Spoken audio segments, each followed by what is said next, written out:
Well, I'm going to tell you.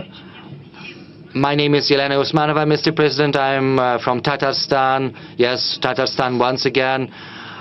An online newspaper. First, thank you for choosing Kazan as the venue for BRICS summit, but my question is not related to that. There is a group of fraudsters who have duped hundreds of families in Kazan who were dreaming to have of having children of their own.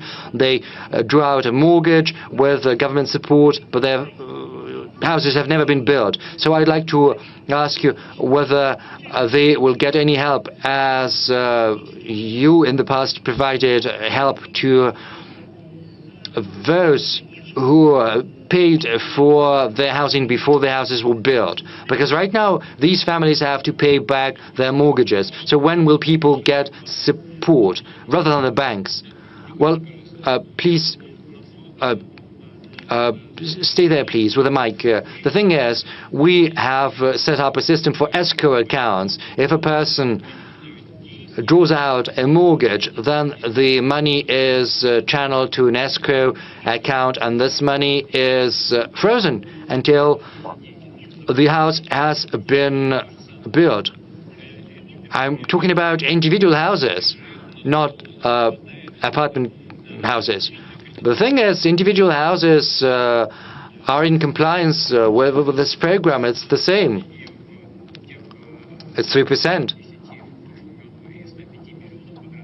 And, you know, we built 105 million square meters last year, and 50% of that was accounted for by individual houses. But the money was supposed to stay in the escrow accounts. Where did the money go? I do not understand what you're talking about. Well, this is what we had in Tatarstan. Hundreds of families ended up in this situation.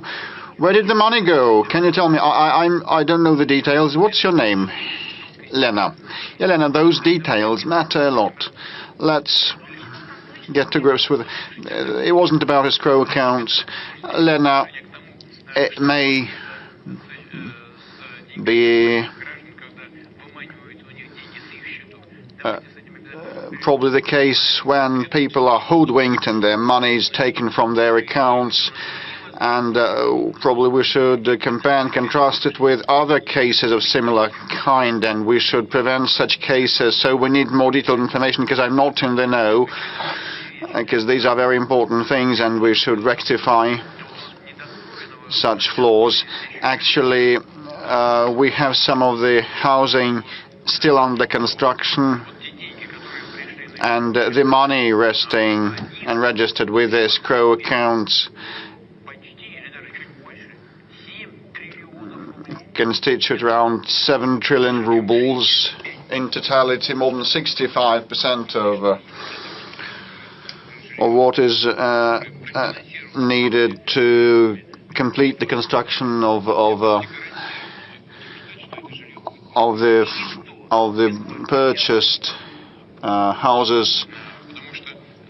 And this will be so that it's constructed in 2025, and no one will be left without the purchased flats, and the money on the accounts are protected and hedged and ensured. If you know about some practices that are off escrow accounts, please let us know. TV3 or Turkey. We will come back to you later. Anadolu Agency, Ali Jura. Mr. President, Israel has been breaching the international law, killing tens of thousands of people, including children, in Palestine and Lebanon. Currently, Israel has been capitalizing on the situation in that region to occupy Syria, breaching its sovereignty.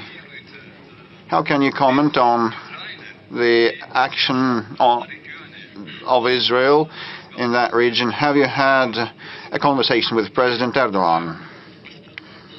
Thank you. Please have a seat. We are in constant touch with President Erdogan.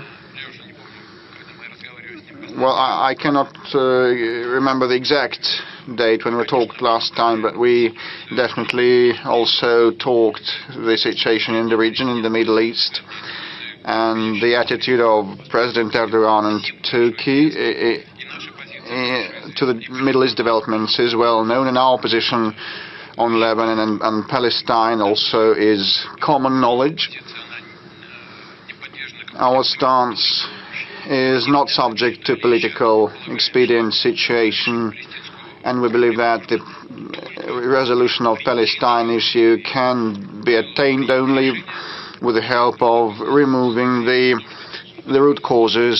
So the Security Council back in the past opted in favor of a two-state solution, Israel and Palestine. Israel was established, Palestine is yet to be established. This is the issue, this is the problem, and Israel has been continuing its unlawful settlement activities to date. I'm not sure what goals Israel pursues in Gaza, but you know, this merits only condemnation, and we did that on many occasions at all levels, including the public and civil level, and expressing our position in the Security Council of the United Nations. Nothing to add here. Same refers to Lebanon. As regards Syria, I believe, frankly speaking, Turkey has been trying to safeguard its safety on its southern frontiers and create conditions for the return of the refugees back home from its own territory to the Syrian land. And those territories are now under more or less control of actually Turkey. Probably they want to move away the Kurdish troops from the border.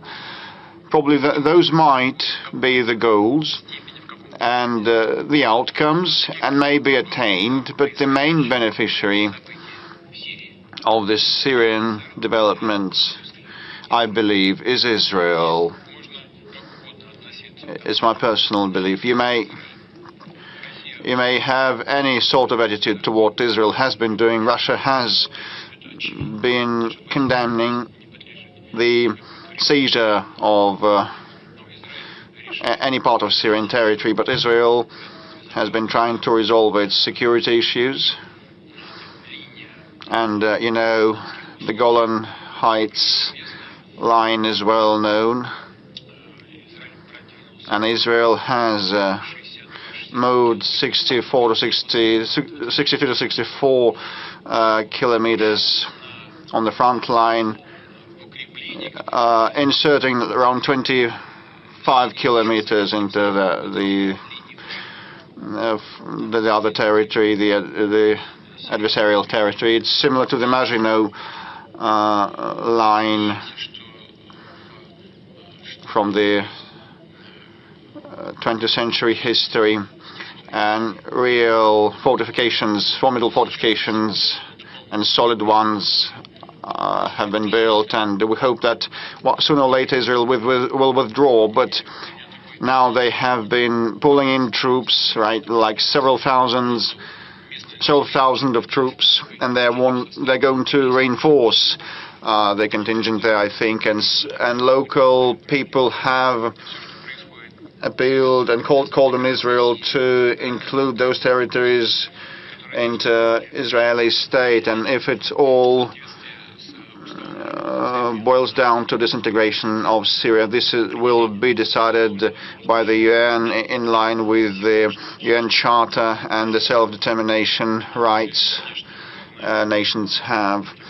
This is a very convoluted, complex issue, not for today's phone-in, and you know, Turkey has had problems with the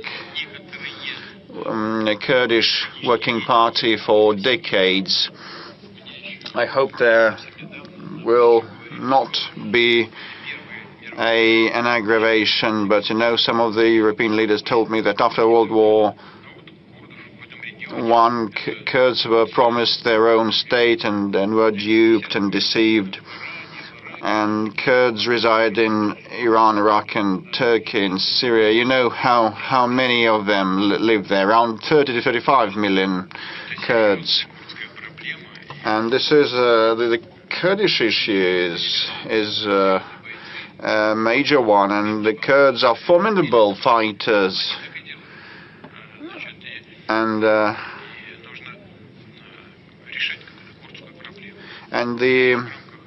the Kurdish issue should be resolved, and it should have been done under President Assad, and it should be done with dealing with the current authorities in control of Syrian soil, and Turkey also needs to ensure its security. This is not for today's event, you know, but there will be lots of issues to resolve. But we abide by the international law, and we believe that all nations, all stakeholders' interests should be safeguarded, including the current Syrian authorities. On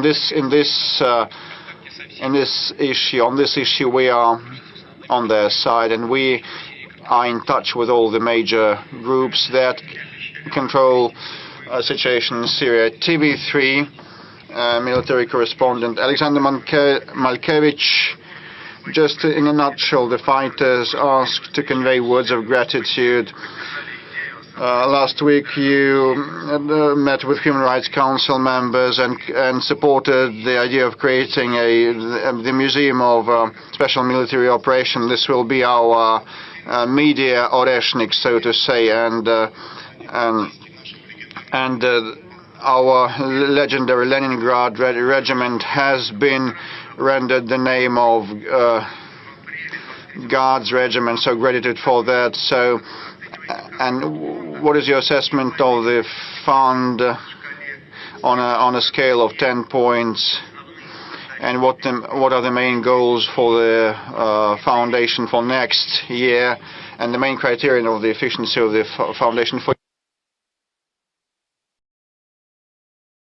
Have a seat. With respect to the work of the foundation, Defenders of the Fatherland, that was established in June. This foundation was established, you know, after my meeting with the mothers of the special military operation participants, with the widows, and I figure that the regular support methods to back our servicemen and support the families of the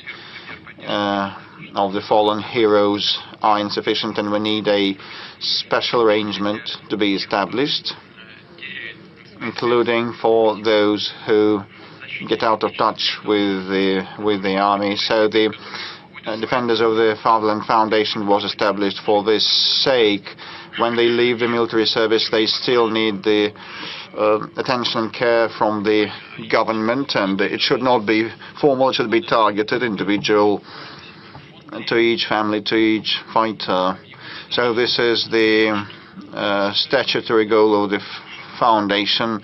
It has to resolve social and welfare issues like allowances, payouts, receipt, prosthesis and artificial limbs, supply for those who need that, and they procure the entire service, not just the limb. And it is they have been carefully pre-selecting the prosthesis types and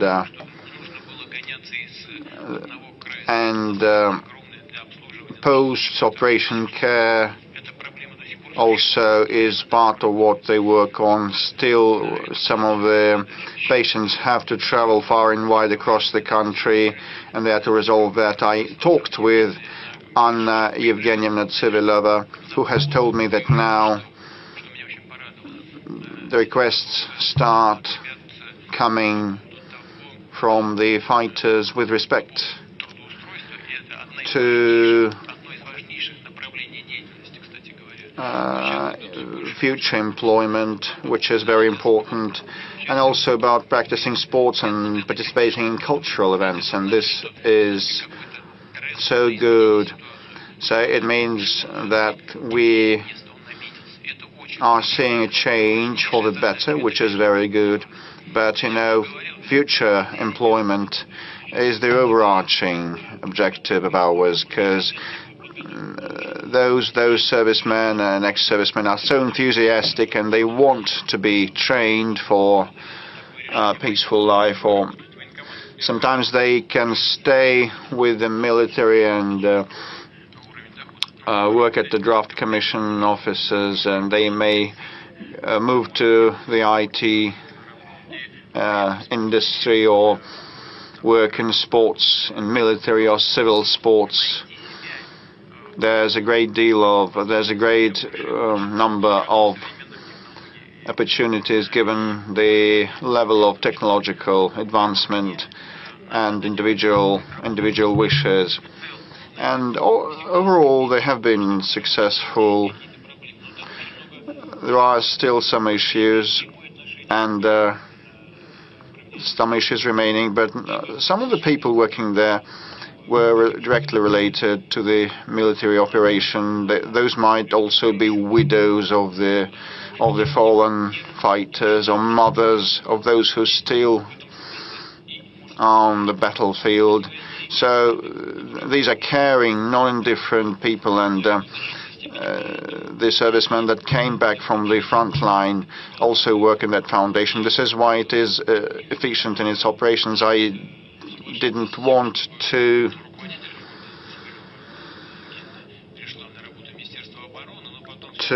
allow the director of the foundation, Tsibelova, to become part of the defense ministry, but I ceded to the proposal of Belarus, of the defense minister, who said that he believed that for the sake of a seamless process that is needed, because part of the servicemen will be under the defense ministry. Some of them are on the front line and others have left the army, so we need this seamless mechanism. If I'm not mistaken, it was in summer when we established a special social center under the Ministry of Defense, together with the Defend of Fatherland Foundation.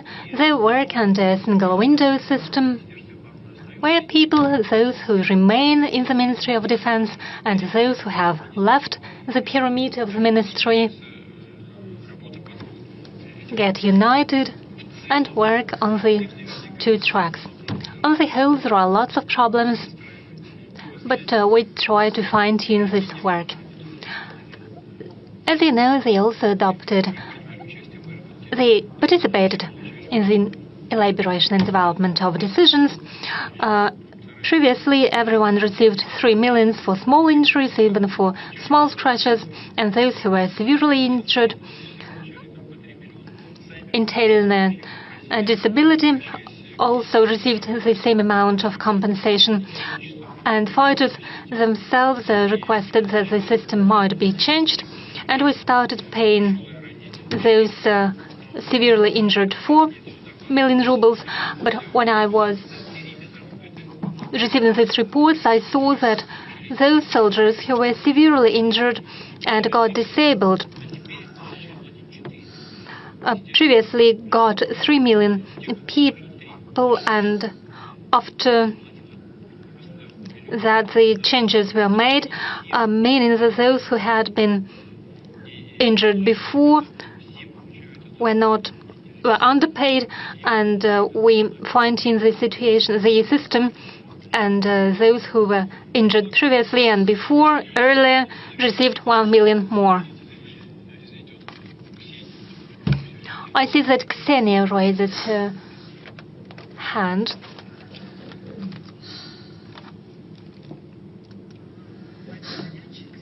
Mr. President, Ksenia Sobchak, you touched upon a very important topic, the topic of single window and the capabilities of the Ministry of Defense. I would like to offer a different perspective to this question. We, stars of the show business, journalists, and those who are indifferent, implement various projects. In particular, for more than 2 years, we've been involved in a large-scale project offering assistance to those people from Belgorod and Kursk regions, our compatriots and co-citizens who were affected by the attacks of the armed forces of Ukraine. We have provided assistance to hundreds of people, and I believe there are many people who are indifferent. What do you think? How could we provide assistance to those people and establish a single window in order to bring together the civil public initiatives and the state work of the state structures and bodies that already exist? I'm talking about voluntary work that could be provided via a single window system on all tracks, because we face difficulties with employment in the new regions, problems with receiving places in the kindergartens, and other problems that families with children are facing when they relocate. Would it be possible to establish a single window system for civil initiatives? Thank you. Well, first of all, thank you very much for all your efforts. It is a tremendously important thing when we provide assistance to very specific persons. Second, when volunteers provide such assistance, and I would like to thank all volunteers without any exception. They risk their lives. There are losses among volunteers, unfortunately. But when they work, they reach out to a specific person, and they have a better feeling of where the government succeeds and where something fails. So as I've already mentioned, with regards to the Kursk region, there is a program aimed at restoration of the Kursk region, and funds have already been allocated, and same happens in other borderline regions in the Belgorod and Bryansk regions. No one be left unattended. But you probably have a better feeling for that, and I'll think about how to proceed on myself, and I'll request our bodies, the Ministry of Defense and the governor. I'll ask them how we can pool these efforts. We could establish a single window system, or think of a different instrument in order to coordinate the efforts. Thank you, Ksenia. I don't have an answer right now, but I agree with the problems that you've raised. The topic of special military operation, I suggest that we continue taking questions about the support measures for the family members of those fighters. There have been requests for assistance in finding those people who are missing now, people with whom any connection was lost, or with those people who, according to the information received by their relatives, were imprisoned. Would you give an instruction to collect information about those people? Could we fine-tune this system for informing the families of servants, military servants? It is a very sensitive issue for many people. It's one thing when a person is fighting on the battlefield. God save him. There are various types of payments. We are talking about big amounts of money. There are so-called travel expenses for those servants who were sent to the borderline regions, to the regions of the special military operation before the hostilities broke out there. So they were paid the so-called travel expenses. Since they receive allowances for participation in the hostilities on the front line, and there are small differences in these allowances. But as a person disappears, then we should provide assistance and support to their families. Ministry of Defense is aware of this problem, and at least two things need to be done on this track. First, what we need is to reduce the time for taking final decisions when there is no information, when families no longer receive the payments and the allowances, because there is no person, he doesn't participate in defensive or offensive campaigns and doesn't receive the respective allowances. So the family doesn't receive the financial support. And together with the government, the Ministry of Defense have to take a different decision. What could be done in order to provide at least some of assistance to those families, maybe some payments for children.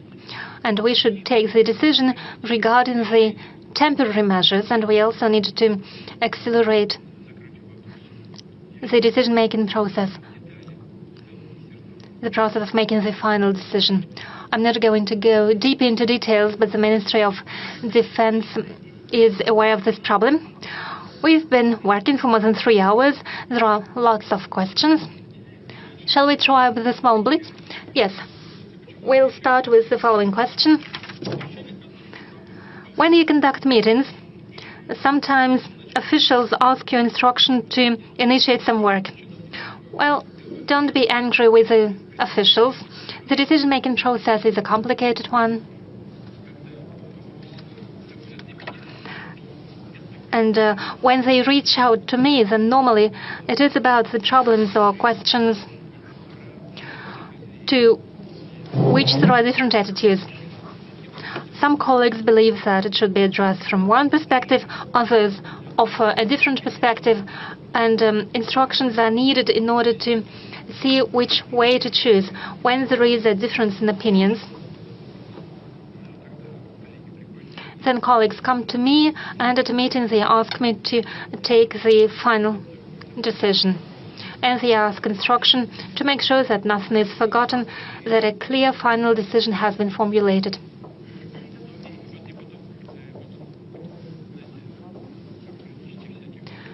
And, there are some bureaucratic tricks. When everyone agrees, it needs to be enshrined on paper to make sure it is a regulatory document. A second question, with whom of those who have passed away already or those who still live today you would like to have a cup of tea? Well, from those living today, I would like to have more time to spend with my relatives, with members of my family and my friends. I would like to have more opportunities to drink a cup of tea with them. As for the world leaders who have passed away already,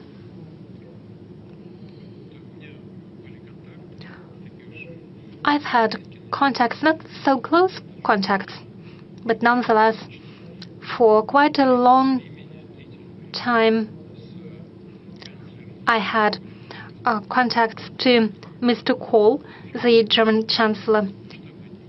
He was a world-scale figure, not only due to the fact that he was a corpulent man, but also thanks to his beliefs.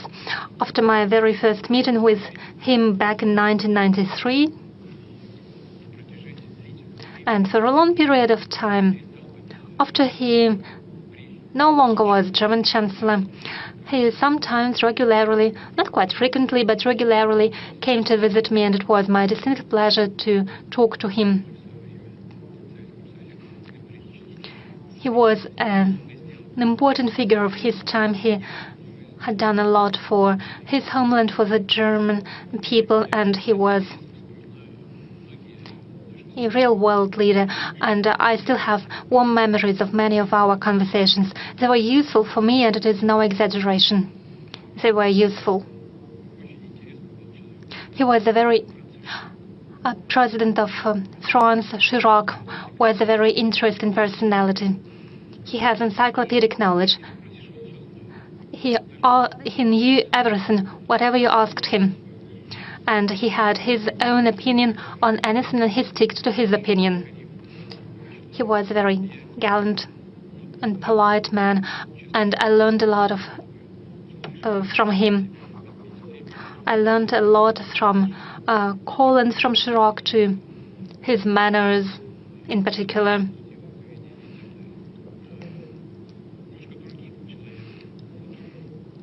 A bit different sort of personality, but nonetheless a very warm person was Berlusconi. Just as Chirac, he accomplished a lot for development of Russia-Italian relations. Regardless of what's happening right now, we feel some affinity to Russia among the Italian population, just as we feel the same affinity to Italians. They've all made a large contribution to the development of our bilateral relations and to the world policy, and it was interesting to talk to them. They were true personalities. They had their own opinion, and they were focused on achieving best possible results for their own countries and strengthening the sovereignty of their countries. Even now, I have many friends in Asia. I've mentioned the friendly relation with China and India, and I have warm relations with Prime Minister of India. So I have people to talk to. But just as any human being, those are my family members who are most important to me, and I have some friends from my childhood. I have a semi-question or request for advice. Do you have any banking investments? If so, I used to have a deposit in Sberbank, but when Bank of Russia fell under sanctions, that was the first financial institution, I transferred my money there as an demonstrative act, and I put my salary there. So did Elvira Nabiulina tell you about the interest rate tomorrow? I think it's interesting not only for Valery Simonov, who wrote from Pskov region. No, she does not tell me the interest rate. She possibly does not know herself, because they're discussing it at a meeting of board of directors, their own party meeting, and during the discussion they take the final decision. However, I hope that will be a well-balanced decision that will be in line with the challenges of today. The forecasts of Vladimir Zhirinovsky for the situation in the Middle East and the Caucasus are coming true. Will other forecasts of Mr. Zhirinovsky come true? Naturally, I knew Mr. Zhirinovsky very closely. He was not a fortune teller, but he was a person that was larger than life. And he did it remarkably. He was a polymath. He was well-trained. He was actually a specialist trained in Middle Eastern studies. He was a true expert. So what he said is indeed coming true, because he said it based on analysis of what was happening in our country, in the world. So he was forecasting the situation. It is indeed coming true. However, this is a forecast based on true knowledge and the experience that he had as a specialist. I suggest we go back to the Q&A question. Yes, we can do that forever. And we have 200,000 questions. I don't see what's written on your paper, but you've been raising your hand for a while now. A man in mask? Okay, you'll be the next. Okay. May I? Yes, please. Svetlana Shevchenko, Novosibirsk region. We are an agrarian and industrial region. We create value-added products. We export goods, but we have an acute lack of talent, especially young people. Despite the agricultural mortgage and development of agricultural lands, we lack people. What measures should be taken in order to preserve those who are already living in the village and to attract new generations there? That is a very important question. Agriculture is one of key industries of Russian economy. As I have already mentioned, it shows good growth rate of 3% annually. We are very happy with what is happening in the agricultural sector. I have already given the example. If I'm not mixing anything up, I can tell you that in 1986, the Soviet Union bought 35 million tons of grain. Last year, we have exported 66 million tons. In 2000, we have already started to export grain. However, it stood at about 1.2 or 1.3 million tons, and now we have 66 million tons. It seems impossible, but it's true. Look, we are ranking as one of 3 major exporters of food in the world, and as for wheat, we are number 1. Last year we had a record crop of 148 million. This year we'll have 130 million tons.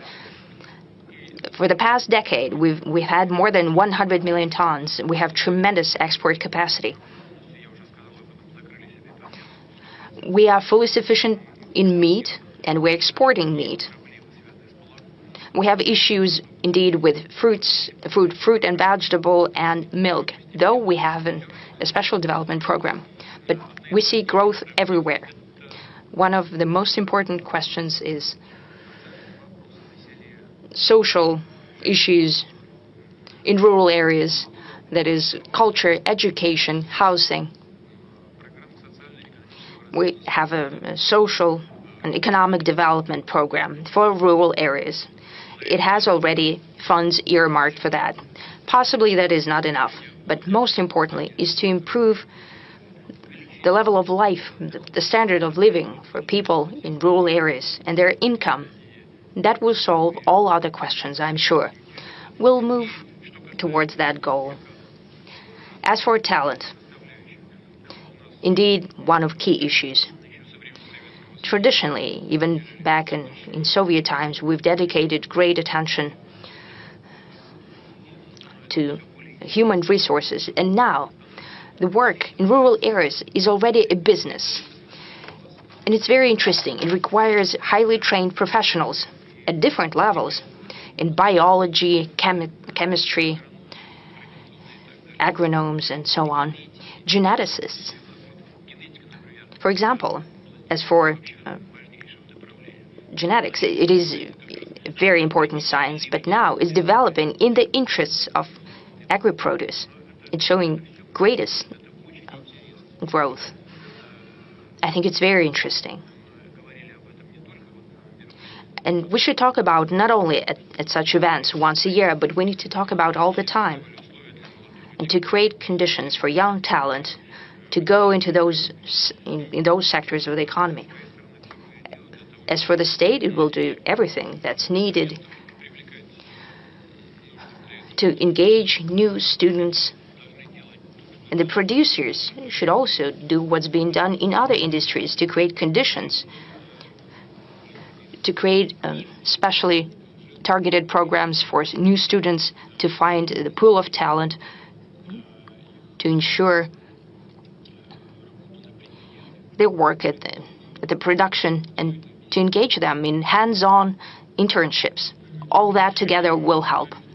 We promised to the journalist in the mask. I have already taken my mask off. I travel by subway. Andrei Knyazev, Arguments of the Week from Uzbekistan, here as a volunteer and head of the studio of young students and bloggers, the world of the young, Moscow. 45 years is the time I've spent in journalism. I started in Uzbekistan, and now here I see that paper journalism is dying out. Maybe such bloggers as Vlad Paper can help newspapers that are independent. They don't depend on the state or businesses. They depend on readers only. What do you think should be done for the weekly press not to go extinct? Because bloggers are not always smart, they're not always good. It's a short question. Now, another question that asks to many authorities, including Madam Zakharova, spokesperson of MFA, and she told me to go to Vladimir Putin and direct line. That's why I'm asking questions here. Many of our scientists and many people who see the future are telling us that within 10 or 12 years, the countries of Europe, Japan, the US and beyond, the continent of America, might land underwater, might be submerged in the water, and they will try to ask to resettle into our country, but they're against us. Maybe we should tell them ahead of time. It is a hypothetical situation, but there are such forecasts. I read a lot of newspapers, not some telegram channels and those liars and everything. That's my question.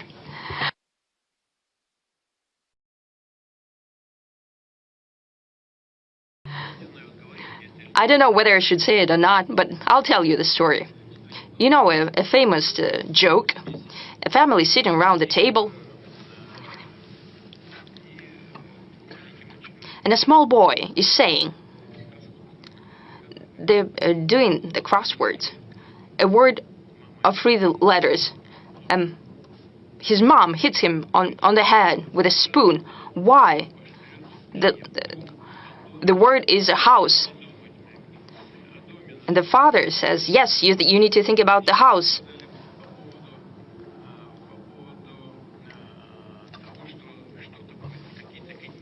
So you were talking about some continents going underwater, and they need to think what would happen to them. But you need to think about home, not about... I was listening to you so attentively. You're so energetic, but let me finish, please. Thank you. Why am I saying that? Because those forecasts that you've mentioned, they're not just ephemeris calculations. These are done by serious scientists. They're saying that the permafrost will defrost, and that's a tremendous hazard to the environment. There will be greater emissions of carbon, more than all cars around the world. And if permafrost melts, that means that the coastal regions of Russian Federation might be jeopardized as well. We have villages and settlements that are being on stilts, put in permafrost. It's already melting. We need to think about that. As for our coastal cities, including St. Petersburg, keep that in mind. Yes, we've built the dam there. That was the dream since the times of Peter I. But we need to think ahead. What will happen to coastal regions? We need to think about our home, first and foremost. What about paper? Yes. Hold on a second, please. If someone is going to resettle here, we have 2.3% unemployment. Basically, no unemployment. We have labor migration and issues in connection with that. We need to think about that as well. If we have a tremendous inflow, we need to consider that, where to settle people. We are the largest country in the world in terms of territory. However, beyond the Urals, do you know how many people we have there? 12 million.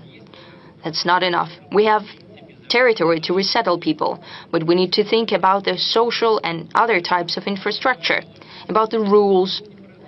This is not just a idle question. You're presented with great pomp, but indeed the question is there.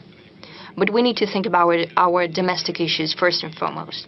As for paper journalism and help from Vlad Paper, I'm sure that such people will support you because they're talking about paper journalism. I have a feeling that paper journalism would also find a place in the ecosystem and in changing landscape, just like a paper book. You still have, you can leaf through a gadget. You have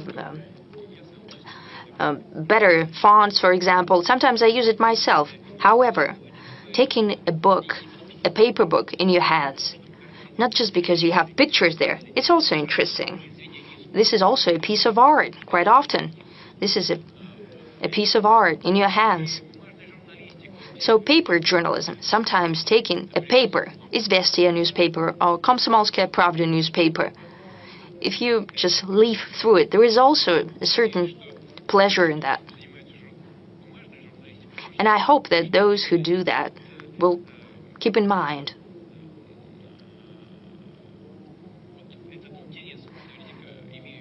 And I'm sure that there is interest from the public towards paper journals, but most important thing is the content.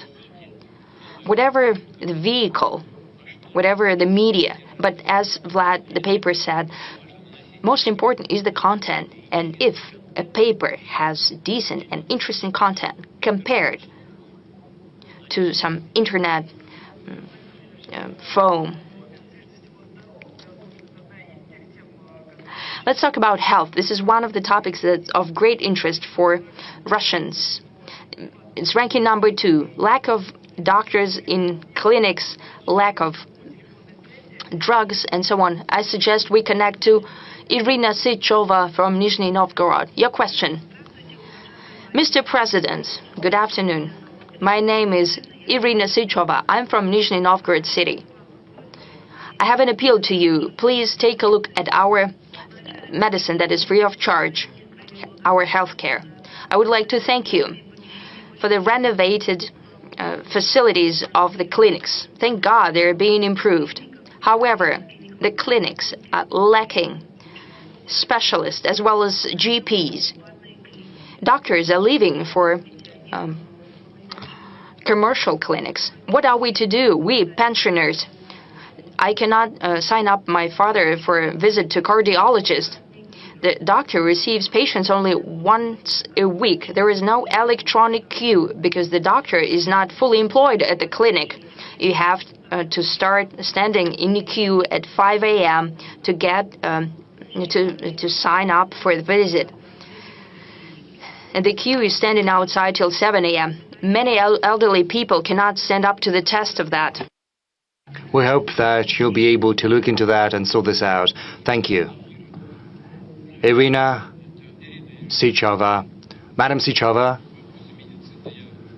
the issues of healthcare are something we have to look at in a broader context.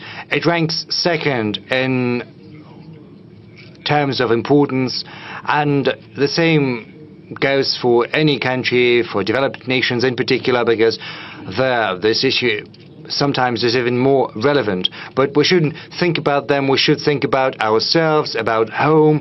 So thank you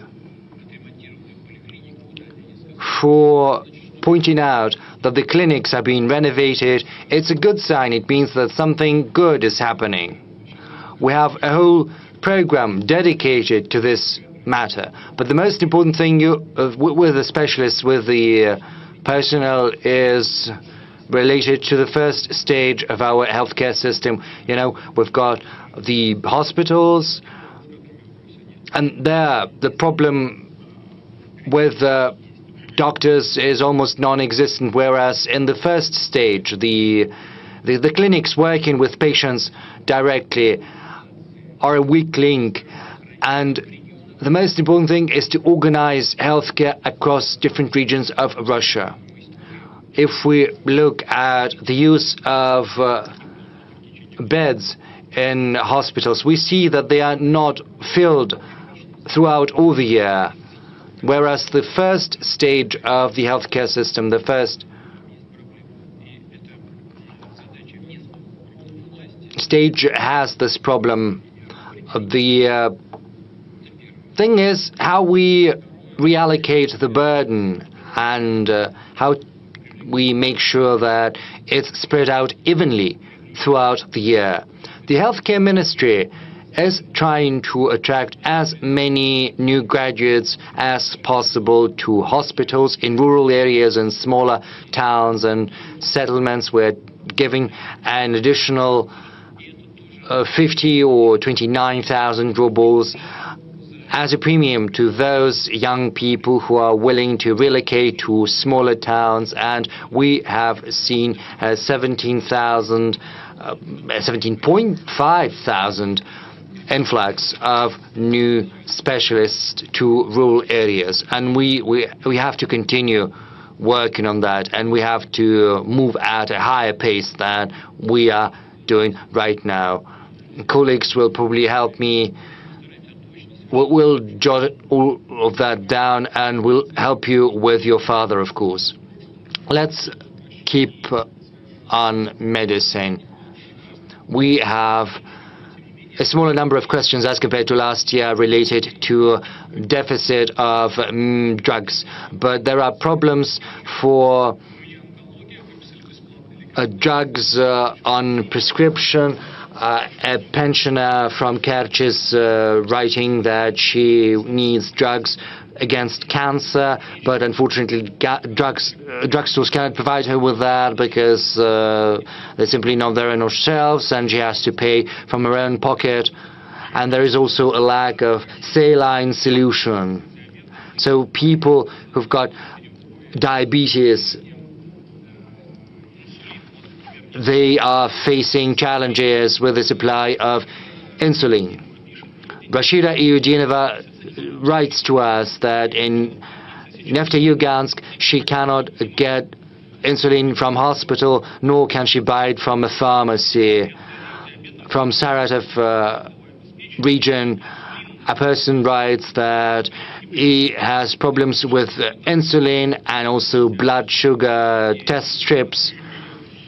So, Mr. President, what do you think of the current stages of our pharmaceutical industry, and how do we provide our patients with the medical care they need, in particular the drugs they need?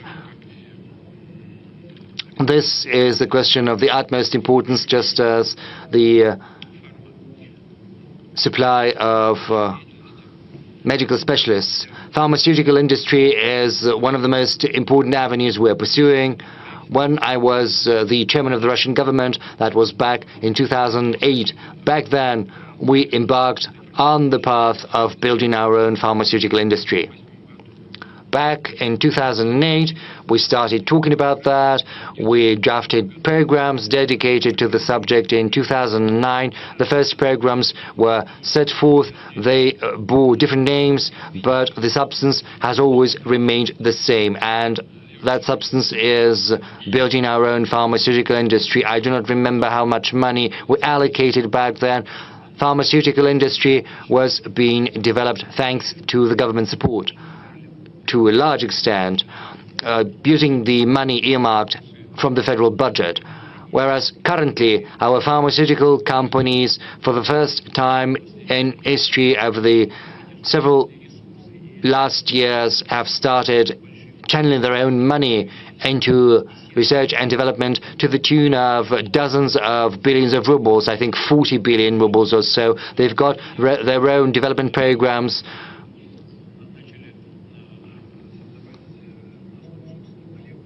They are using their own formulas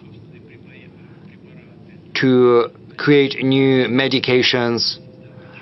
They are creating new chemical substances, which is a first in our history. We've come up with our own medications against cancers. St. Petersburg is one of the leaders in that field, and the same goes for insulin. As far as the blood sugar test strips are concerned, this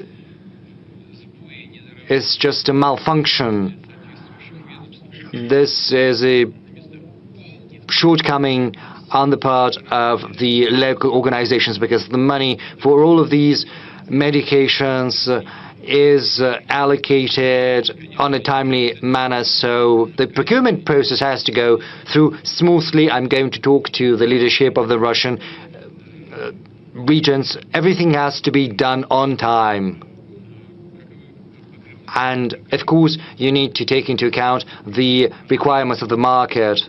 We have a special program dedicated to the development of the pharmaceutical industry, which is currently part and parcel of the technological leadership program. There's a special subsection within that project related to essential medications. By 2030, we need to supply 90% of our own medications, and as far as medical equipment is concerned, the figure is 40%. So we are making good headway, but of course we've got all of this big work cut out for us, and malfunctions do happen. I know that you have spoken about deficit of insulin. Well, actually, we have enough of insulin. The same goes for saline solution. I'm aware of that. I'm trying to follow all of that as far as saline is concerned. It's not about saline, it's about packaging. It has to be supplied on time. Two ministries, the Ministry of Healthcare and the Ministry of Trade and Industry, did not take the timely decision on the price of the packaging. And the price was not competitive for the producer, so they had to buy some of the packaging from abroad. Right now, the decision has been made, and I'm hopeful that these malfunctions will not happen in the future. But we'll have a look at all of that in future. Mr. Peskov, over to you. Yes, let's move back to the audience. You know, we won't get far this way. Well, let's not do it like this. You know, we'll be plunged into chaos and we won't be able to deal with that. I'm sorry. Ksenia Aksionova, Spas TV channel. You know, there's a person whom you have great respect for. That is the spiritual father, Father Nostrin. He said that we need to prohibit abortions, four-letter words, and we also have to bury Lenin's body. The first thing, the patriarch has said that abortions have to be prohibited because they only mutilate the bodies of our people. Secondly, you have spoken about the four-letter words. You said that it's basically invoking dark forces, and I would like to ask you about dark forces because right now Russia is plunged into renaissance of occultism, readily available pornography, and people spend more money on pornographic websites and extrasense and spiritualist than on anything else. And the third component is burying Lenin. I'm not talking about the assessment of his activities, but about respecting the will of his family, because, you know, an embalmed body in a mausoleum is a godless tradition. What prevents us from burying the body of Vladimir Lenin? Well, I am confident that these are not the questions for the big press conference. These questions are very sensitive as far as abortions are concerned. Of course, we have to think about respecting religious convictions. They have to be protected, of course, on the one hand. On the other hand, we have to address the demographic issues, but we also have to think about the level of welfare of Russian families with children. We have to think about their future, and we also have to think about the right of women to make these decisions. This is a very sensitive matter we cannot address during the press conference. Nor can we address the issue of pornographic websites. You know, there are some people who are not happy with the fact that YouTube is being slowed down.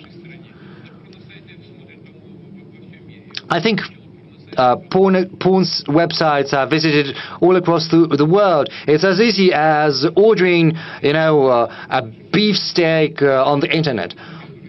I think it's an issue not just for us, but also for everyone. What can our response be? You know, there can be bans and prohibitions, but you always have to come up with an alternative. You have to come up with something which is more interesting than a porn site. Like, so that you go for an alternative, because, you know, you've been to a porn site and now you have to go for something more interesting, more passionate, something that causes greater interest. But in Russia, in particular, we shouldn't make any step that would drive a wedge in our society. This is what I think. But Ilya is correct, of course. I like him, and he told me that, and I listened to what he has to say. Let's move to the other sector. You know, there's Kolesnikov. Yes, Andrei. Good afternoon, Andrei Kolesnikov, Kommersant newspaper. Good afternoon. Mr. President, it's been almost 3 years since the beginning of war. We've all changed profoundly. The war has changed each and every one of us. But what has changed inside you? Have you come to understand something about yourself? And another question, if you don't mind, maybe no one is going to ask that question. No one is asking it. Some time ago, Joe Biden, US President, pardoned his son, Hunter Biden, who had been convicted for perjury and the course of buying weapons. Everyone has expressed their opinion on this subject, whereas you chose to keep mum. So what do you think about that? Can you comment on it? You know, silence is gold. That's what they say. Sometimes it's better not to say anything. Thank you for the question, incidentally. As for the pardon Joe Biden gave to his son, even though he had promised not to do that. You know, this is a very delicate subject.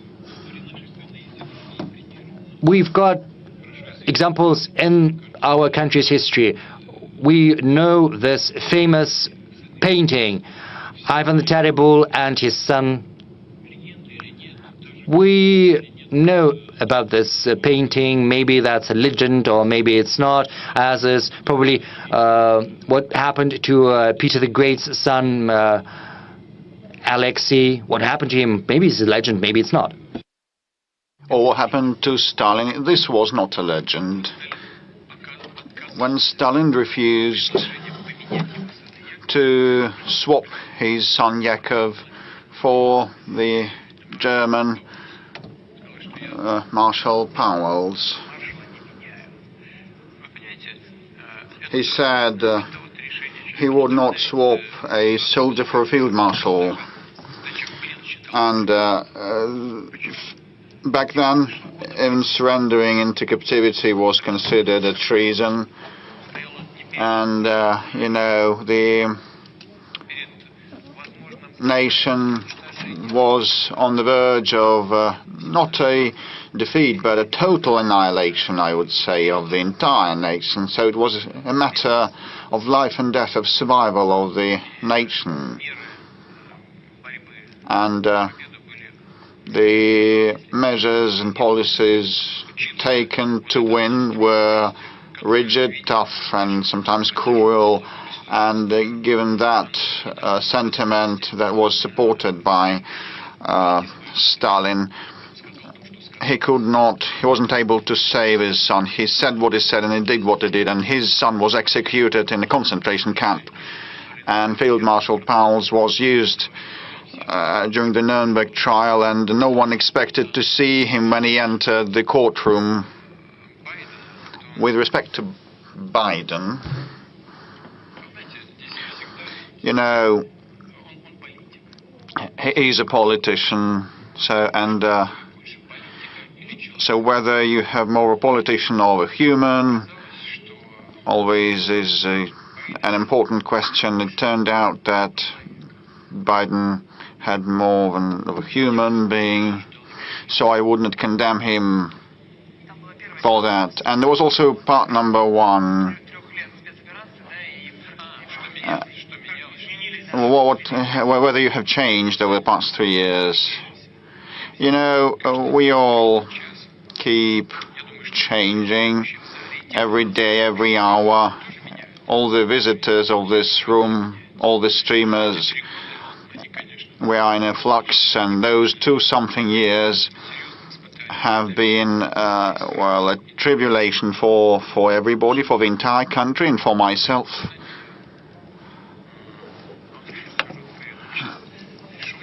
And we keep joking.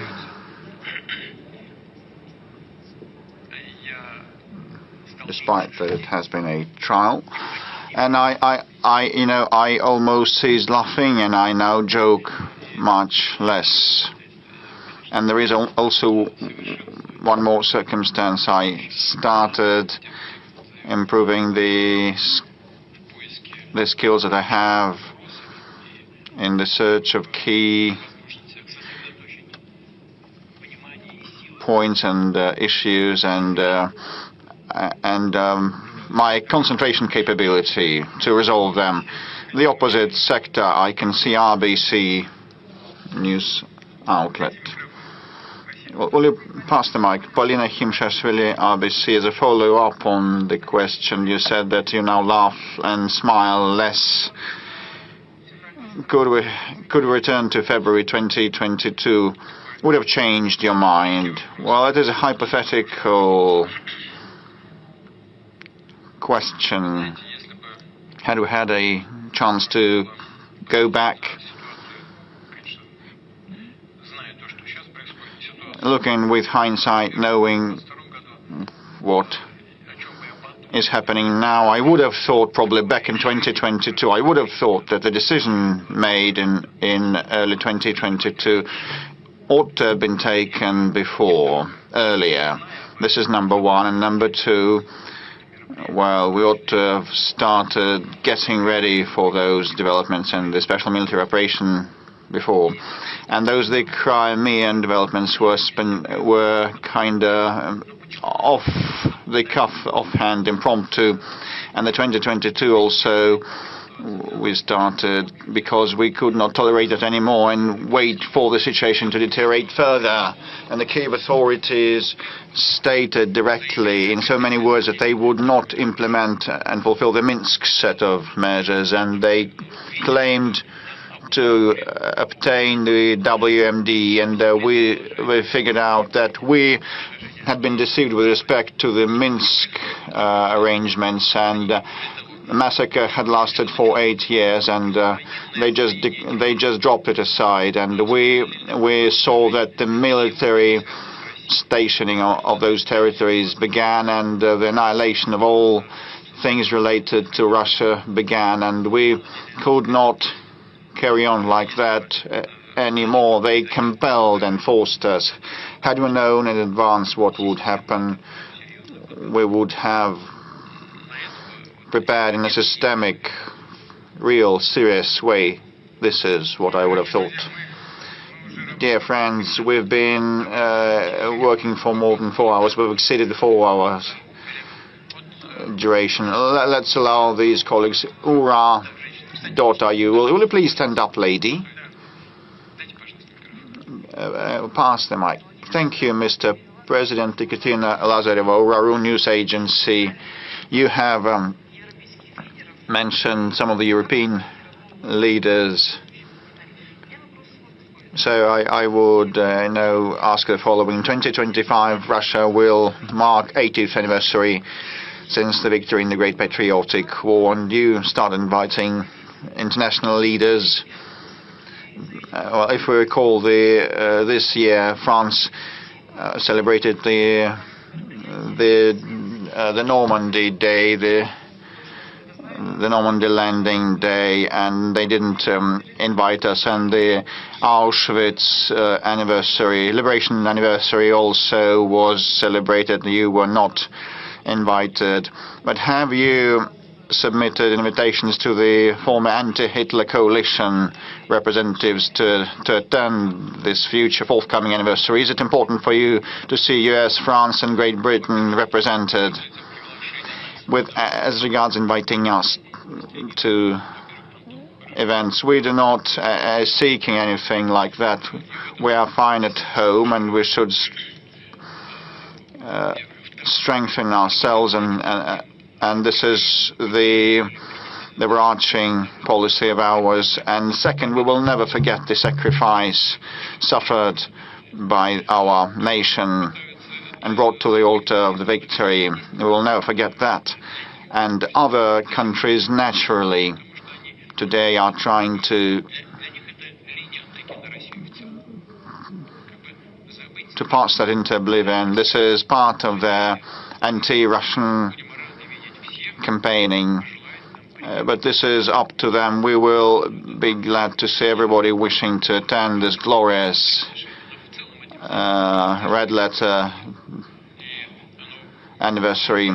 Well, I do subscribe some invitations, but it's principally the responsibility of Foreign Ministry. My position is that we'll be open to anyone wishing to attend. We'll be glad to see everybody, included the anti-Hitler coalition members who back then contributed considerably to the victory over the Nazi Germany. The United States and Great Britain with their northern convoys, and there were very many feats and heroes there, and some of the veterans have survived to date, and the British sailors were heroes. And when they disembarked in France, in the north of France, the Americans also acted in heroic ways, but their casualties and their participation, their contribution is not comparable to ours. And the Soviet Union lost 27 million, the United States 500,000 people only, the United Kingdom less than 400,000 people. In the First World War they lost 1.5 million. Conversely, so the contribution had different weights, but their participation was important. And but when I became president, we repaid everything. The Lend-Lease debt. Also, the Americans recovered that from us in full. And we have repaid that despite so many years. But we appreciate the contribution of the allies, and we'll be glad to share the joy of victory with them. We have lots of questions still. Let's ask someone in the room. Please don't make that much noise, otherwise I will conclude. Yamal, I can see Yamal wishing to take the floor. Mr. President, good day. Yamal Media, Zhazdin, and the Western countries have imposed more than 40. Well, I stopped counting, but, imposed 40,000 restrictions against us. But, our progressive development in the Arctic is something that they have a grudge against, and they actually say that their goal is to do away with the LNG projects in the Arctic. What do they fear so much? Why are they so much afraid? Will they be able to hinder our pace of development in the Arctic? Well, they fear competition, actually. This is why they use politics for unfair competition. Novatek is a well-known company that is not a global leader. Other companies and countries produce more LNG, but ours keeps growing, and they want to impede that growth. This is kind of unfair ways to restrain competitors, and this is bad for them if they fight competition like this with non-economic means. That they will lose their competitiveness one day. It may not happen tomorrow, but that will happen for sure if they continue in this vein. Have they been impeding us? Yes, they have. They have been putting handicap on us. Will they be able to kill it off completely? No. They will do damage to us. But,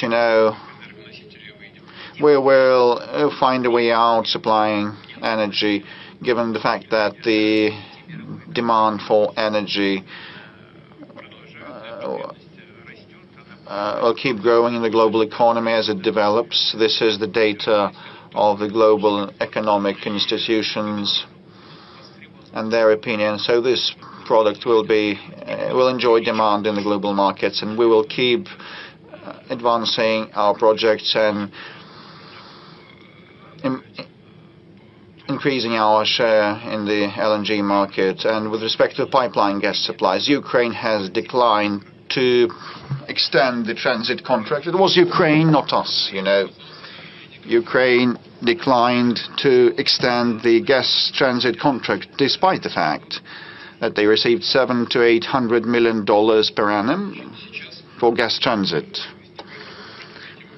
Now, the question is what is to be done about that. But this is not our problem. Ukraine has cut off our gas supplies to European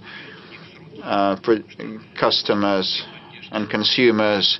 They've been eating from the hands of the West because they are not self-sufficient. They can live and wage this war only with the Western help, but at the same time the Ukrainians create problems for the Westerners, cutting off gas supplies. This contract will cease to exist. Okay, we can live with that, and Gazprom can live with that. And not long ago, our special services reported to me that sabotage actors were detained in Slovakia, and maps were found on them with energy facilities and installations spotted on their maps. So I received information just yesterday, so I would ask via the special channels to find out why so and what was happening, and because they wanted to commit terrorist attacks in Europe, because they've been fed by, they live off the West, and now they kind of start perpetrating terrorist attacks in Europe. But our option is to cooperate, and we will attain our goals. So space exclusion, and BBC, I also see BBC, you will be able to attack us shortly. You keep attacking us, and we just defend ourselves. Thank you. I represent the Chinese television, but you look very much the Chinese people of ours. I feel that, but I'm a Russian citizen, despite the fact that I'm considered a foreign journalist. Let me start with a question from the state television of China, CGTN. Thanks to them, I'm employed, and so the question is, the program is titled Outcomes of the Year, and in the course of that year, you kept saying that the Chinese peaceful and peace-building initiatives are, I don't remember the exact quote that you said, that they're more workable and feasible than all other things by other intermediaries. If we cast everything aside, the West has exhausted the limit of trust, and Russia was deceived and duped by the European leaders. But if we speak in specific, concrete terms, and if Mr. Trump and his aide, Mr. Kellogg, keep saying that one can put an end to this war even before the inauguration on the 20th of January, but actually we're not now saying about acceding to NATO or not, just seize the fire in an instant. Is that possible? Is Russia ready to make this important steps if the European partners and American partners would manage to persuade Kiev, because the entire world is tired of the Ukrainian crisis, and people in this country also want peace, and this would be a simple step. No one risks anything, just in an instant stop where things are. If someone fails to implement that, would not keep their word, this can resume. No one would lose anything. Just put it at a halt. And my second question, so it is a hybrid format. I live in Korolov, in the suburbs of Moscow, so I'd like you to hear the biggest scientific town in Russia. So now at the Khrushchev Center, the National Space Center is being built, and the residents of the town of Korolov, there's 250,000 people, just are bewildered, and they do not know whether we maintain this space capital status, because actually we need to have a special probably economic zone on the territory of the house building plant, because we should reinstate Korolov as the historical space exploration capital of our country, and we need a third entrance to our city because we have huge of congestion. 4 hours we spend in those traffic jams. So we need a flyover and bridges, and we have some issues about democracy. I apologize, just, I'm just winding down and saying everything. So you combine two, you're wearing two hats, that of a citizen and that of an international journalist. Third entry into Korolov. It is an acute problem. You probably know that we need it. We cannot spend so much time in the traffic jams. And I believe that the whole population of Korolov is applauding me right now. If you are able to resolve it, we will be just happy. I'm sorry for having taken so much time. Well, your employer wouldn't thank you for the second part of your question. It's not what he sent you here for, but you got my message correctly. You should think about your home. Well, actually, we raised the issue of the entry into Korolov. I remember it, I know it from our previous debates on the development of Korolov as a space capital of Russia. In Moscow, we are already constructing an important center. It is important for the development of the space industry, but the town of Korolov is a recognized center of space industry. I'm not going to go into detail, but Korolov, as a scientific town, undoubtedly deserves its due attention. I'll necessarily raise this issue with my colleagues, with those who deal with aviation and with space. There are different plans.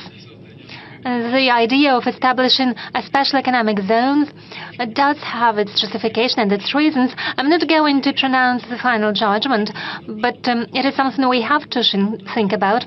And indeed, we should think of using the potential of the city. You are absolutely right in this regard.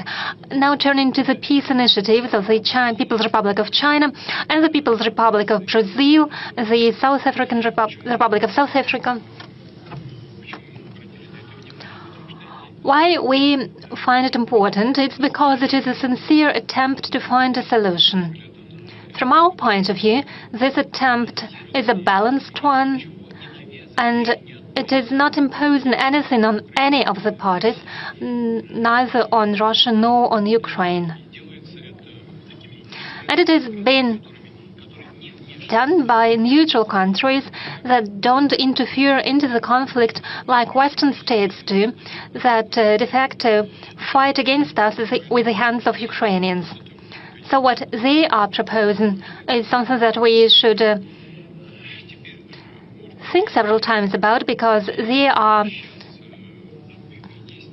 a party to the conflict too. Well, about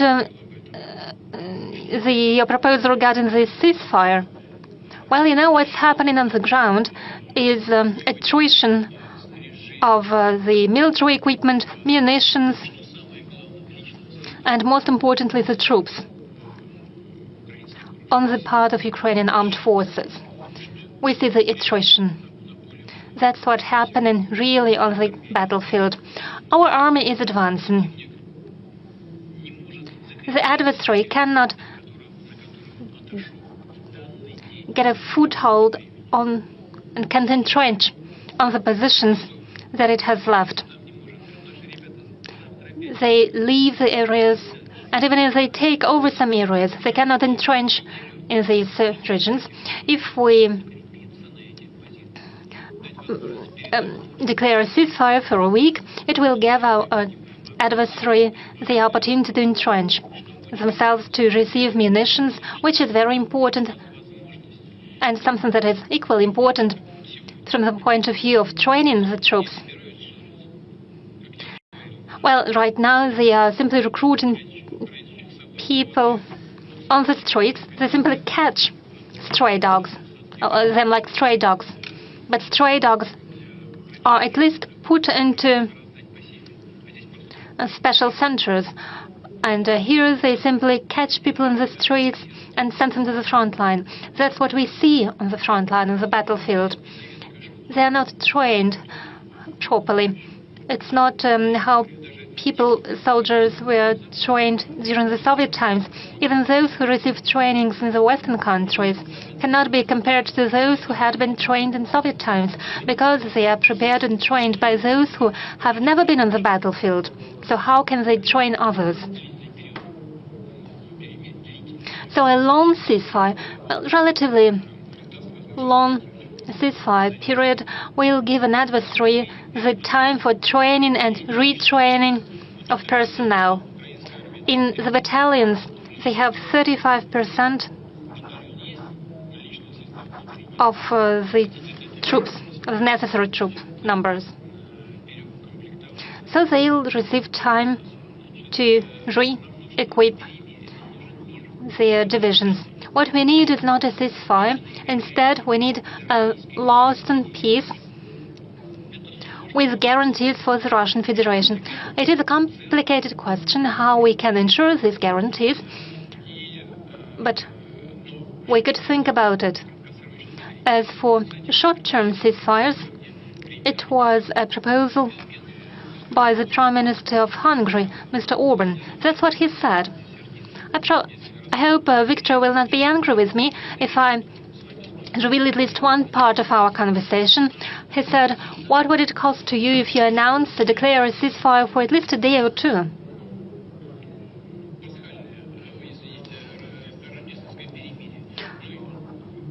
It could be a Christmas ceasefire. The adversary will not be able to accomplish anything with these 2 or 3 days. And I said, yes, probably you are right, but would you first talk to the Ukrainian side? At least 3 times did we agree to similar actions when it came to the navigation in the Black Sea, when it came to the energy infrastructure, and so on and so forth. Erdogan made proposals. Ask your president. He was a mediator, and as a mediator, he made a proposal. I said, I need time to think about it. Next day, I called him, and I said, okay, we agree. But next day, head of the Ukrainian regime said, no ceasefire, no talks.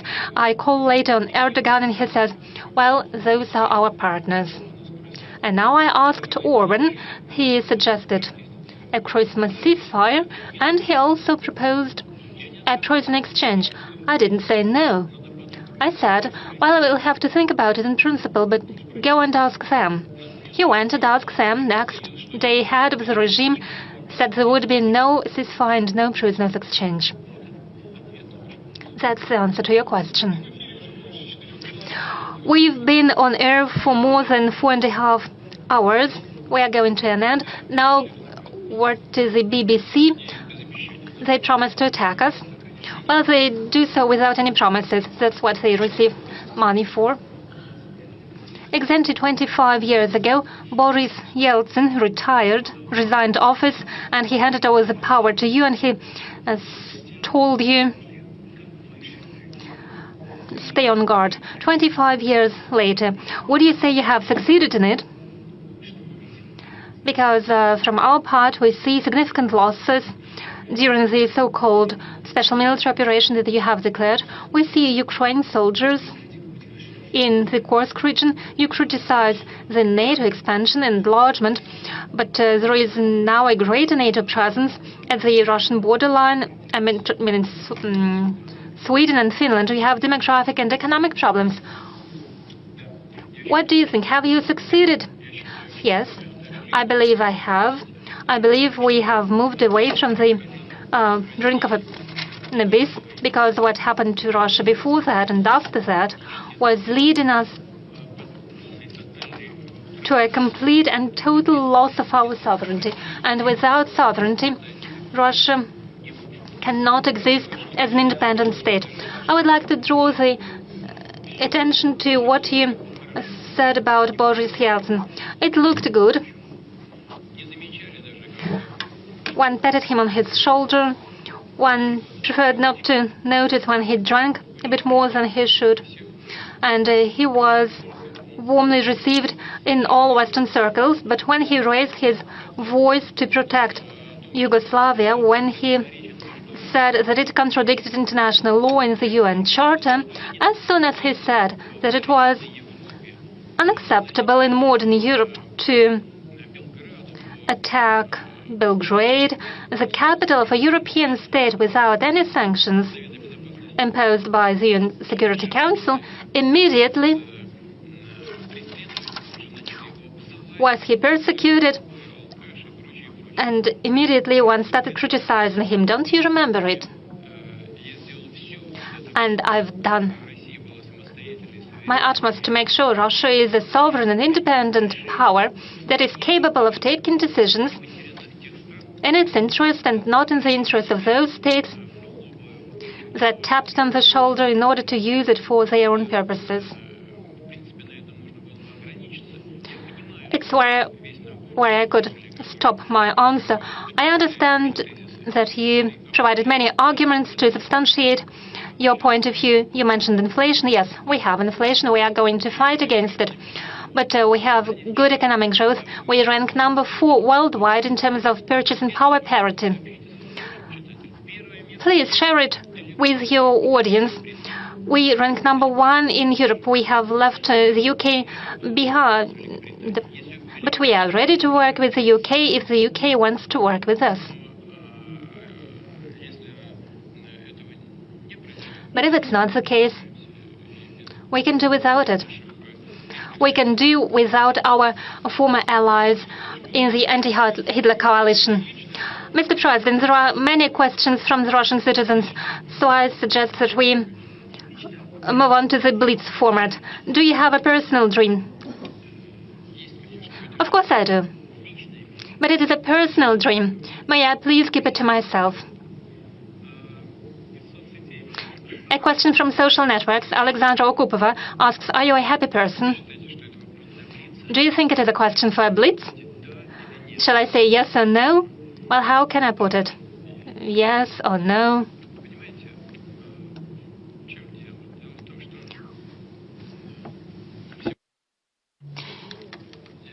It's a well-known fact that I was born in a regular working-class family. As for my forefathers, they used to cross the Danube River, and I have a document that says that one of my forefathers was awarded the St. George's Cross for that. Later, all of my relatives on my mother's side, on my father's side, fought in the Great Patriotic War. Every second of them died. My father was invalided out of the Great Patriotic War. I used to serve in Foreign Intelligence Service, so my work has always been connected to serving the motherland. And the fact that the Russian citizens, the people, have entrusted me with leading the Russian state is a tremendous honor and tremendous responsibility. In essence, I could say I'm happy with that and thank you. However, but I should be more God-fearing maybe in saying, what else should you expect? What more can you wish? However, the happiness will not be complete until all of our guys return from the front line, until they meet their mothers and wives, until their children hug them, until our young people, girls and boys, create the necessary number of families necessary for us, for Russia, and have children.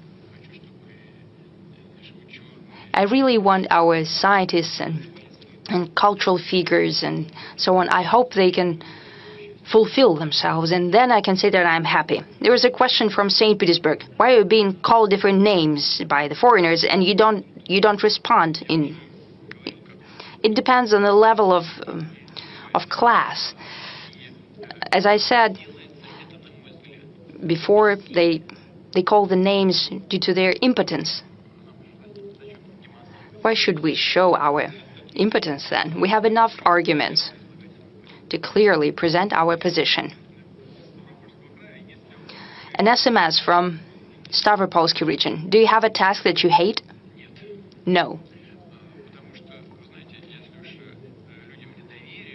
If people have trusted me enough to perform the function of the president of the country, there are certain responsibilities. So I approach it in the way that I must perform them in full, giving it my all. But I know if I start hating something or not loving something that's part of my duties, then I will not achieve the necessary result. Therefore, I have created a mentality for myself that I need to do everything with pleasure. Novgorod region, whose portrait you have in your office? I don't have a portrait. I have an icon in one of my working offices. In another one, I have a bust sculpture of Lomonosov. Would you give political refuge to Zelensky because he will need it very soon? I don't think he will need it. It is quite possible. Well, I don't know how he will act. But quite possible, just like some people from the supreme leadership of Ukraine, they have traveled abroad. And quite possibly he will do so. People whose interests he's serving right now will take care of him. But if he appeared out of somewhere, like a jacket from a box, well, Russia does not refuse anyone. A question from Tatiana Kostychenko. What is Russia for you? This is a comprehensive question. Russia is a map. Just like any country, it's a tremendous territory. It's not only territory. This is history, culture, our customs and traditions. All of it is Russia. However, the most important thing is people.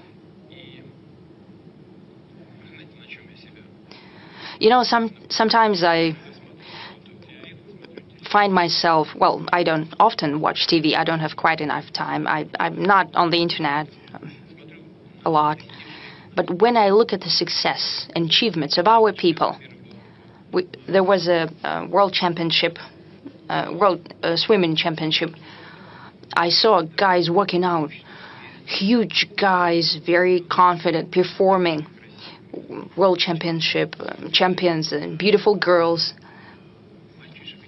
I was looking at boys and girls who are achieving great success at the Olympic Games. I'm looking at my young scientists, whom I met quite recently.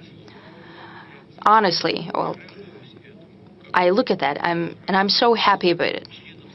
I rejoice at that as if they were my family members. I rejoice as if they're my loved ones. Therefore, I'm looking at Russia as at a family. We've been working more than 4.5 hours. We have answered many questions, millions of viewers. We have many questions ahead of us. Is there anything that you would like to tell to the citizens of our country? I talked right now about that I treat Russia as my family. Therefore, this is what I wanted to say. We're working, we're talking. On the eve of festive holidays, New Year and Christmas, I speak to many representatives of different religions, and they're saying that we all celebrate Christmas, just like our neighbors celebrate Qad al-Fitr and or Pesach and so on.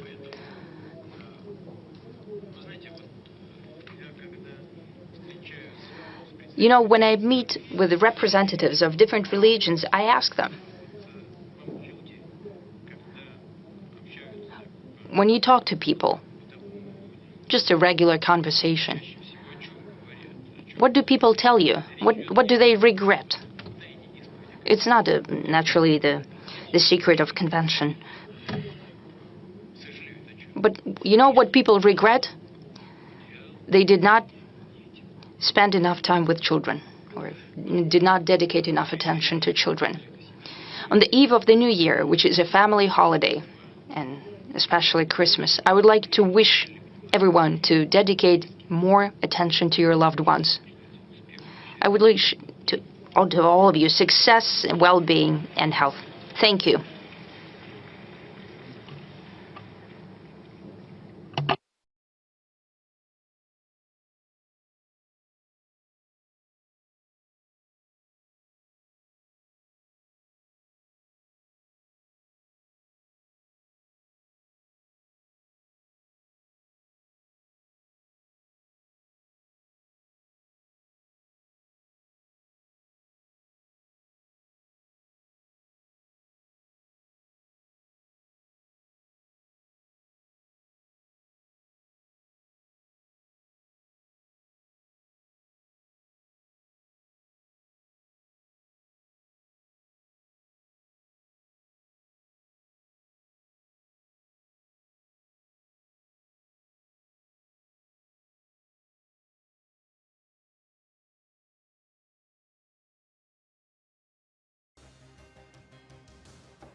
But before we start asking the questions from the people and the mass media, just a general question on my part to begin with.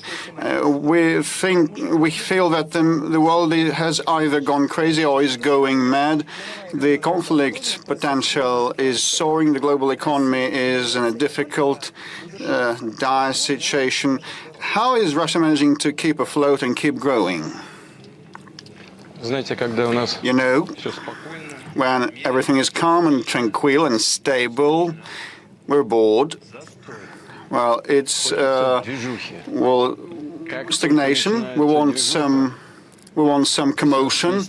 As soon as some commotion starts, and we see bullets whistling and time flying rapidly, we get scared to our wits. Well, it's horrible. It's a great deal of horror. But you know, it's actually not. It's all about the economy, and we start with the economy, despite your provocative question. The economy underlies everything. It's the main foundation, prescribing and determining the living standards of our people and the stability and the defensive capability. Everything is based on the economy. And the economic situation in this country, by and large, is normal, is stable. We keep advancing against all odds, despite external threats and in attempts to impact us. Last year, the economic growth was at 3.6% in annualized terms, and this year is going to be at 3.9 or even 4%. We'll have to double-check that, because at the end of the year, well, we will see some numbers, and we will recap in the first quarter 2025. And probably the level will even be 4%. And matters of the growth of the economy was some 8% in total, because as the experts say, I've exchanged opinions in the morning. So some of it is still virtual, but some 8% over 2 years. In the United States, it was 5.6%. In European Union, it's 1%. The leading economy, so European Union, Germany, zero growth, and it looks like they're going to have 0% next year as well. International economic and financial institutions are putting Russia is the #1 economy. We're speaking about the purchasing power parity and #4 economy in the world. And only China, the United States, India are ahead of us. So we are ahead of Germany, and this year we have outrun Japan as well. But this is not an indicator that we should get complacent about. Of course not. Everything is developing, everything is advancing, and while the European Union is slipping, there are other centers of the global development, and they are making progress. And in Europe and in the United States, this situation is changing as well. So we should keep up this pace that we have gained to improve the quality of our economy, and there are other indicators that are satisfactory, to put it mildly. One of the serious indicators for all the countries in the world, for all the economies, is the unemployment rate, and it's record low in Russia, 2.3%. We have never had anything like this. That's one. And secondly, growth of individual industries. Our industry growth is 4.4%, and processing industries 8.1%. And we look into certain individual industries, the growth is even bigger. Yes, of course, there is inflation that causes certain concern. And yesterday, when I was preparing for today's event, I spoke to the central bank governor, and Elvira told me that it's 9.3 or 9.2%, but the wages grew by 9%. If we speak about the real wages, I would like to emphasize this. If we do not take inflation into consideration, and the population's income is also growing, and overall this situation is stable and reliable. We are faced with certain issues because the economy is overheating a little bit, and the government and the central bank is trying to lend this pace to make it slower. And according to various estimates, next year we should have 2 or 2.5% to lend it softly to maintain macroeconomic indicators. That's what we are going for, striving for, and we will speak some more about this during today's conversation, but the situation is stable and reliable. There is one clarifying question, if you allow. You cited Germany and Japan as an example. I would like to speak about Germany. You said the economic growth is at 0%, but it was previously a center of economic growth. Does it have to do with the politics and the sovereignty? Because recently at the Russia Calling Forum you said that when you celebrated the Gerhard Schröder's anniversary, all songs were sung in English and there were no German songs. Yes, they were. It was a long time ago. Mr. Schröder celebrated his anniversary and he invited me and I attended. There was a small concert and everyone sang songs in English, and I said even a choir of girls from Hanover presented songs in English, but there was one troupe that sang songs in German. It was the Cuban Cossack choir. It was unexpected for me. I asked them how they learned this song, and they said, out of respect to the Germans, out of respect to the hosts, we learned this song during our travel, and we presented it in German. Later, I was approached by many guests. I'm telling you how it was, and many people told me we are ashamed. We are ashamed that only Russian Cossacks sang in German. And I said it to my colleague who was present at that forum. I told him sovereignty is an important thing. It should be deep in your heart. And I believe in the post-war era, the German people no longer feel their sovereignty. Who are Europeans? They are proud of being Europeans.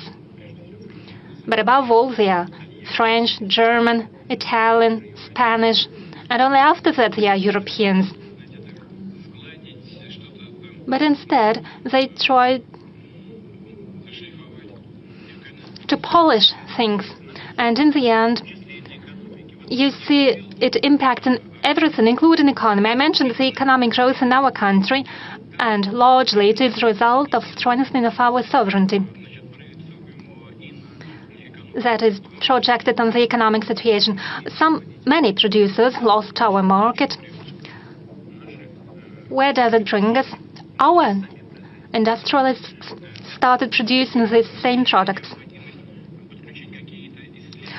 It necessitated various research, so we involved various institutions, including development institutions. And on the whole, it translated into the strengthening of our technological sovereignty. There might be different sovereignty in the fields of education, industry, military. It is important for our country, and for our country it is of particular importance, because if we lose sovereignty, we lose our statehood. That's crucial. And strengthening the sovereignty is also a result of economic growth. Mr. President, now I suggest that we move on to questions from our citizens. You mentioned the economic growth. Indeed, if we look at the economic figures, they look all right. Most of Russian plants are working tight, but the payments are below the inflation. We have made a rating of regions in which citizens asked most questions about price growth. It was in Kamchatka, in Sakhalinsk region, and in the most western region of our country, in Kaliningrad Oblast. And the price growth was a relevant question in Irkutsk. I will add some more figures. Our GigaChat provides us with some statistics. Most popular questions had to deal with price growths of bread, fish, and butter. They also ask about growing fuel prices, and those are just a few question categories that we have seen. And according to Rosstat, the Russian statistics body, we see that fruit and vegetable prices have grown by 3.4% over the past week. In particular, cucumbers got 10% higher, and the price grew by 43% over the past 10 months, since November. Those who are following our work via internet may know that when I spoke about the economic growth, the price growth and high inflation rate, but apart from that, there is income growth and the growth of salaries. Well, we have a vast country, and some people might say, how can we speak about the welfare growth? But at the same time, some people would say that the income was reduced. But I'm speaking about the average figures. When we plan something, we have to base on something, and we cannot base on anything else but average figures. As for the price growth, there are objective things and subjective things. Objective things are the following, and most crucially, the supply on the market should be in line with the purchasing power of the citizens, and it should be also in line with the volumes of produced products. But production growth was higher in our country than the income growth. Let me give you an example. Food production is growing constantly in our country. If we have some questions in agriculture, we might go into detail, but I'll tell you already now, plus 3% annually. In terms of meat production, we completely cover our demand. It is a good figure. But why is it so? Meat consumption per year is at about 80 kilos per person, while it is 42 kilos in the world. It is an average in the world. It would seem that it is enough, but at the same time, the meat consumption has doubled over the recent time. Doubled. As for milk, annually the milk production is growing, but milk consumption is growing too. It is not enough in order to produce butter. And I know that the growth of butter prices amounts to 33–34% in some regions, and it might be even higher in other regions. The consumption has grown faster than the production. There is a second objective reason, yes, and we have to change the situation in the industry. There is another objective reason, that is a growth of prices of certain products in the world, and there are sanctions and restrictions. They are not playing a decisive role, but they have their impact because they make logistics more expensive. And there are objective reasons too. Like some experts believe that the central bank could be more effective and efficient, and it could have started using certain instruments not related to the growth of interest rate a bit earlier. Yes, central banks started doing so in summer, but according to some experts, it should have been and could have been done a bit earlier. There are lots of reasons. I'm not going to list all of them and bore our audience with all these considerations related to various ways of regulations by the central bank. As for the government, it is working efficiently. I'm quite satisfied with its performance, and it is doing a lot. When it looks into the future, we always should look into the future. Even in the hardest and the most severe times of the Great Patriotic War, we know of such examples. People were looking into the future, and it was the right thing to do, as it turned out later. That's what our government is doing. It sets out national development goals, national projects, and so on. That's great. But it would be not bad to work with the industries, to think about the development of certain industries of such products or for which there is a broad demand. Probably there will be questions related to specific industries, and timely decisions have to be taken. It is an unpleasant thing to say, and it is bad. Price growth is something bad. But I hope that on the whole, while preserving the macroeconomic figures, we'll be able to tackle this as well. Mr. President, we have a mixed format today. The direct line is a press conference, and I suggest that we now give the floor, and we see that the audience is willing to ask questions. Yes, indeed.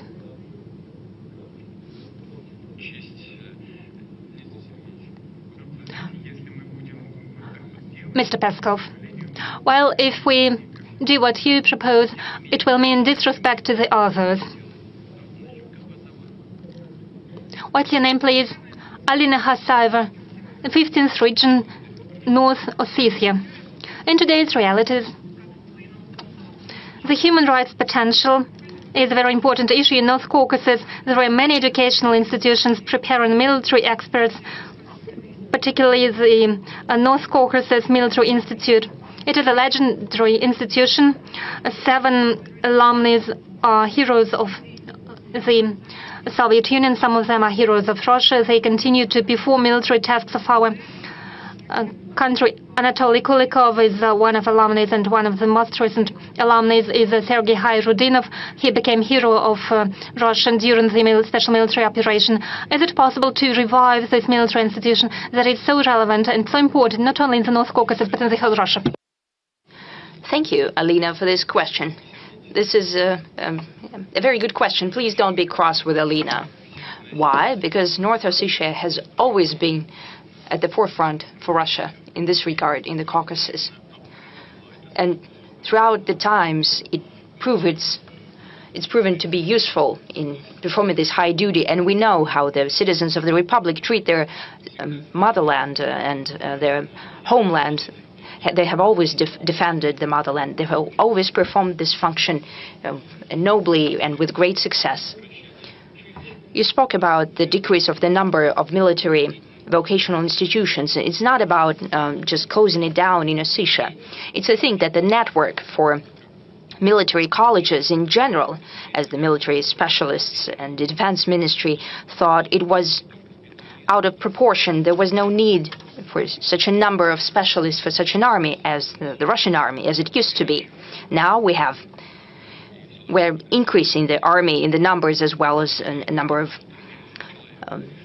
other institutions up to 1.5 million people. I cannot say that we will do that tomorrow, but we will work on it. That I can promise. Thank you. Working with the audience, let's go back to the center. Idar Tas, please, you have the floor. The mic, please, to the center. Thank you. Mikhail Petrov, TASS Editor-in-Chief. Before asking the question, Mr. President, I would like to thank you. This year, TASS is celebrating 120 years. We're the oldest information agency of the country. This year, in August, you have signed a decree to award the Order of Honorable Labor to our institution, and I would like to thank you for this. This is a high evaluation of our work. Thank you. As for the question, I think it concerns everyone today, I guess. When, during the Great Patriotic War, TASS were relaying the information from the front, I think it happened the same way as our guys are now working in a special military operation zone. They're also worried about that. What is your take on the course of the special military operation that's been going on for 3 years now? Is the victory any closer now? Naturally, I've expected such questions. There are many of them. As for the incoming questions that were coming in the past days, and moreover, I would like to thank you for this. It gives us a chance to show what we're doing there, what's happening, and what our guys are doing at the line of engagement. You know, the servicemen that whom I talk to regularly, they're giving some souvenirs to me. They're giving me their shoulder patches and so on. There's sometimes weapons as a souvenir. And quite recently, the servicemen of 155th Marine Brigade gave me a copy of the military flag, a banner.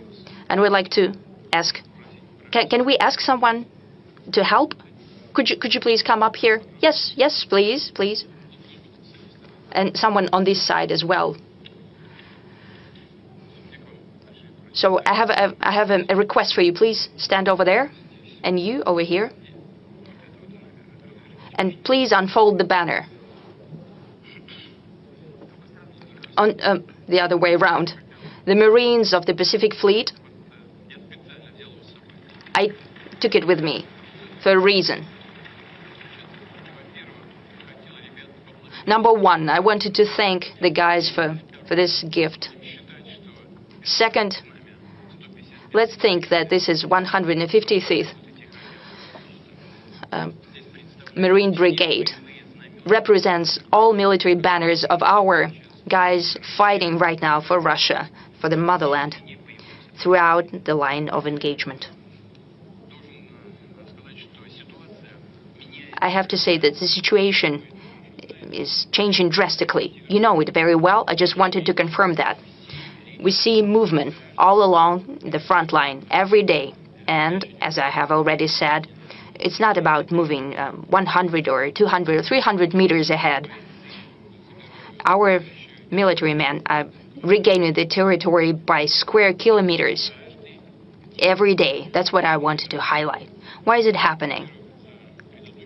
First and foremost, throughout the last year, and this is a classic scenario of military warfare.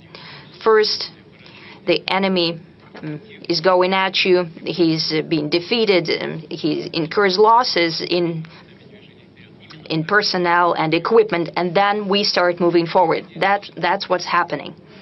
Warfare is complicated, therefore it's hard to think ahead and to foretell the future. But we are moving forward, and as I said, we're getting closer to solving our primary tasks that we have outlined at the beginning of the special military operation. As for our men and women in uniform, I will continue repeating that, because I have every reason to say that. They're acting as heroes. The capacity of our armed forces are increasing.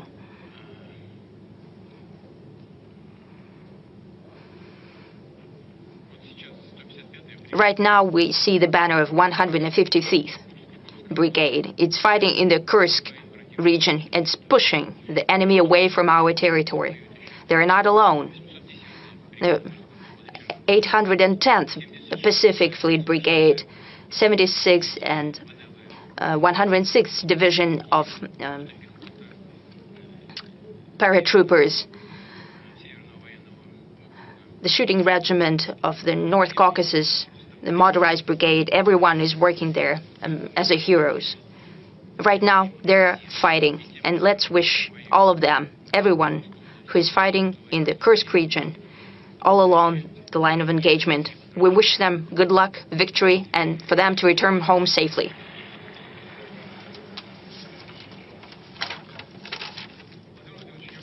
Mr. President, I just came back from the Kursk region. Those units and brigades that you've mentioned right now are doing their sacred duty, freeing our territory. We've worked with them for several weeks. At the front line, we shot a video. 155th Brigade liberated several settlements. And we showed in our video that when the adversary has been pushed out of the settlement, he starts to shell that will artillery fire that very settlement. We traveled to Borki, Snagos, and Lubimovka, the liberated settlement. You can see that on the map. First, the houses have been intact, and now they're being destroyed, and people from the border regions have nowhere to return to. They have no homes. They're trying to rebuild their homes, but now I suggest we call Tatiana Ziborova. She's forced to live during a temporary settlement. Do you hear us, Tatiana? Your question to the President, please. Mr. President, good afternoon. I'm from the Kursk region, from Bolshe-Sedatsky region. I have a question from all citizens of the Kursk region. When our region will be liberated, when the Ukrainian army will be pushed far enough so they wouldn't even dare show their face to us, even look towards us, when can we go back to our houses? Or somewhere so we can live in our own homes. One more question. Will small villages be rebuilt, the villages that have been destroyed? Will the infrastructure be rebuilt there? And now the question from Bolshe-Sedatsky municipality. Will our citizens be put on the list of housing certificates? Because they are not issued to us right now because the Ukrainian army did not go there, so we're not listed as qualifying for the housing certificate. Madam Ziborova, no question here. I don't even want to name the specific date when the adversary will be pushed out. Right now, at this very minute, the fight is ongoing. The fighting is quite serious. It's not quite clear. It makes no military sense to enter of the Kursk region by, the Ukrainian armed forces, or to keep on staying there, sending as cannon fodder their best storm brigades and units. Still, this is happening. It is for sure that we'll get rid of them. But as for the specific date, I cannot name you the specific date. But there are certain plans, so I know the date. It is reported to me regularly. But saying that by this very date, it would not be correct, because our servicemen can hear us right now. If I just name the date, in a day or two, they will try to deliver on that without regard for their own lives.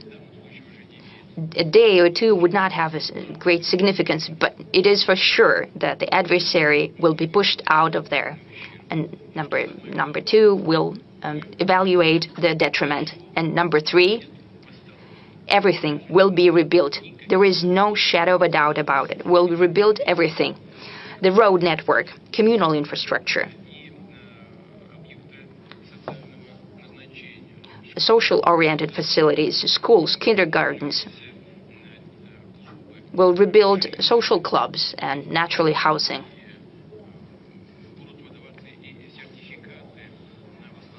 We'll provide certificates to rebuild housing.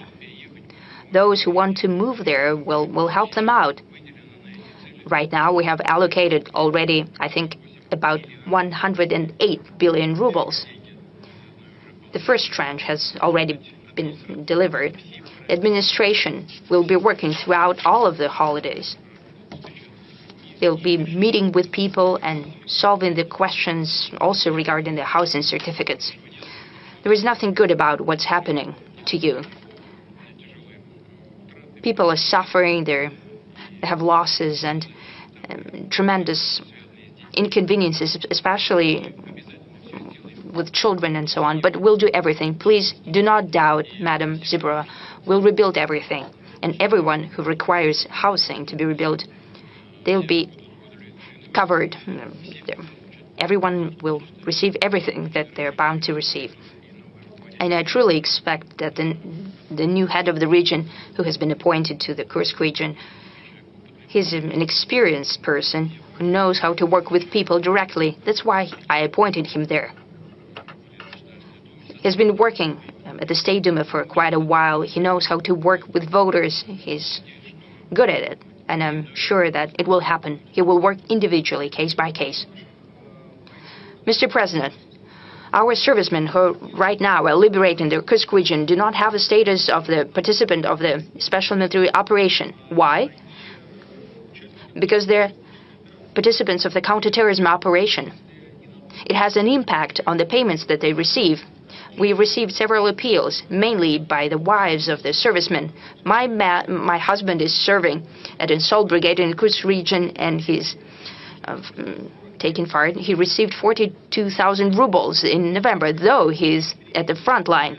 Some servicemen do not receive payments for 3 months already, since they're in the counterterrorism zone, not in the special military operations zone. Yet another appeal. Kursk region servicemen receive 25,000 per month, not 210,000 rubles as promised by the Defense Ministry contract. Can it be amended? Yes, it can and it must be. This is my shortcoming. This is unexpected for me. I know what is said here. Our servicemen, who used to fight at different parts of the front line, they're participants of the military action, and if they have been moved to the Kursk region, they're bound to receive them. I think I'll check it. Possibly there used to be a category that was not at the line of engagement, and then they landed in the Kursk region. Possibly they were not certified as the category of participants of the special military operation. Honestly, I didn't even think about it. So, my apologies. All of that is going to be corrected. It's a pity that the Defense Ministry overlooked that, because it's their responsibility, but we're going to sort this out and everyone is going to get everything they're entitled to. And the military who are performing their duty at the line of engagement will get everything. And we will recalculate everything retroactively.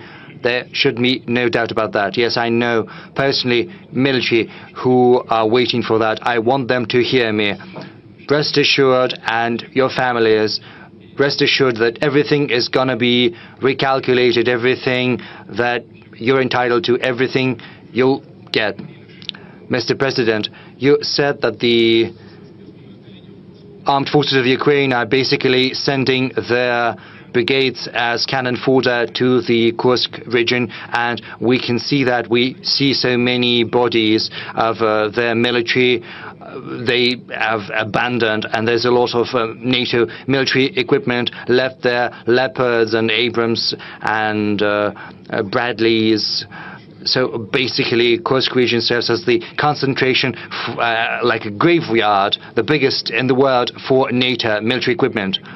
That very well may be the case, because the amount of military equipment in Kursk region is almost the same as the military equipment of the armed forces of Ukraine that had been destroyed over all of the last year in the territory of Ukraine.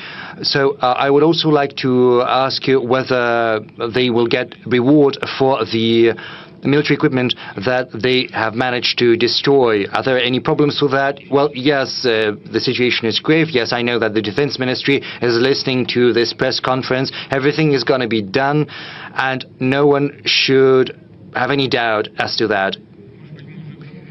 Maybe we'll move to the room, to the audience. Very well. Since we're talking about the military sphere, let's go to Zvezda TV channel. Konstantin Kokoveshnikov, Zvezda TV channel. I have to ask you about the statements we've been hearing from you over the last several weeks, you spoke about the first military test of Oreshnik. It seems as if it is a perfect weapon, even though in the West it's still dubbed as a modification of an old Soviet missile, saying that the air defense system can bring it down even at the moment of launch. Can you comment on that? And what about the sense behind the name of this Oreshnik? Because there are different theories as to why it received this name. First, whether that is an old weapon or new weaponry, it's a cutting-edge type of weapon. Of course, anything that is being done anywhere is based upon previous achievements, and then we make a step forward. And the same thing applies to Oreshnik. Yes, there were certain developments in the past, some of them dating back to the new Russian history, and based on that groundwork, our researchers and scientists have been thinking what else they can do. They talked to the client, namely the defense ministry, and it was even brought up to my level, and I weighed in on the final decision on whether this new missile has to be produced and in what volume. This is a new weaponry, short-range and intermediate-range missile. You said that several experts in the West believe that it can be easily intercepted and destroyed, especially at the moment of launch. What can I say to these experts? The thing is, there are different types of air defense systems, because you should know that there are Patriot air defense systems, which there are also THAAD systems. I don't know whether they have those in Ukraine. Maybe if Americans want, they can supply those systems. Let them. It's similar to our S-400, whereas the Patriot is more or less like S-300, whereas this new one, high-altitude air defense system, is more or less like S-400. Let them do that, and we'll ask our guys in Ukraine to find some good solutions. Well, when I say our guys, I say that without irony, because there are those we can talk to in Ukraine, because there are many people in Ukraine who are dreaming of ridding their country of this neo-Nazi regime. But the thing is, THAAD is basically an anti-missile system, and for many years before we had been asking the Americans not to deploy those systems, otherwise we would have to find systems that would allow us to penetrate those systems. You know, we had to come up with the Vanguard system, which is kind of a cruise missile which follows the landscape without going too high. So basically all of that is only leading to new expenses, especially for American taxpayers, without giving anything in return. That said, this system has been developed and deployed. There are 2 positions in Romania and in Poland, and there are 24 anti-missiles deployed there. I think they're called Standard 3. In Romania, it's the 1B modification with a 300-kilometer range, and it can intercept missiles at 80 to 250 kilometers of altitude. In Poland, there is a newer modification. It can intercept as far as 1,000 kilometers and at the altitude of up to 500 kilometers, whereas Oreshnik is an intermediate range missile, and it's 1,000 up to 5,500 kilometers. That's the range of Oreshnik. Now, just imagine, our system is deployed 2,000 kilometers away. Even if the anti-missile is deployed in Poland, it's not going to be able to intercept. They say that the missile is very vulnerable at the launching stage, but they won't be able to intercept those missiles so far. Moreover, the launching sites are protected.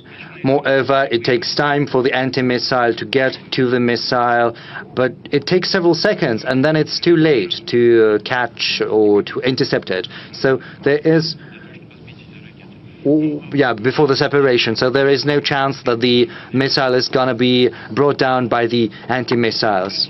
So if the experts in the West think so, well, let them come up with a proposal to us and to the US.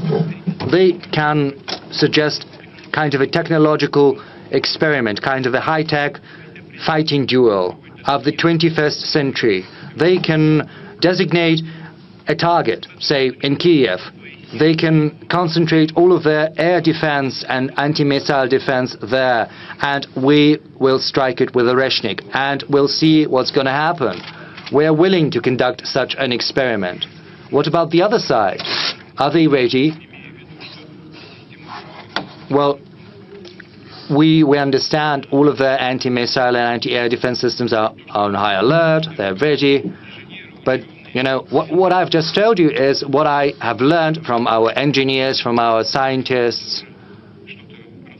And of course, the American political leadership also get their information from their experts. So let's conduct this duel and look at the outcome. It's going to be interesting because it's going to be useful both to us and to the American side.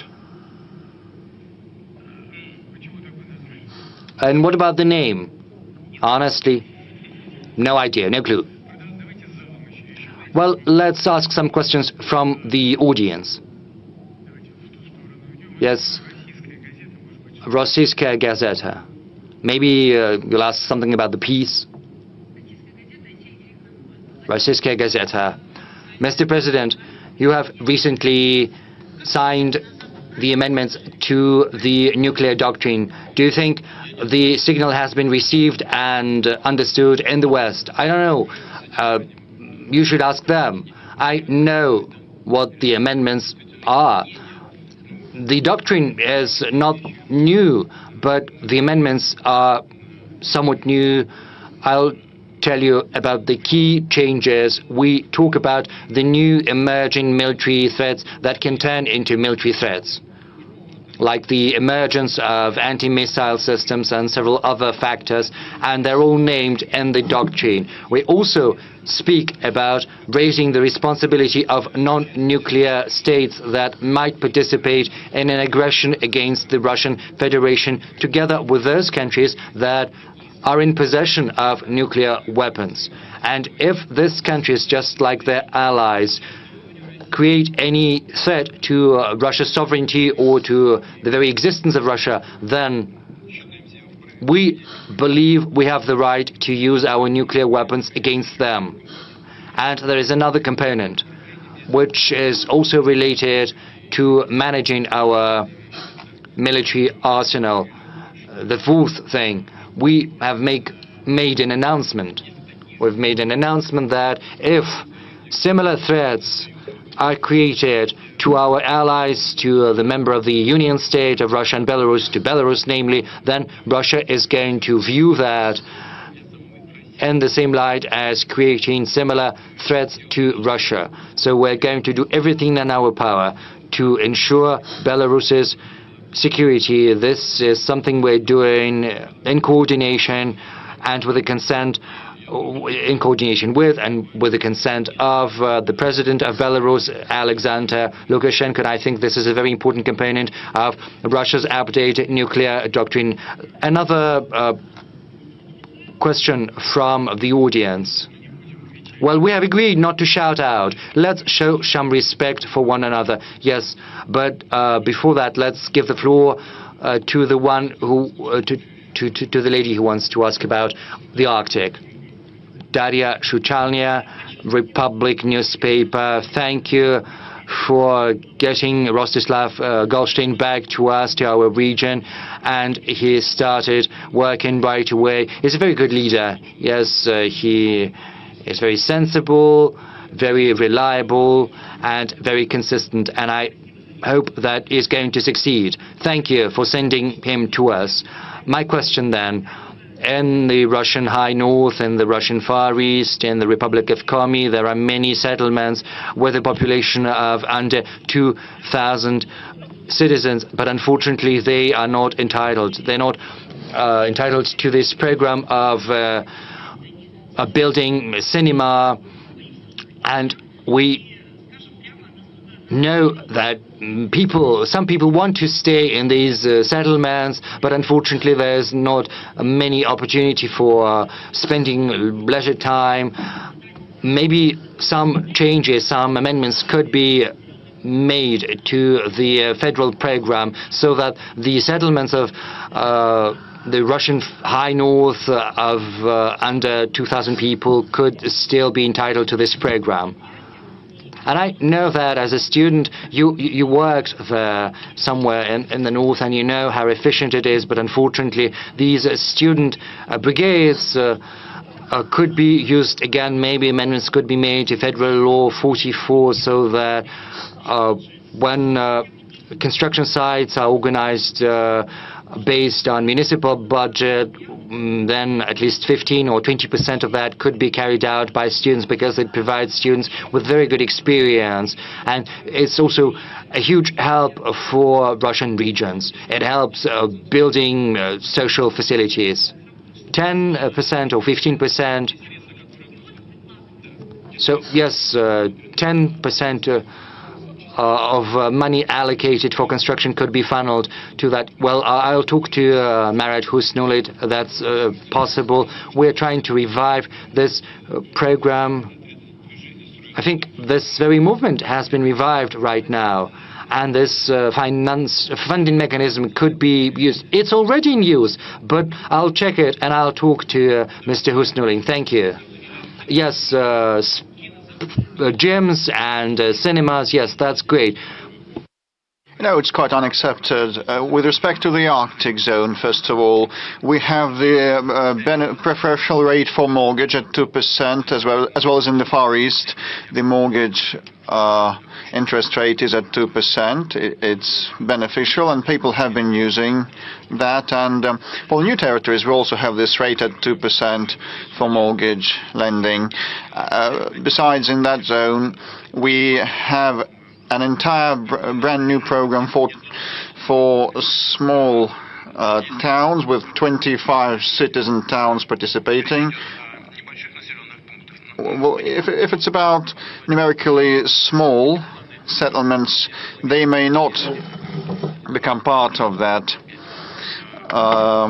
program of 25 cities, and we will try to figure out what we can do additionally for those small settlements in the Arctic zone, because most of them have a few residents, but we actually assumed that broadband internet was the main need. But you know, when it comes to movie theaters and movie hall, the atmosphere is different, and now we have lots of Russian patriotic high-quality films and movies. Yes, it's a separate topic to cover, and many of the film manufacturers and producers have left us, which prompts us to boost our own cinema production, and giving this rise in society, enthusiasm in society that we are now having. All our historical tales need to be promoted, and I often watch those with my junior family members, and we'll try to respond that positively. Okay, dear friends, when you ask 2 questions in a row, you deprive some of your colleagues the opportunity to ask a question. Let's go that way. Let's move that way. Well, let's see, Krasnoyarsk, probably, the city of Krasnoyarsk.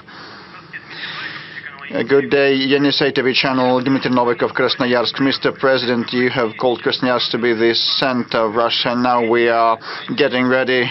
Just apologize for interrupting. It wasn't me who called. It's the geographic center of Russia, Krasnoyarsk. And we're getting ready to mark our 400th anniversary in 2028. And using the opportunity, would like to invite you to visit the anniversary. But my question is, now Rus Hydro headquarters is moving to Krasnoyarsk at your behest, and probably it will be coherent to prompt other state-run and private companies to move to the region, which would give new tax revenues and opportunities. Do you contemplate and entertain such opportunities? Well, first of all, I believe it is a proper way to do, and possibly some of the federal authorities should migrate to different regions. That would prompt and boost the development of our government. We're trying to concentrate all the judicial power in St. Petersburg, and that kind of separates the judicial branch of power from the presidential branch of power, making the former one more independent. And some of the functions of the capital city are transferred to St. Petersburg, and other big centers of our country like Krasnoyarsk also need more attention, having more revenue and companies paying taxes on site, and that would encourage the region's development. And you have mentioned Rus Hydro. Indeed, when I blessed the future CEO Khmarin, I just asked him, will you be ready to move to Krasnoyarsk? Yes, and your wife, she would agree, but that takes time.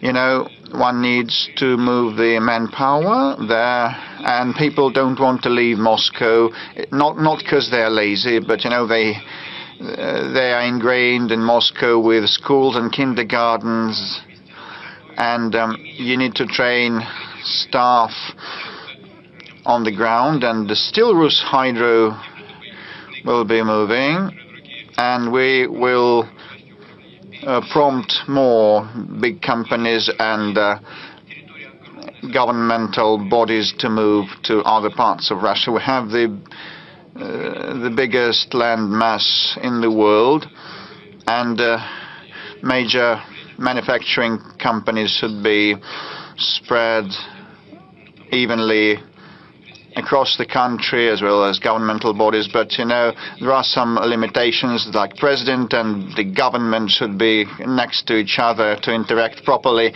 Yes, thank you for the invitation to visit Krasnoyarsk. Some of the businessmen suggested moving the capital to Krasnoyarsk. Yes, or Irkutsk, and Peter the Great wanted to have a capital, the capital in the south, to move the capital in the south. He had two options, either St. Petersburg or a city in the south, in Taganrog.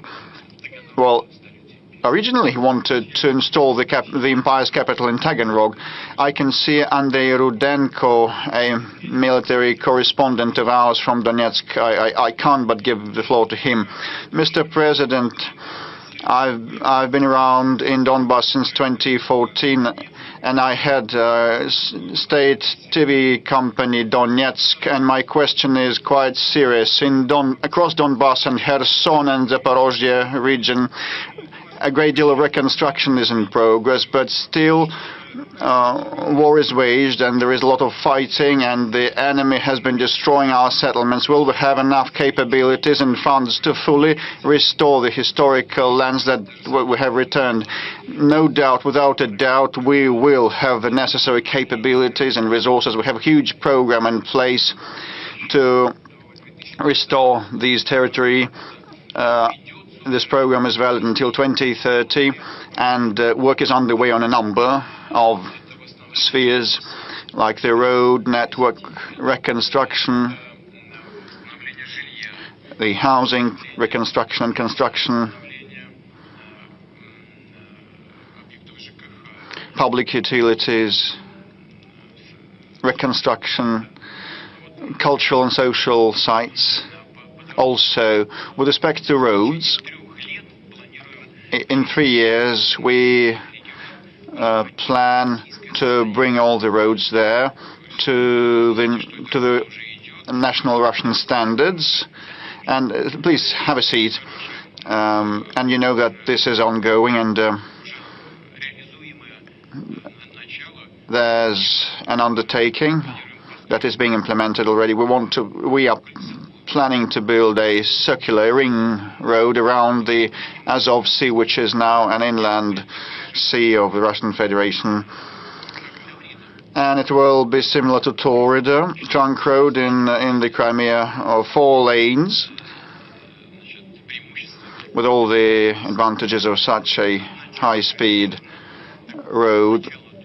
The first segment has been built from Taganrog to Mariupol, a segment of 40 kilometers, a short one, but we actually plan a road around the Azov Sea, another road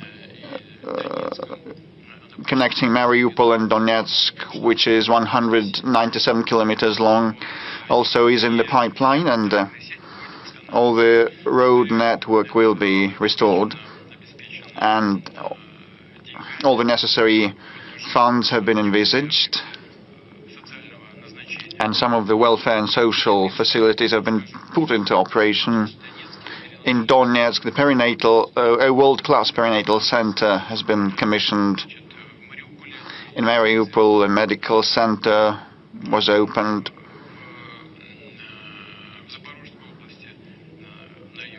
In the south, in the Zaporozhye region, a children's clinical hospital is planned. It was the behest of the local residents, and the governor also supported that, and the design is already launched. And so we have a lot of work planned till 2030, and now we have already reconstructed 21,000 facilities. 11,000 facilities were reconstructed with the help of the federal funds, and 10,000 installations were done with the funding of the patron regions from across the Russian Federation. And I'd like to thank in the leadership and the residents of those patron regions while we are in the air.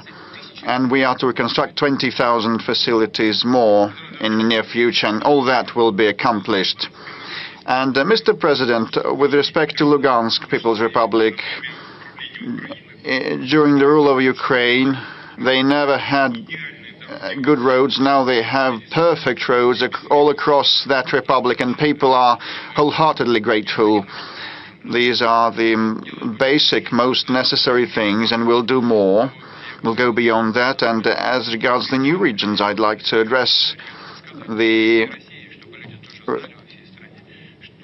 residents and all other Russian nationals, while we have the live broadcast, that these regions have a very good potential to unlock, and potential and prospective tax revenues might be huge.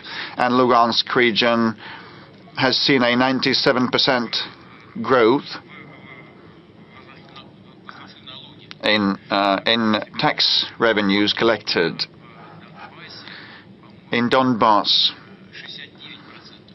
the growth is at 69%, I mean the revenues collection.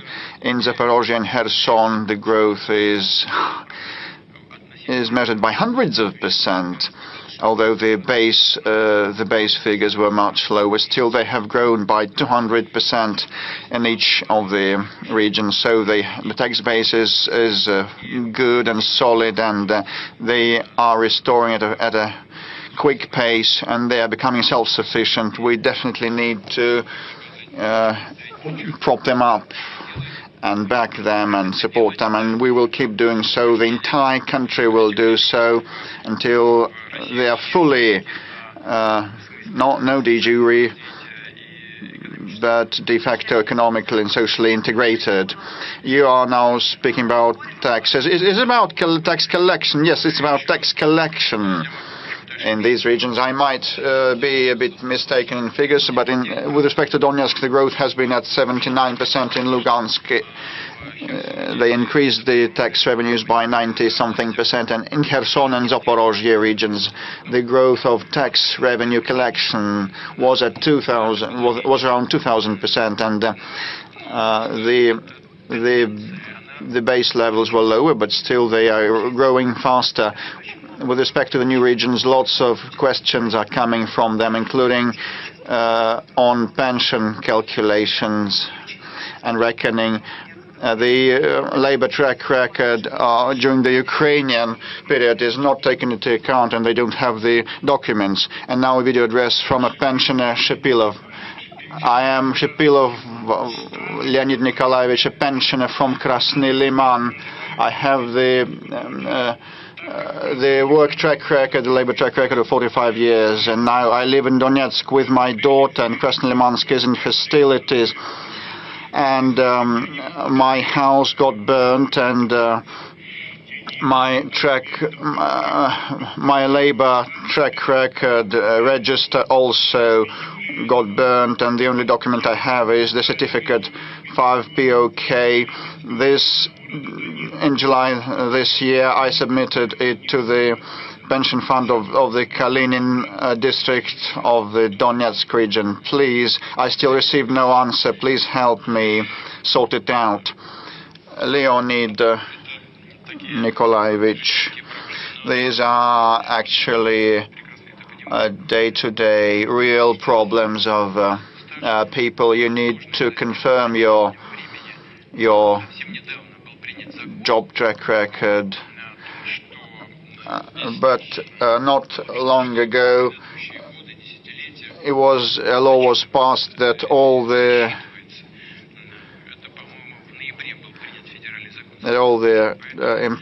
time in employment,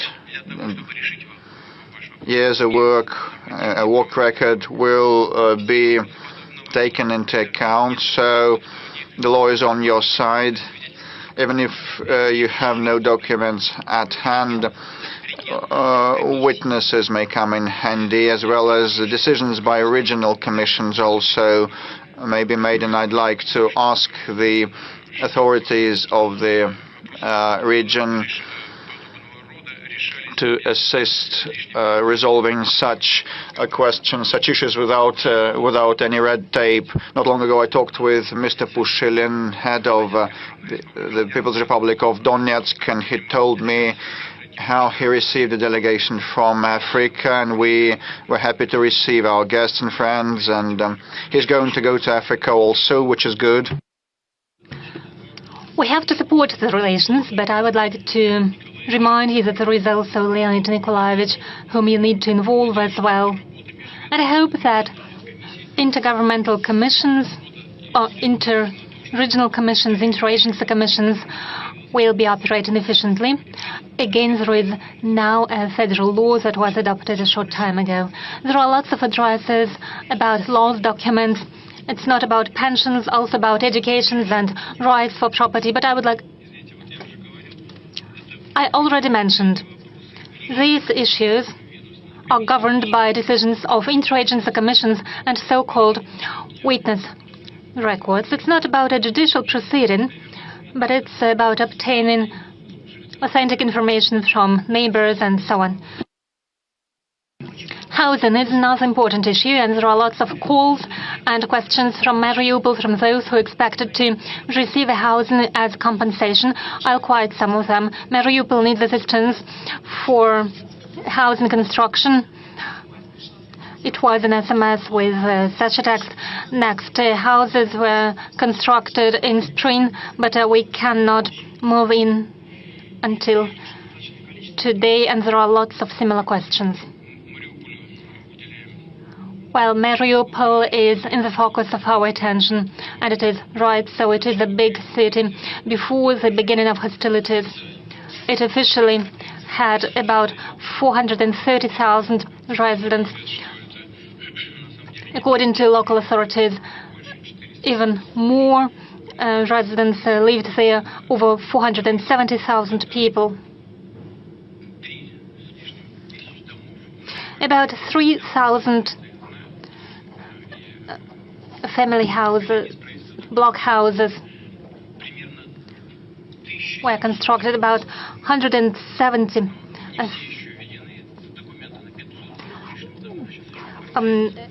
about 1,700 houses were destroyed, but the reconstruction is on the way. New houses are constructed too. Those that cannot be reconstructed were demolished, and this land was given to the developers, the construction companies, and there is a mortgage program of 2% which can be applied to those new houses. So there is a construction boom of a sort in these territories. In Marupople, for example, according to our estimates, about 300,000 people have returned to their homes, and the population is growing at a high ratio. Roads, schools, social infrastructure is in the focus of our attention. There is a medical center that was constructed recently. We deal with educational institutions and will continue to do so in the future. But as for housing, I'll reiterate. There are houses that were handed over to developers, but citizens, the residents, have the right to receive a housing at least close to the neighborhood they used to live before. If a new block house was blocked by a developer, was constructed by a developer in this neighborhood, the person should receive an apartment close to the neighborhood where he or she was living.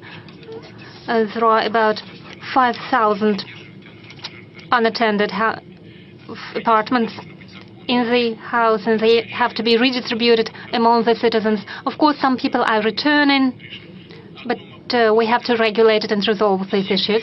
But I can say for sure, all those who are entitled for compensation, all of them will receive it. If it's not the case, please appeal to regional authorities.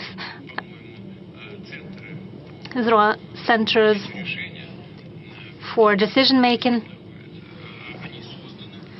They were established, if I'm not mistaken, it is located in Marupople Street.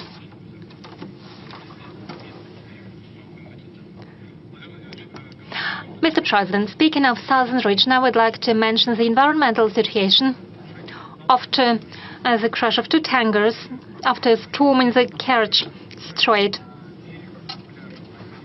Oil products were leaked near Anapa, and it is now moving and migrating towards Galanji. The situation is deteriorating.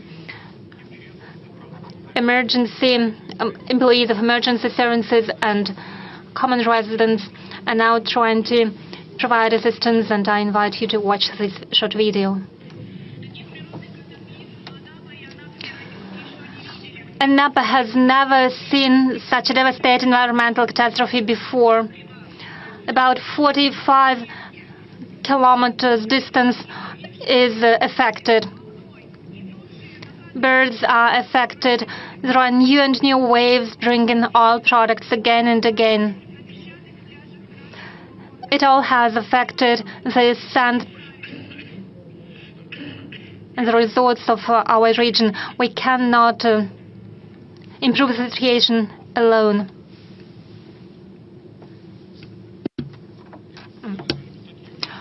Mr. President, those are horrible footages from our resorts. I know you have already given instructions to mitigate the situation. What else can be done?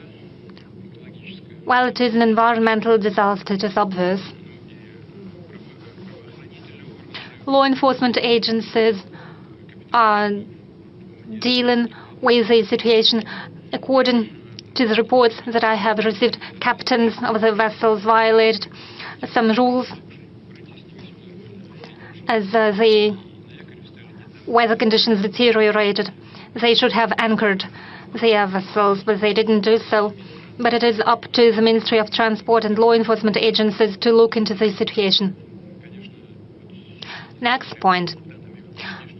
I don't know what's happening right now, but yesterday the storm was ongoing and the working conditions were complicated.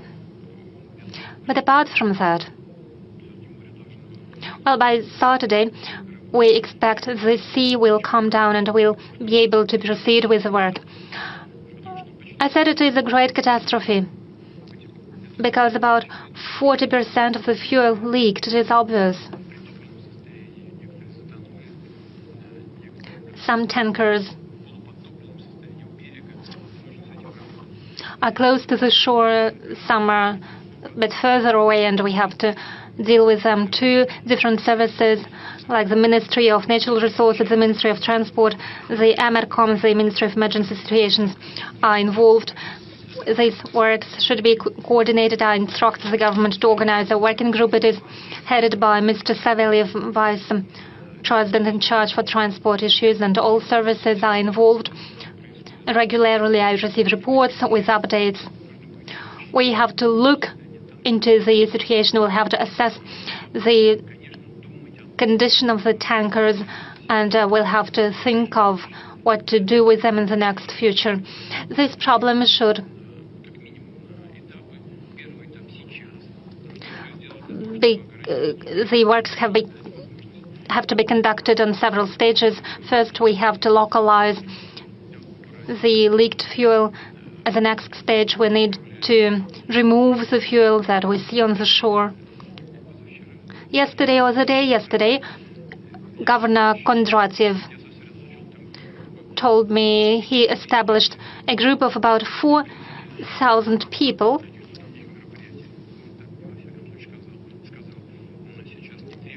and according to him, no further efforts are needed, but if needed, they will be ready to deploy an additional team from the Ministry of Emergencies.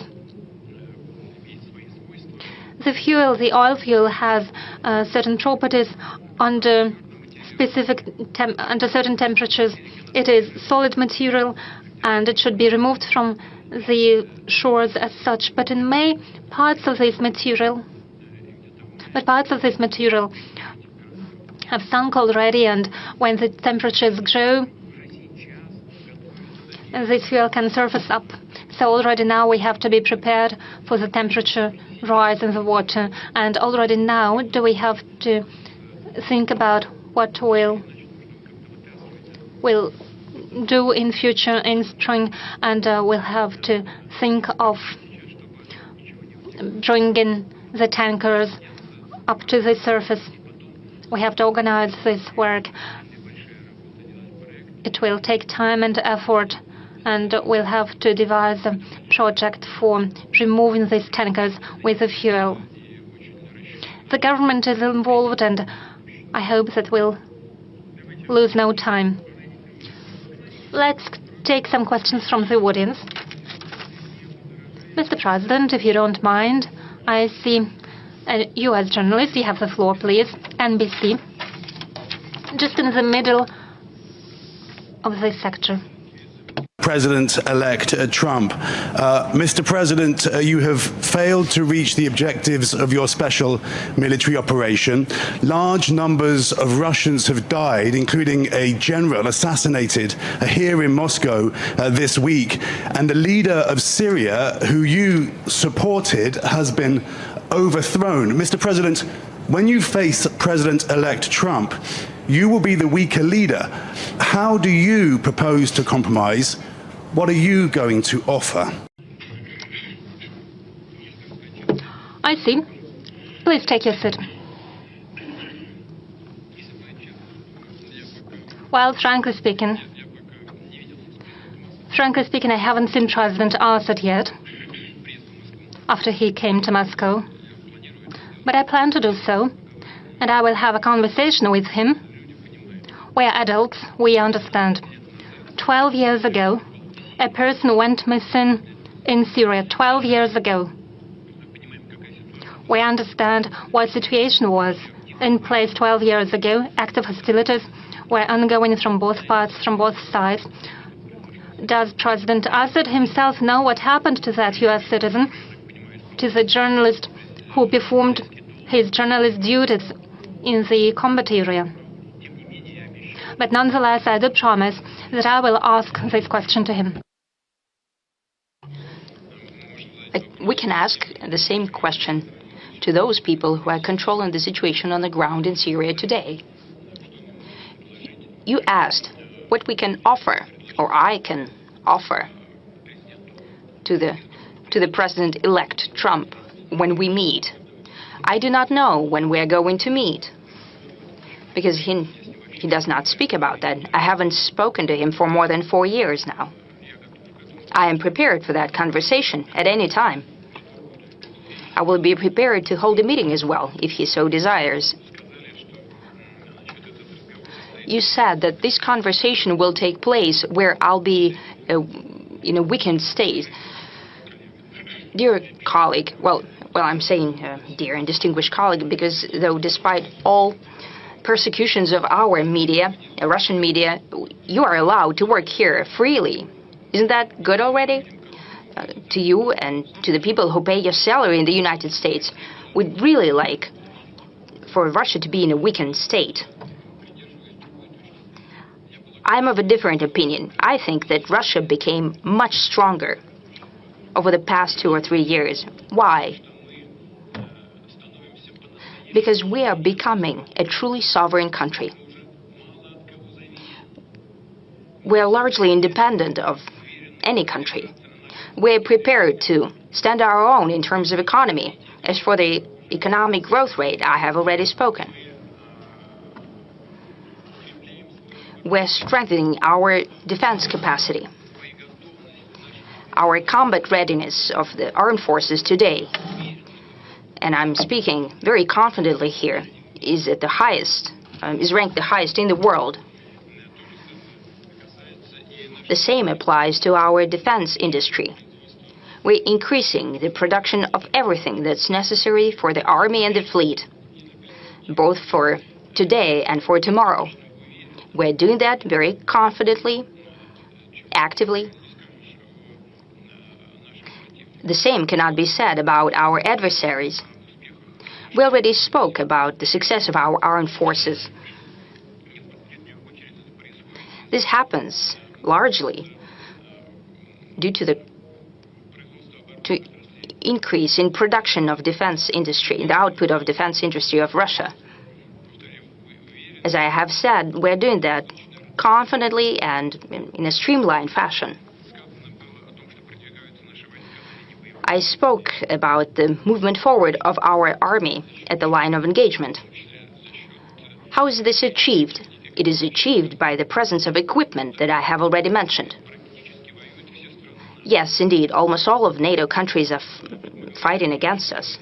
We spoke about our inflation rate, but what's happening over there? One shell of 155 millimeters. It used to cost, a year ago, about 2,000 euro. Now it costs 8,000 euros. The price has increased fourfold. If the hostilities continue at the same tempo, not only 2% of the budget for defense, which was always done at the insistence of the President-elect Trump, will be enough for NATO countries. Even 3% won't be enough.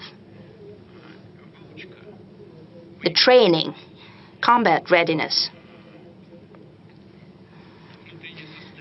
the morale of the Russian army is at such point right now that is unparalleled by any army in the world.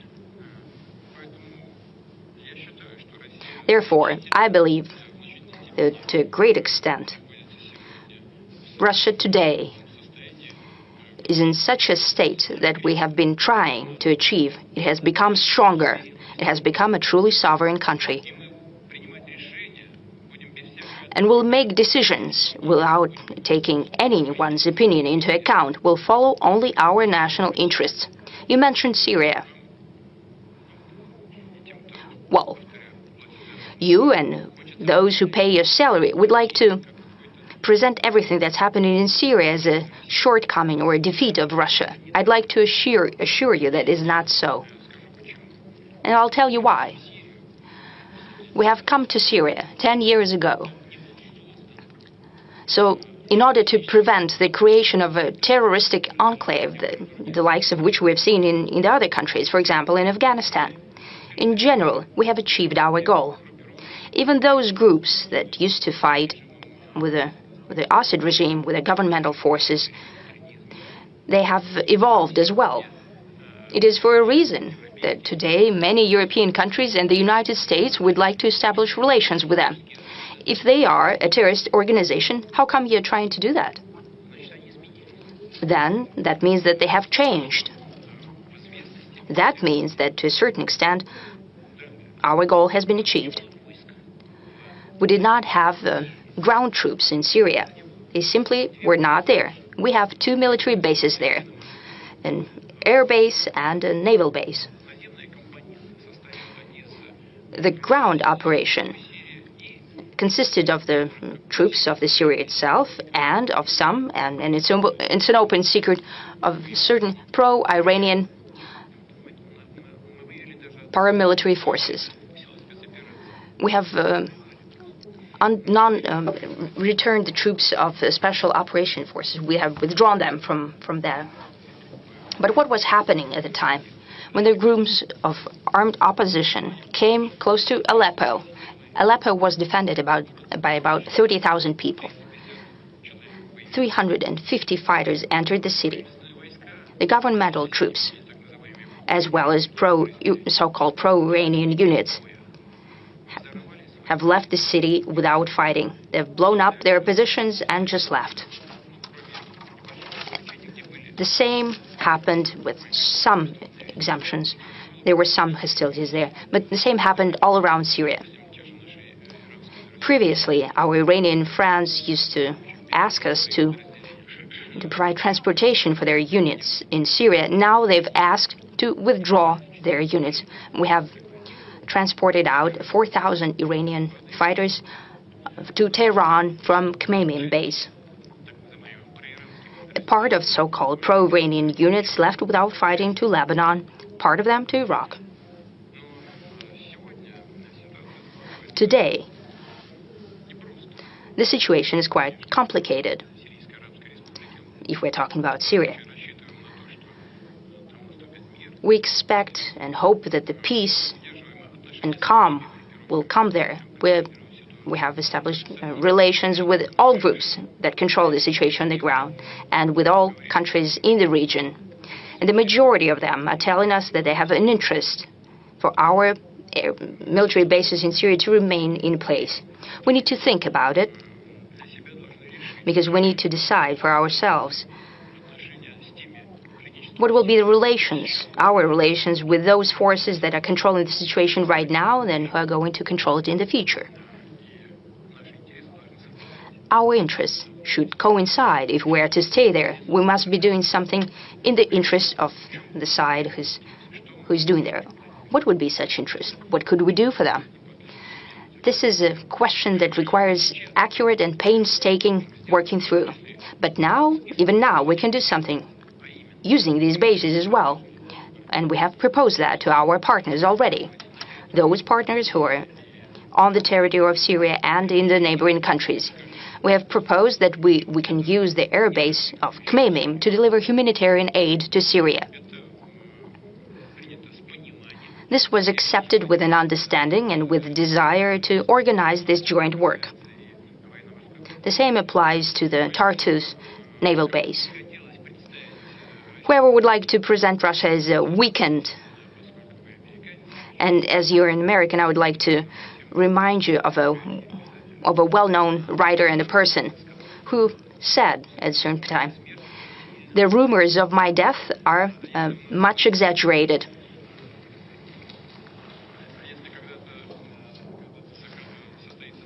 And if we hold a meeting at some time with the President-elect Trump, I'm sure we'll have something to discuss. Mr. President, one more question about the death, the assassination of General Kirillov. Yes, the assassination of the general. You said that an attempt at assassination, and I am thankful to you for this, because you have acknowledged indirectly that this is a terrorist attack. Why? Because this is a murder committed by means that are dangerous to others. Kiev has conducted such terrorist acts and crimes against many citizens of the Russian Federation. Right now in Kursk, when they're shooting civilians, I mean the Kursk region, and done at the territory in other regions, your colleagues were killed. Terrorist attacks against journalists were conducted as well. I don't mean you personally right now, but I mean the Western journalists in general. We've never heard condemnations of such terrorist attacks. So I'm thankful to you right now that at the very least you have remembered that. Let's work with the audience as well, because we have tremendous interest. I see Tartar and BRICS and... I'm sorry. I would like to address our American colleague. Do you hear me? Do you have any other questions? If you have any, go ahead and ask them.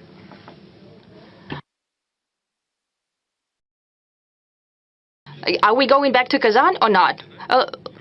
If you would think about them, if you can formulate them, then we'll go back to you then. And we'll talk to Tartars, then to Americans.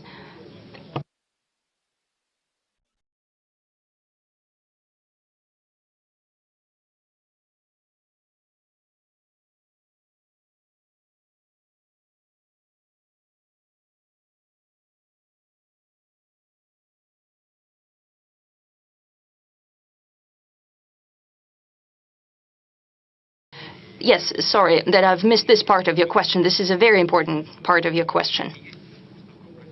The politics is the art of compromise, and we have always said that we're prepared for negotiations and compromises. But the other side, the adversary, has refused to hold negotiations. But we're always prepared for that. And the result of such negotiations is always a compromise. We have achieved an agreement, in essence, in Istanbul at the end of 2022. And I'm saying it for the 100th time now. The Ukrainian side has initialed the document. That means that in general, they were in agreement with it.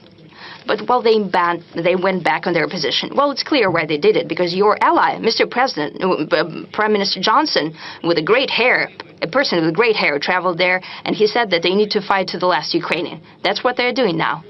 They're running out of Ukrainians who would like to fight. I don't think there are any left. We're prepared. But the other side must be prepared as well, to negotiate and to compromise. Thank you. Go into Kazan. So we're done with the US. Let's talk to Tartars now. Thank you for this possibility to ask questions. Tatarian Forum.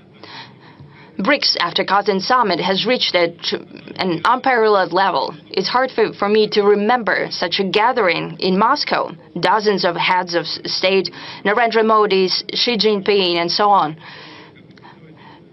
So your expectations about standing off to the Western world order, have they been fulfilled fully? And a follow-up question.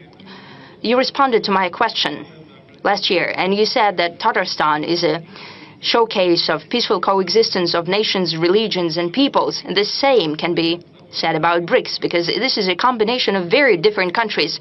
Hence the question, do you see an opportunity to create the headquarters of BRICS in Kazan, maybe of Russian part or of the organization in general? Arthur, you said that Moscow hasn't seen such a gathering of leaders of different countries. You're quite right.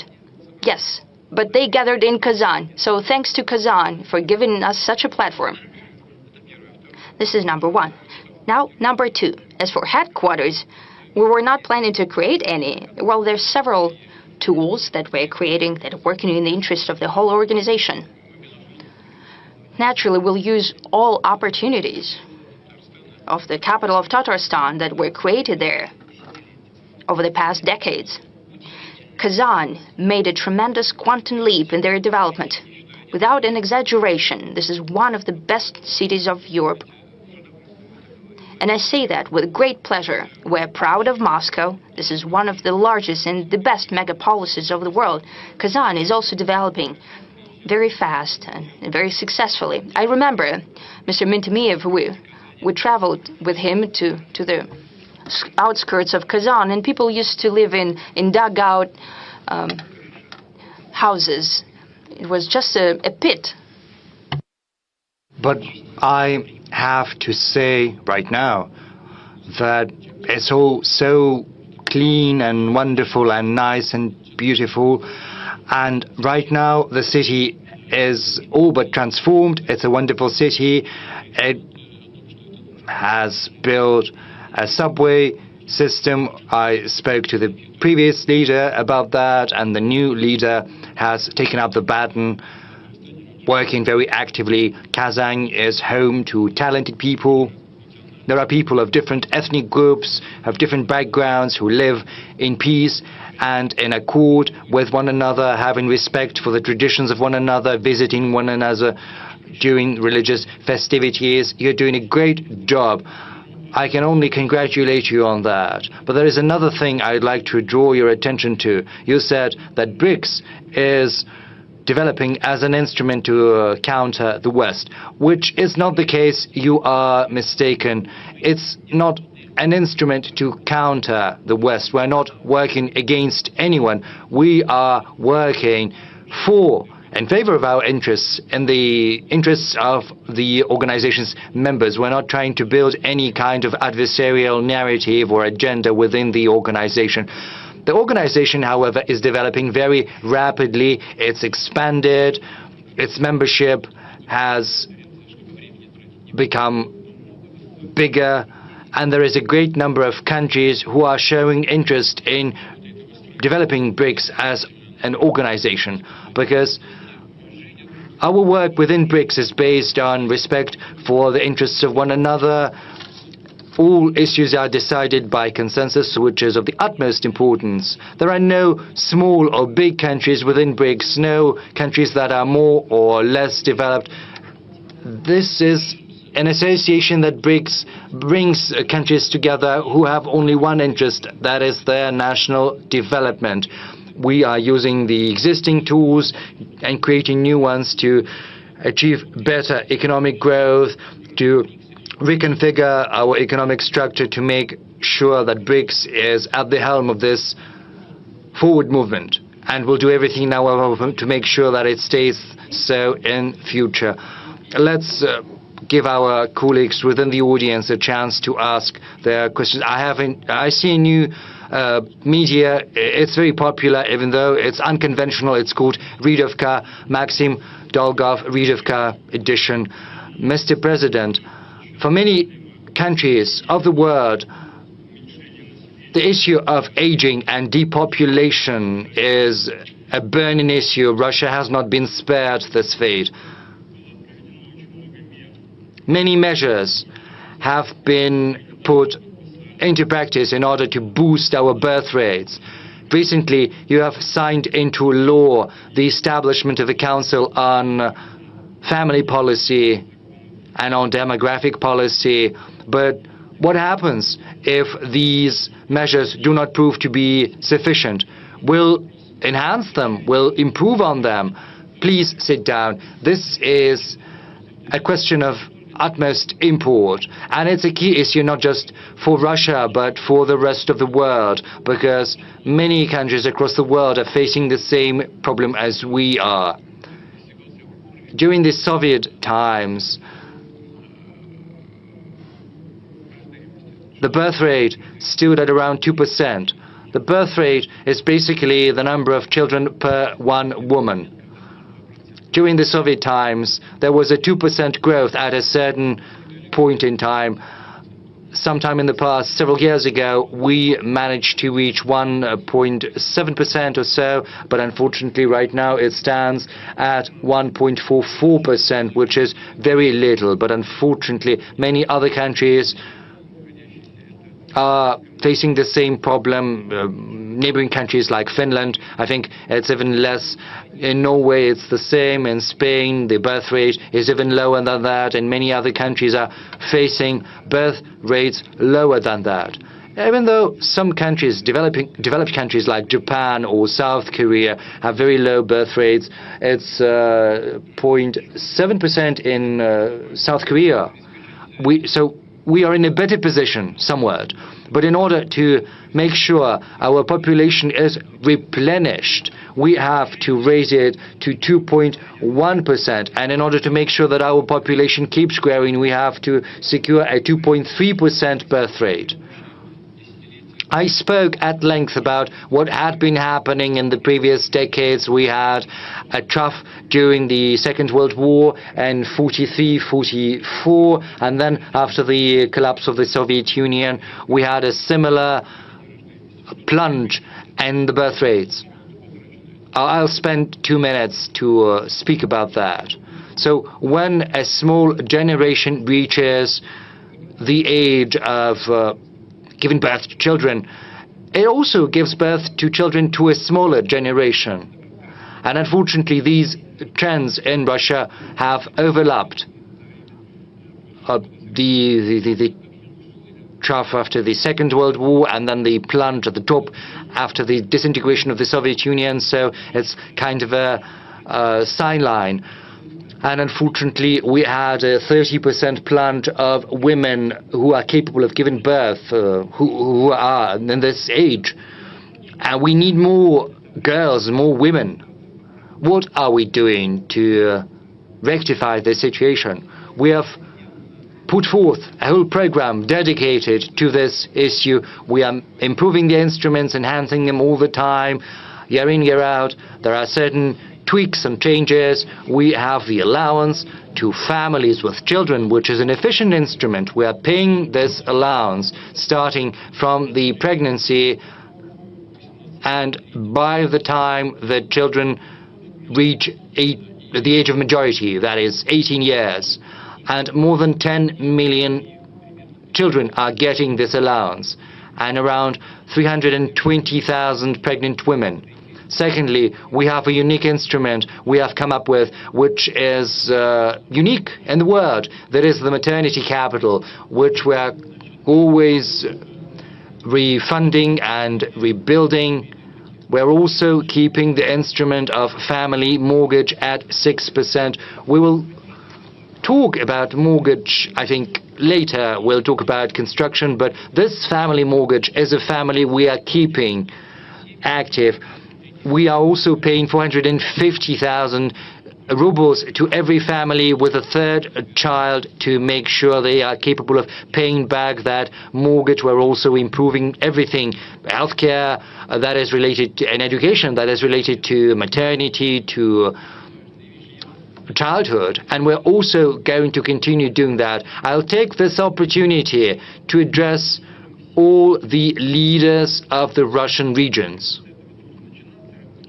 This is where you should start in the morning and finish in the evening, because it's a challenge for many countries across the world and for Russia in particular, because the population is the backbone of a country. Territory is good, but it has to be populated with citizens. So I think we're doing a lot, but apparently it's not sufficient. And we can say that we're doing some useful things, but we will only have succeeded once we have reached the objectives that I've just enumerated. Actually, we're getting many messages from families with many children. There is this problem. There is this single allowance. But once the mean salary is superior to the minimum level established at the region, then they are not getting that allowance. And unfortunately, even if the discrepancy is very small, they're not getting the money. We are giving the floor to Anna from Surgut. She's got 5 children. Anna, over to you. Hello, Mr. President. My name is Anna Alikova. I was born in Surgut. I live in Surgut in Hanti-Mansi Autonomous District. I've got 5 children. One of them has a disability. Starting from July 2023, I've been applying for an allowance every month, but I'm denied that allowance because my salary is a little more than the minimum wage. Once it was 400 rubles. So when I get a pension for the child who has a disability, is that considered as part of my revenue? Why is it taken into account? You know, my spouse is getting an official salary, and when they take into account all of my revenue, they are calculating that based on our revenue before tax. But the thing is, we're paying taxes, so we're getting less money than what they are calculating. And another problem, the thing is, we have to go on vacation somewhere, just as any other family. But just the day before yesterday, we looked at the tickets. A one-way ticket costs 140,000 rubles or so per one person. So what can we do about that? Anna, you've got 5 children, right? My congratulations. That's great. You're a happy person. That's for sure. And many people in our audience should congratulate you and should also emulate you and your family.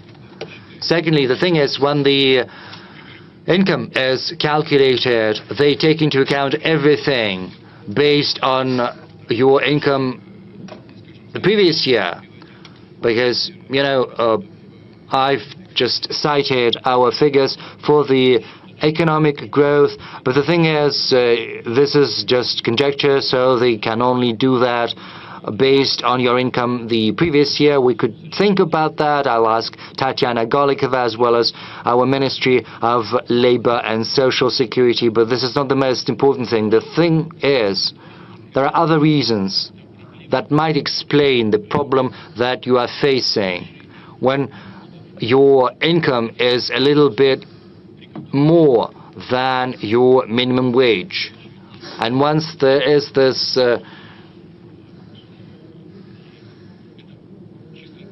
discrepancy, then you're not gonna get the allowance. This is a very formal approach. We were thinking about how to avoid this similar situation, the one your family is facing, and we have a solution. We have to recalculate the income tax, and then we have to give at least a 7% tax rebate based on the tax your family has paid. I think this will be able to compensate the money you're not getting due to the fact that you're not entitled to the allowance. We'll have a look at that. We'll see how it works. The government believes that this will be able to give you back the money you're not getting normally due to the fact that they're denying you the allowance. This is a recent decision. We are gonna look at how it's been implemented. Secondly, you spoke about travel and going on vacation. We know about the problem. I've spoken to the leaders and to the heads of the industry. You know, our aviation industry is very stable. Last year it was 105 million passengers. This year it's going to be 111 million passengers that have used air transport. So we are coming up with a solution. There are going to be benefits provided to children with to families with many children. There has to be a 50% discount or so.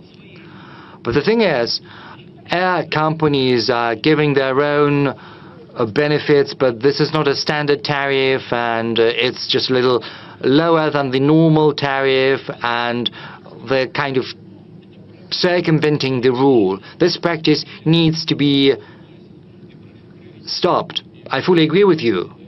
A full discount has to be provided.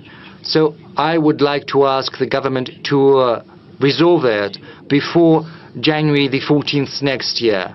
And as for this 7% tax rebate on income tax, this is a solution we're going to look into and see how it works. Thank you. I think there's another follow-up question about demographics somewhere in the room. Yes, please. Where are you? Dr. K, Chechen Republic. Mr. President, you are talking about demographic growth, how important it is, and you are citing the example of the Chechen Republic. Yes, not just the Chechen Republic, but also the Republic of Tiva, because these two regions are very good in terms of demographics. Probably we should provide some special program to the regions that are most efficient in addressing the demographic challenge. And secondly, you adopted the three-stage strategy for a high-speed road. Last year, the third stage is Moscow-Adler, and many experts believe that if Grozny and Makhachkala are included into this road, then this direction is going to be more efficient. Thank you for the question. Well, you have mentioned the fact that Chechnya is doing well with respect to demographics. It is true, both Chechnya and Tuva are doing well in this respect. Two regions in the Federation. Do we need to take any additional steps or measures? Shall we think here and the rest should take as a role model? Probably. With respect to regions that have lower birth rates that are below 1.41 factor, they need a special program to support birth rates. There are 35 such regions, and a separate program to the tune of 75 billion rubles for the next forthcoming years is planned. And as regards Moscow, Adler, Grozny, Makhachkala high-speed road, we have several issues to resolve. We need to resolve the Black Sea passage and the entrance to Sochi, the exit to Sochi from that road, and eliminate the traffic congestion in the vicinity of Adler. During the high tourist season, people spend hours in those traffic jams, and first of all, they built an alternate near Sochi, and the existing road is a bottleneck, and then the two traffic flows merge in front of Adler, and we need to resolve this bottleneck, widen that bottleneck to avoid traffic jams. So either there or during or on the spot next to Adler, Chechen construction companies will be working. As regards Grozny and Makhachkala, it is probably a proper thing to do, a good thing to do, a good idea. We'll think of it later. Next stage.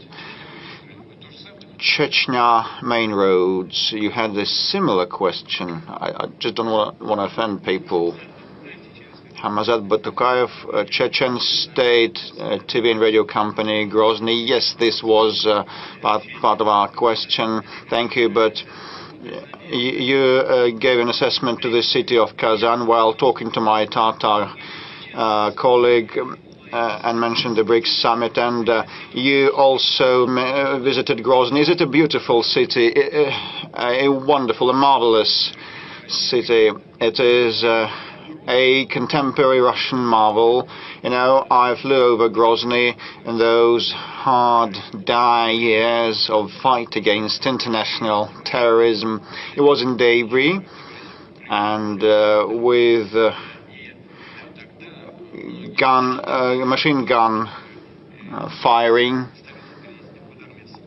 and many people thought of moving the regional capital to Gudermes, but the first president and the incumbent president said no, because Grozny is the traditional capital for the Chechen people, and we will restore it. So the results since then are marvelous, and this is the merit of the incumbent president, and the entire Chechen people is credited. Also, their hard-working character, and look at the mosque, spectacular architectural edifices and forms. We take pride, we cannot but take pride in what has been done in Chechnya and Grozny over the past years. Congratulations on that. Thank you, Mr. President. I recall your words when you were at the mosque talking to the Mufti, and you said that the Islam and the Orthodox Christianity, all the conventional faiths, have one single root, moral root. And let me ask a question about the Russian Special Troops University. It now has your name. It's named after the commander-in-chief. What is your take on that university, on that visit? Well, I think it is very useful, very instrumental, and Russian Guard forces have been using that, and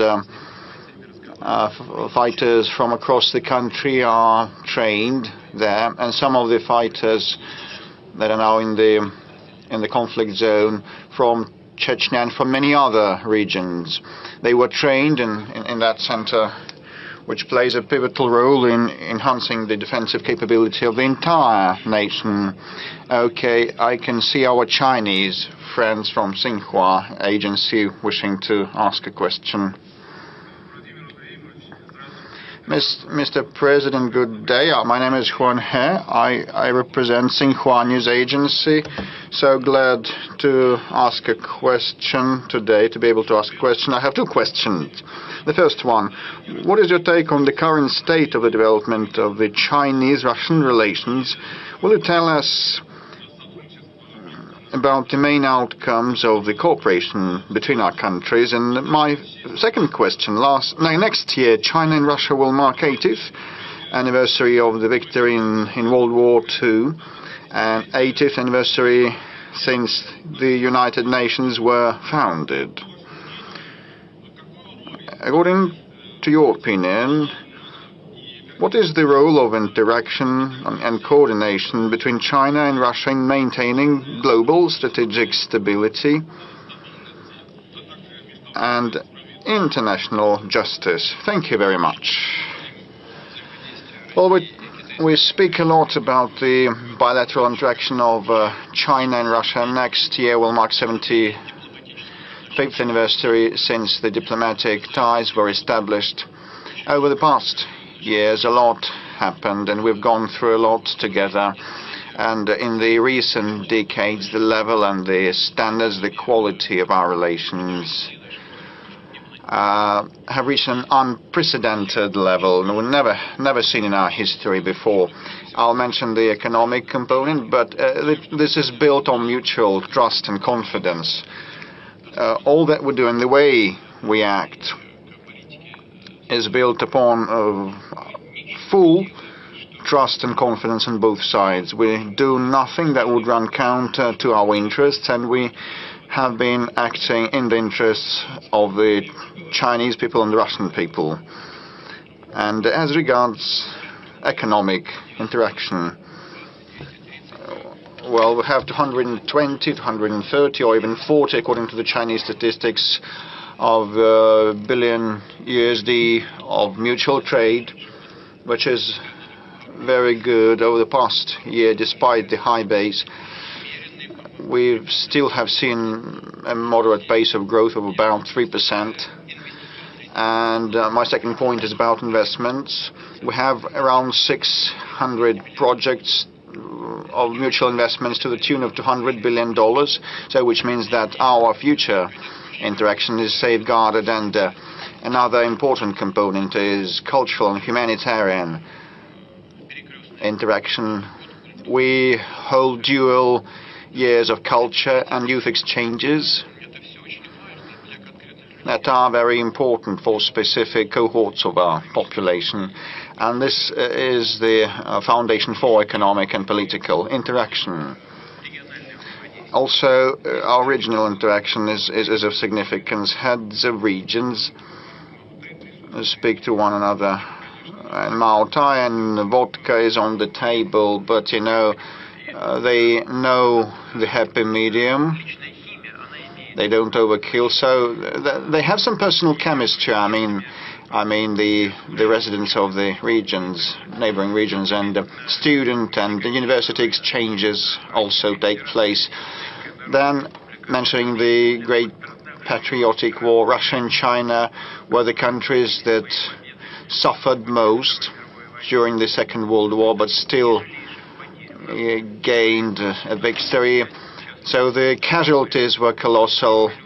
We lost 25 to 27 million people, and China lost even more, around 30 million people in casualties.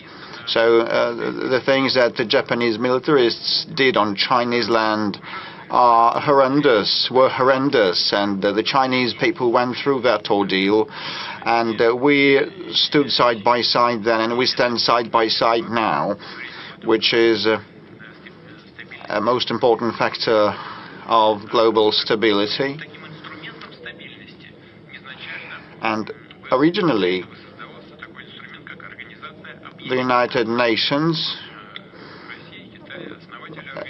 was established for the sake of this stability, and the Permanent Security Council members include Russia and China, and we almost always coordinate our approaches on international arena. And definitely this is a very important pillar of international affairs, so we'll keep acting in this vein. Please convey my best wishes to the leader of the People's Republic of China, a person whom I believe to be my personal friend, President Xi. So please, I call on everybody to ask no more than one question and be succinct. Kuban region in the central sector. Please ask yours. Good afternoon. Krasnodar region, the Lights of Kuban newspaper, Marina Smirnova. The question is as follows. Nowadays, the talks are rife about the migration issue. Ways to resolve it are entertained. The Krasnodar territory is a big region and cohesive one. Still, we have the issue of migration. We have restrictions in place. Only the construction sector allows patents. And what is your take on these restrictions? And we lack manpower, and what is the way out? So this is a very sensitive and acute issue, not only for this country, for Europe also, and for even more acute for Europe. So we lack manpower. Yes, this is true. We have unemployment at 2.3%, which means it's almost inexistent. Well, our businesses and ministries have been telling me that there's a shortage in the construction sector and manufacturing. It's hundreds of thousands of workers. This is a hard fact. What the way out might be, you ask. So first, in order to reduce the number of the labor migrants, one needs to enhance the labor productivity using new technological solutions that do not require lots of low-skilled workers. And hence, you should focus on high-tech sectors. So there will be no need to bring in more low-skilled migrants. Second, if it's inevitable, we need to act together with our partners, like in some of the countries, like Central Asian countries, in order to prepare people in those republics in advance. They should get to know the Russian language, learn the Russian language, and Russian language studies centers should be established, and the prospective migrants should be knowledgeable of the Russian legislation, and definitely requirements for those already on our soil must be tightened. They should respect the environment they live and work in, and this is the responsibility of the law enforcement bodies. So there are two components here, the economic and the law enforcement ones, and they should merge. There should be synergy between them. We had lots of debates about establishing a separate body or just leaving it as a division within the Interior Ministry, but I believe still that it should stay inside the Interior, and actually a powerful heavy-duty center should be established that should be in constant touch with the economic agencies and ministries and regions, definitely, to resolve those issues and keep track of things. And there's a great deal of regulation on the regional level, and that must be governed from a single center. And later on, as the situation gets mature and they acquire new competences in that center, a brand new agency may be established in the future, but it should have the law enforcement component and the economic one. Certain steps in this direction have already been taken or have adopted a law. The State Duma has passed a law about the right not to accept children of migrants who don't speak the Russian language. Well, it's understandable. How can you possibly teach a child at school if he or she doesn't speak Russian? Then he or she, that child, needs to receive Russian classes, and who's going to pay for that? So we need to make sure that the rights of those who come into our country are not infringed. We need to provide health services and social services, but it shouldn't become a burden for the local population, and the comfort of those people should not be affected and impacted. So the government should pay more attention to this problem, and I've just mentioned how we are going to address it, first within the Ministry of Interior, and then if the situation requires so, we could think of establishing a separate body that would involve representatives of law enforcement agencies and the economic bodies. Mr. President, we have monitored the situation with migrants. It is indeed a very acute and complex question, an issue, but we've received many questions from those who travel into our country, and not only those who come to earn money. In many cases, those are Russian people who want to return to their homeland, receive a Russian passport, and become full-fledged citizens of the Russian Federation. We received such letters from Ukraine, from Belarus. There are many Russian people in those countries. We received equal questions from Germany. For example, Lev Zebel, who left to Germany in 1990 and returned to Tarusa in 2006, had a similar question. He stayed for many years in Russia, but he cannot receive the Russian citizenship. According to the explanations given to him, only President Putin can grant you citizenship, because we don't have sufficient legislation. Only after he wrote a letter to Vladimir Putin, he was told what documents are required. So it looks like the situation is on its way of being resolved, but we would like to see a successful end to it. Well, indeed, citizenship is granted by presidential decrees, but it is a formal act that has to be prepared on the local ground, on the local level. But you raised some issues that fall into the category of work with compatriots. That is, those people who feel themselves to be part of Russia. They speak Russian language. They consider themselves to be part of our culture, part of the Russian world. And as a rule, they are highly qualified experts and professionals, and we are interested in attracting high qualified experts to Russia. We have established a specialized program for those purposes. Probably it's not efficient, yet we have to improve those mechanisms. You mentioned Ukrainians. I believe there are lots of Ukrainians living in Russia, maybe no less than in Ukraine, and it's not a joke. I'm talking about those people living in EU territories in Crimea. Those are millions of people. And I believe we have as many Ukrainians living in Russia as they are living in Ukraine. We can only welcome it. Those are people of our culture. They are part of our people. Those mechanisms that I've mentioned need to be improved. There's no doubt about it. We are interested in seeing more highly qualified people come into our country, and those people who are the carriers of our traditional values.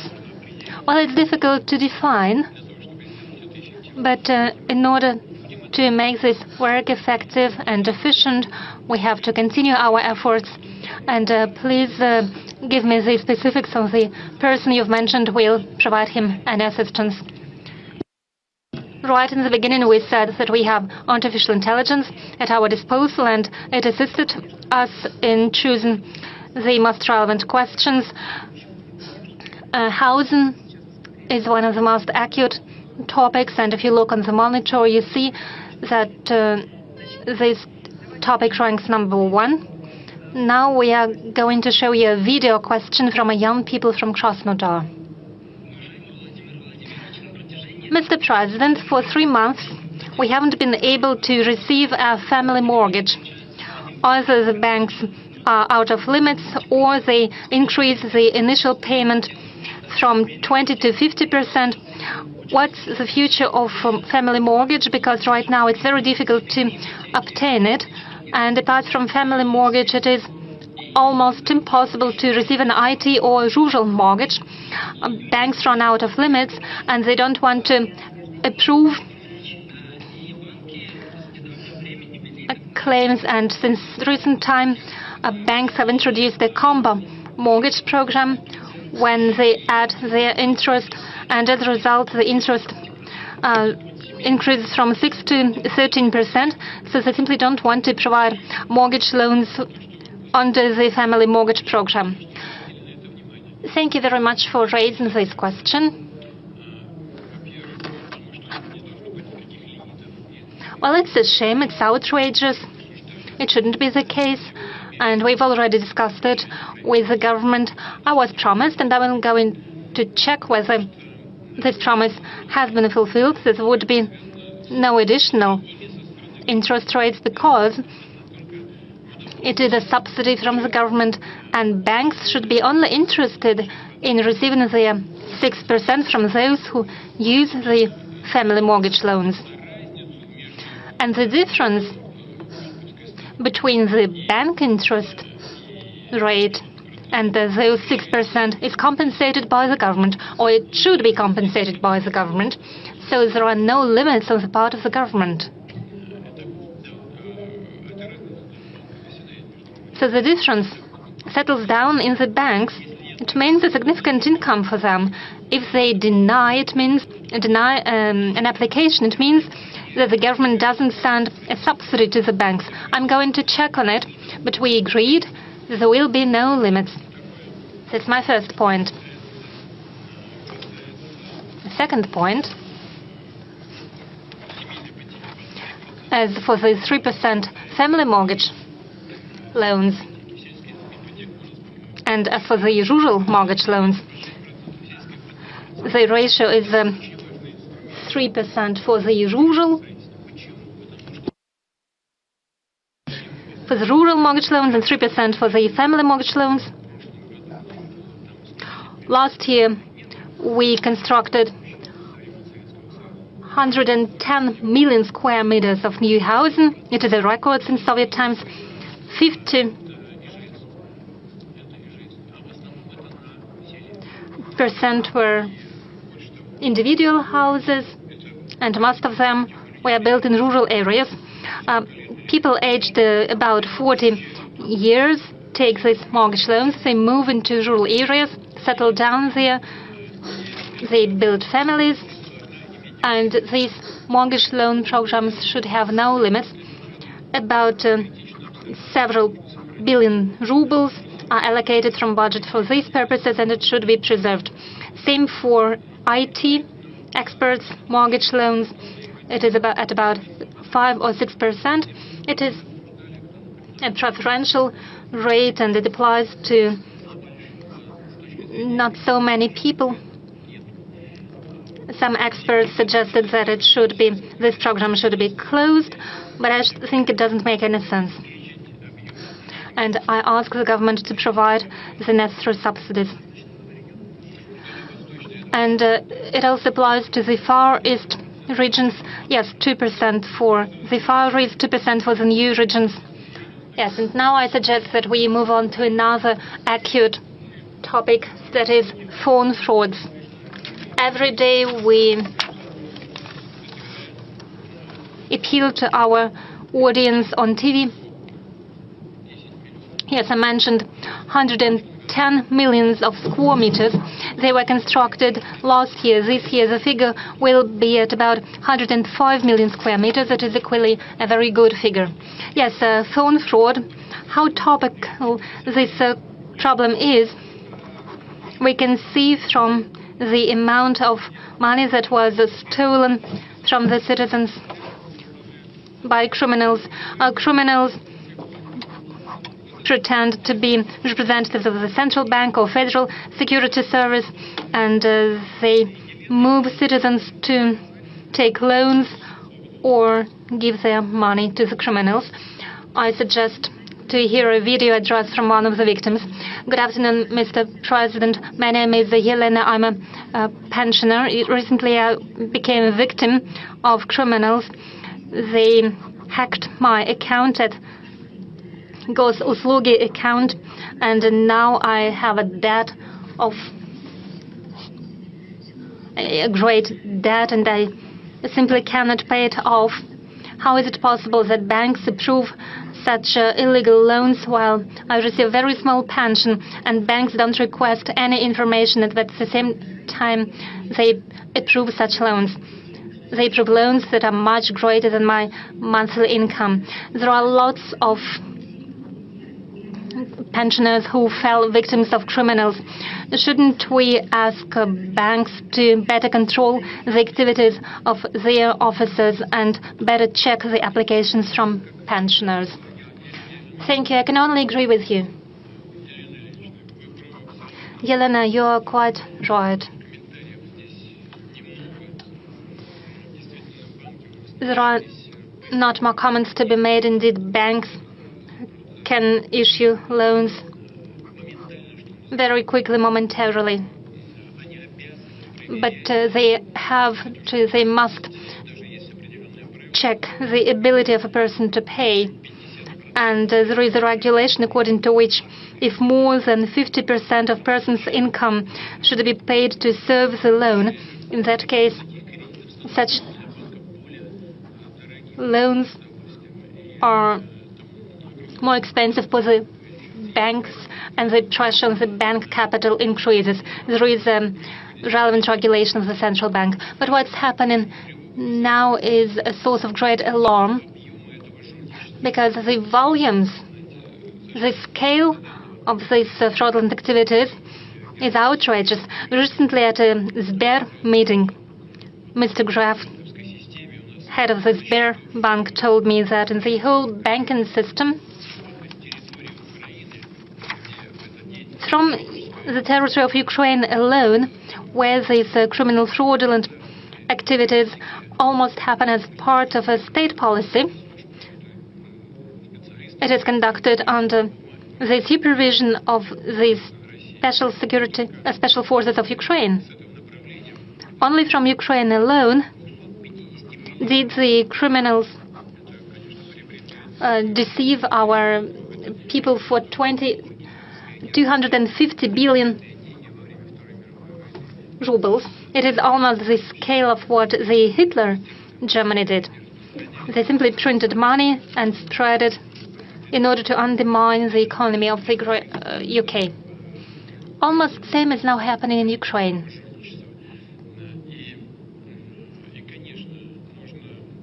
And of course, we have to supervise the situation. We should keep it in focus of our attention. The loans of up to 50,000 rubles should and can be issued online, but starting from 50,000 people and up to 200,000 people is a sum that requires special checks by the people. People should be given more time to double-check their decision and approve it additionally. And when it comes to the loans for more than 200,000 rubles, then people should be given extra time to double-check their intentions. And we need to take the relevant regulations by the central bank, and the banks need to be regulated. Those banks who issue such loans that are uncovered. And there is another problem of which Governor of the Central Bank and the Ministry of Interior have reported to me. We find out that there are people who are not involved, seem not to be involved in those criminal activities, but when people become victims, and this money are first transferred to the third-party accounts, and then criminals receive the money from those third-party accounts, and those third people seem not to be involved when they open their accounts in the banks. So it is a suggestion to increase not only control, but also the responsibility of those people who are in reality involved in these criminal activities. These intermediaries understand why the cards are opened in their name. So there is a proposal for criminal liability for such activities. I'm not saying that it is a solution, but still that's a possible avenue for moving forward. Do you know anyone who suffered from telephone fraud? No, I don't know such people personally, but though there are people, and those I know, they reported to me. They get calls, they used to get calls, and will get calls, I guess, yes, possibly. But when they hear an unknown voice and any offers that have to do with, that end up with certain actions, they put down the telephone or disconnect the call. And I suggest that all citizens of the country do the same. Mr. President, quite often such unknown voices call from call centers that are situated in Ukraine. We've noticed that after strikes against energy infrastructure of Ukraine, the number of fraud calls are decreasing. Simply they're cut off from the power. Yes, maybe we could put those phone centers as one of priority goals. No, priority targets for us are military infrastructure and military industrial complex facilities, also possibly decision-making centers. However, phone call centers, we are not to waste our munition on that. We need to make the necessary decisions domestically through the necessary institutions at the central bank, at the Russian government, and in the Ministry of the Interior. Mr. Peskov is looking nefariously at us now. Let's get back to the audience. You've mentioned Ukraine, and I see the banner, the other Ukraine. Could you give the mic to them, please? Mr. President, Galina Merkulova, I'm deputy head of the media resources of the international social movement, the other Ukraine. We represented the interests of millions of Ukrainian citizens. In the Ukraine itself, unfortunately still under the control of the Kiev regime, as well as in Russia, European countries. We have opened 55 branches of our organization. Our movement believes that, the other Ukraine believes that the only way to save Ukrainians from the criminal, illegitimate regime of Zelensky, which has usurped the executive, the legislative, and the judiciary authorities, is to unite the two peoples, the Russian and the Ukrainian. What are the conditions for you to begin the negotiations with Kiev? If not with Zelensky, then with whom? One more important aspect. Right now, Ukraine sees the persecution not only of the Orthodox Church, of the Russian Orthodox Church. It is basically eliminated. What do you think about that?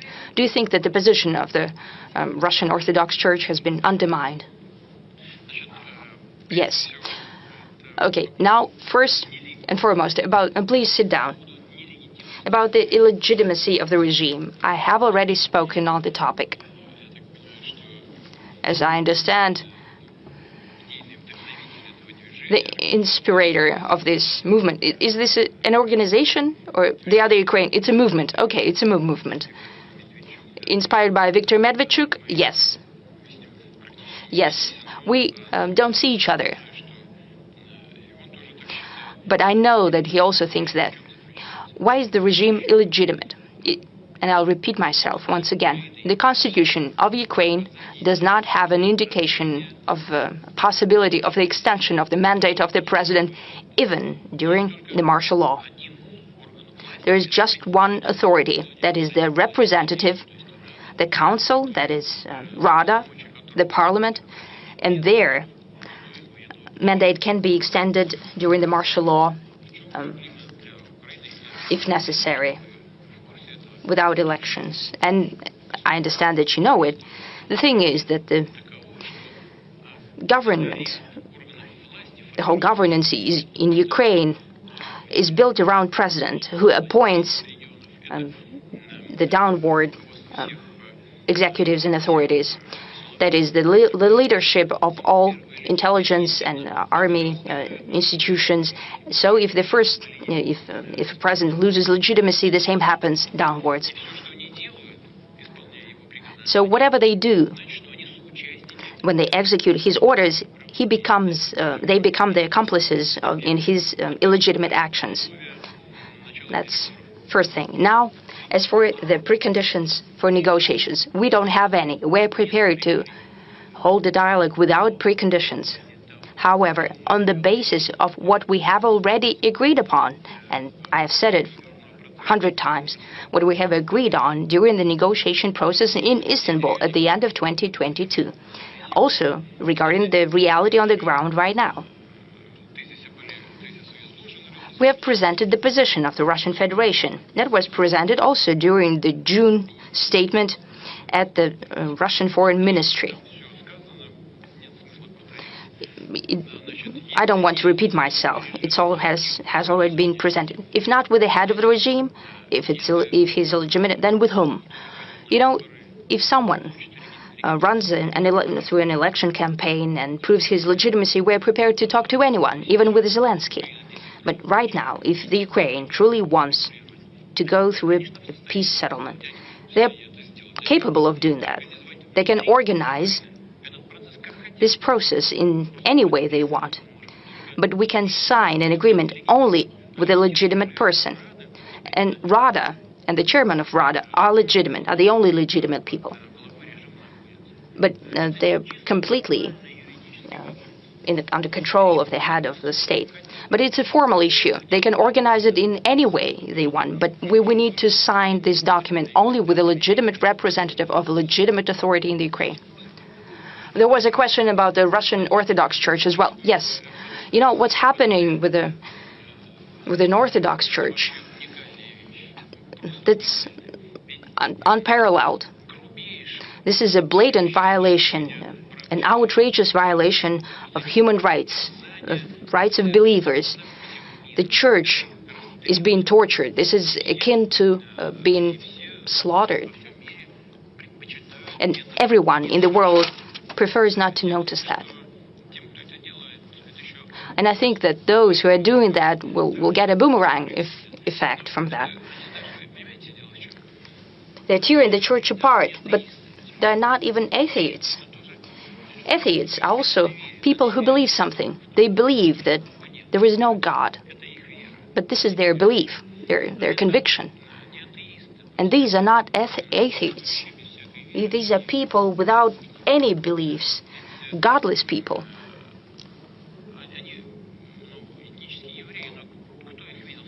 They're ethnic Jews, but has anyone seen them in a synagogue?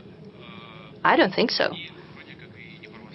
They're not Orthodox as well, because They're never present at a church, and for sure, they don't follow Islam, because we don't see them at the mosque. These are people without kin or memory, with no roots. They don't cherish what we cherish, and the majority of the Ukrainian people cherish as well. They won't go to church, they will go to the beach. And I think it's their choice. And I think that at some point in time, they'll remember this. And the people in the Ukraine, and the majority of people in the Ukraine, have something to do with the Orthodox Church. They will evaluate their actions. 2 or 3 questions to the audience. I cannot help but give the floor to Purga Radio, or the Blizzard Radio. Blizzard Radio, Chukotka region. Anastasia Lavrentieva, thank you for this opportunity. I'm looking at the screens, and they're showing the relevance of topics for the regions. And I get confirmation that my question is truly relevant and concerns many citizens of my region. It's about the internet and communications. We in Chukotka have high-speed internet only at the capital of our region, just one city. Other citizens of the region do not have such benefits of the internet. No entertainment, no banking services, no Gosuslugi app. They're unavailable to the majority of the people of Chukotka. Could you please help us with the bridging of the digital gap if possible? Thank you. I don't think there is a lot to say about that, because we have a high-speed internet development program and communications program, our satellite constellation and so on, especially about constellation that has to do with communications. It will be done, for sure. This data is widely known, the rate of work that is being done on that. The necessary resources have been allocated. There will be no shortcomings here. We'll move according to the plan, and I hope truly that the faraway regions such as Chukotka will reap the full benefits of the modern civilization. It is extremely important for such a country as ours, because more and more people are working remotely. They're receiving education remotely. And here, high-speed internet is of utmost importance. We'll do that for sure, no doubt. Now, Alexander Gamov, the front row, one of the oldest Russian journalists. Thank you very much. Komsomolskaya Pravda website and a newspaper. I'm here with girls, with Marina, Putin team representatives. We haven't spoken about that, but I wanted to congratulate all of us and you, Mr. President. I think this is the 20th press conference, though colleagues trying to correct me here, saying that it's 21st press conference. This format is unparalleled in the world, and I hope we'll have even more editions of that to come. My question is, contrary to the skepticist prognosis, the presidential program, Time for Heroes, did not become just a single-use program, just a rubber stamp program. What were your personal hopes for this program? Were they fulfilled? Or what kind of expectations do you have now? And just a last-moment question. Why don't we cherish and protect enough, our heroes? Not only the death of General Kirillov. He was mentioned as an aside today. But there were plenty of cases when our participants of the special military operation were offended, or later the law enforcement interfered, but there were many cases. Now more to the Time for Heroes, the program. I represent the heroic newspaper Komsomolskaya Pravda during the Great Patriotic War. This was a newspaper with frontline correspondents. And right now, since 2014, we have been producing a newspaper in Donetsk and Donbas and Luhansk as well from the front lines. Next year we're celebrating 100 years on the 24th of May. My colleagues asked me to give you the invitation for you to come to us. We have Mikhail Petrov here, and he spoke how we celebrated 120 years of TOS. And they received an order. We're waiting for you on the 24th of May at 12 a.m. sharp. Will you come? I will try. Thank you very much for the invitation. Komsomolskaya Pravda newspaper is part of life. Please sit down. This is a part of life of many generations of our citizens. People wake up with this newspaper. That was a morning routine for many. They read it throughout the day. It's becoming more and more modern mass media. It works in all information spheres. This is a lodestone and objective media, and I'd like to congratulate you with the results of your work. Thank you for the invitation. Now, as for the Time of Heroes platform, I spoke that I came up with this idea after meeting students and also participants of the special military operation in St. Petersburg. I sat there and it occurred to me that I had in front of me the people who were the future of the country. And that's when it occurred to me to build this platform. I won't hide it. I came back to Moscow. I spoke to my colleagues. I asked the administration to work this through, and they came up with the name, the Time of Heroes. And I think it's very apt. 43,000 applications came in during the first stage, and of course we went forward with a very rigorous selecting process. Just 83 applications went through to the next stage. We need to make sure that they've got the education, they fit the parameters, because they will have to work, and the government and big companies and municipalities, ministries and agencies. I spoke about this during my meeting with United Russia, but I have to say all of them, every one of our people fighting for our country and the special military operation are worthy, but we have to make sure that they fit the field they want to work in, because they need some experience, education, because it's one thing fighting for your country and another working with people. You have to have a certain predisposition as well as a talent, because these activities are somewhat different, and we have to choose the people who are willing and capable of working there. And so far there hasn't been a single hiccup. All of them have fit perfectly. Right now we've launched the second stage. 15,000 applications have already been filed. The period for applications has been extended until mid-January, mid-February, or something like that, and this process will keep going. As far as the first batch is concerned, many of them are working. Some of them have been appointed as heads of Russian regions. Many of them have found themselves in business, in entrepreneurship, in the government of all levels, federal, municipal, regional levels, working in big companies as well. And I would like to reiterate something that I spoke about during the United Russia Convention. I've recently visited a rehabilitation center. There are soldiers with trauma, with injuries. Some have missing limbs, but I can see a spark in their eyes, because they are willing to work, and they're capable of doing that, because modern rehabilitation techniques allow that.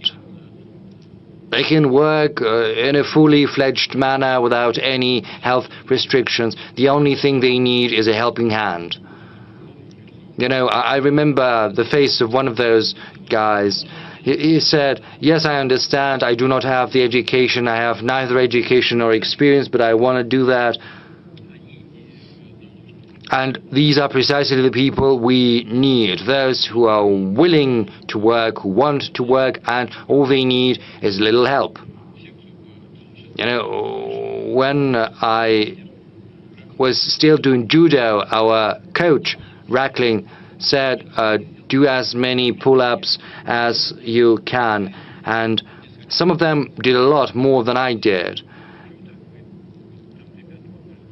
And, you know, we asked him many years after, you decided to take in some of us who didn't make as many pull-ups as others, but he said, you know, you went to the end. Your hands were trembling, your arms were spasming as well, but you made as many pull-ups as possible, whereas the others did as many pull-ups as they required, and they didn't fight. So you were willing to go all the way.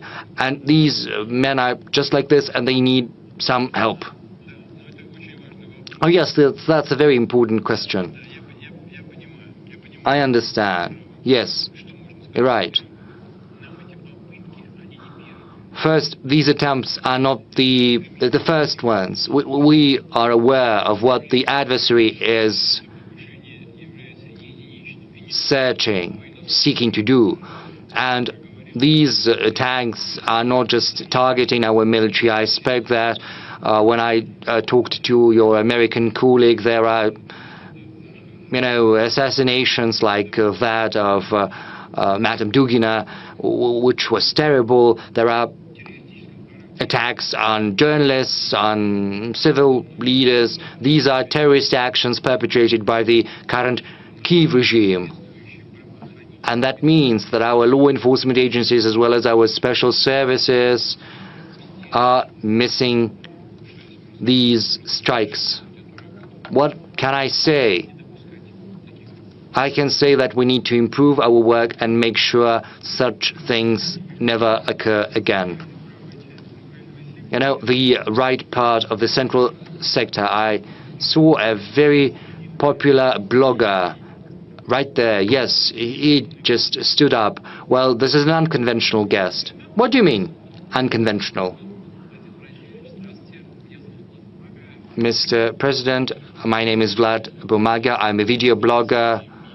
I've got more than 80 million subscribers, mostly young people. And as we know, young people spend much time on the internet every day from 5 to 8 hours, and half of that time is spent watching video content. And just as many other content creators, we're actively pursuing the development of our Russian platforms such as VK Video. Yes, these platforms are not yet great, but they're growing steadily and they provide a high-quality service. Which brings me to the question, why block YouTube when our platforms are doing quite well on their own, because they're competitive and they provide good conditions, good terms for authors and content creators, and we can post content there and broadcast our ideas, our narratives to a wider audience than the Russian-speaking audience.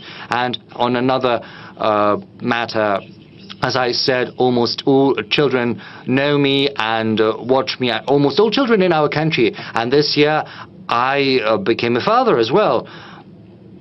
My congratulations, and my congratulations to your wife, because first and foremost, she's the one to be credited with that. Yes, I'll do that. So I am a person who creates video content which many children are growing on. So what are the values I have to broadcast, and is there anything that I shouldn't do?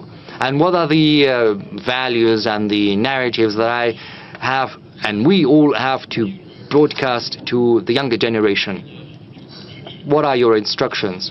Well, starting with the slowing down of YouTube.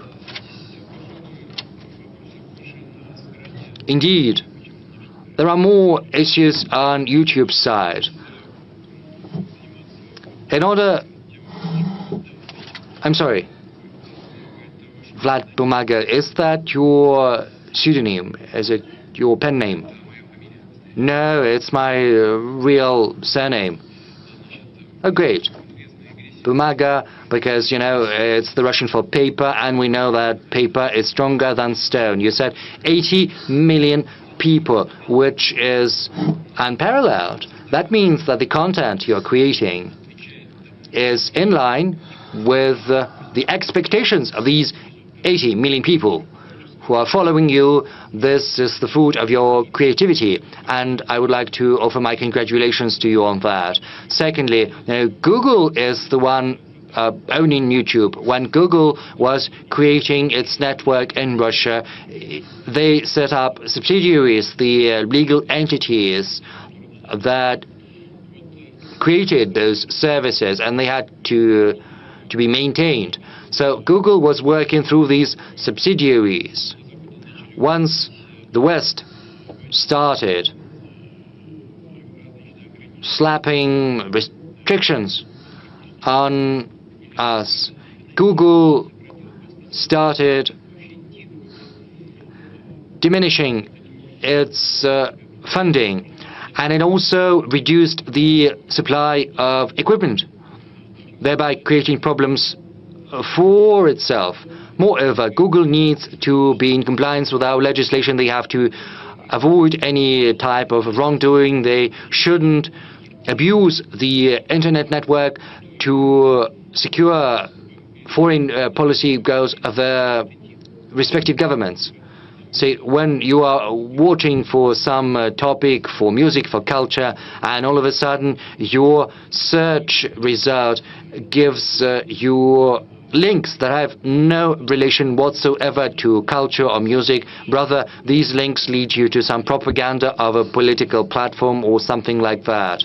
Or they are trying to take out of circulation the names of our artists, our bloggers, or political leaders, which is all something that constitutes a violation of righteous legislation, and hence the grievances the Roskomnadzor has with them, that is the organization that is responsible for the control and the supervision of the internet. If they're in compliance of our legislation, they can come under some restrictions in their respective countries. But if they want to work in Russia, they have to comply with our law. And, you know, you say that nature abhors vacuum, so YouTube, Telegram, VK, all of that is growing rapidly. And if YouTube understands that and tries to reconfigure its presence in Russia, then they will have no problems here whatsoever.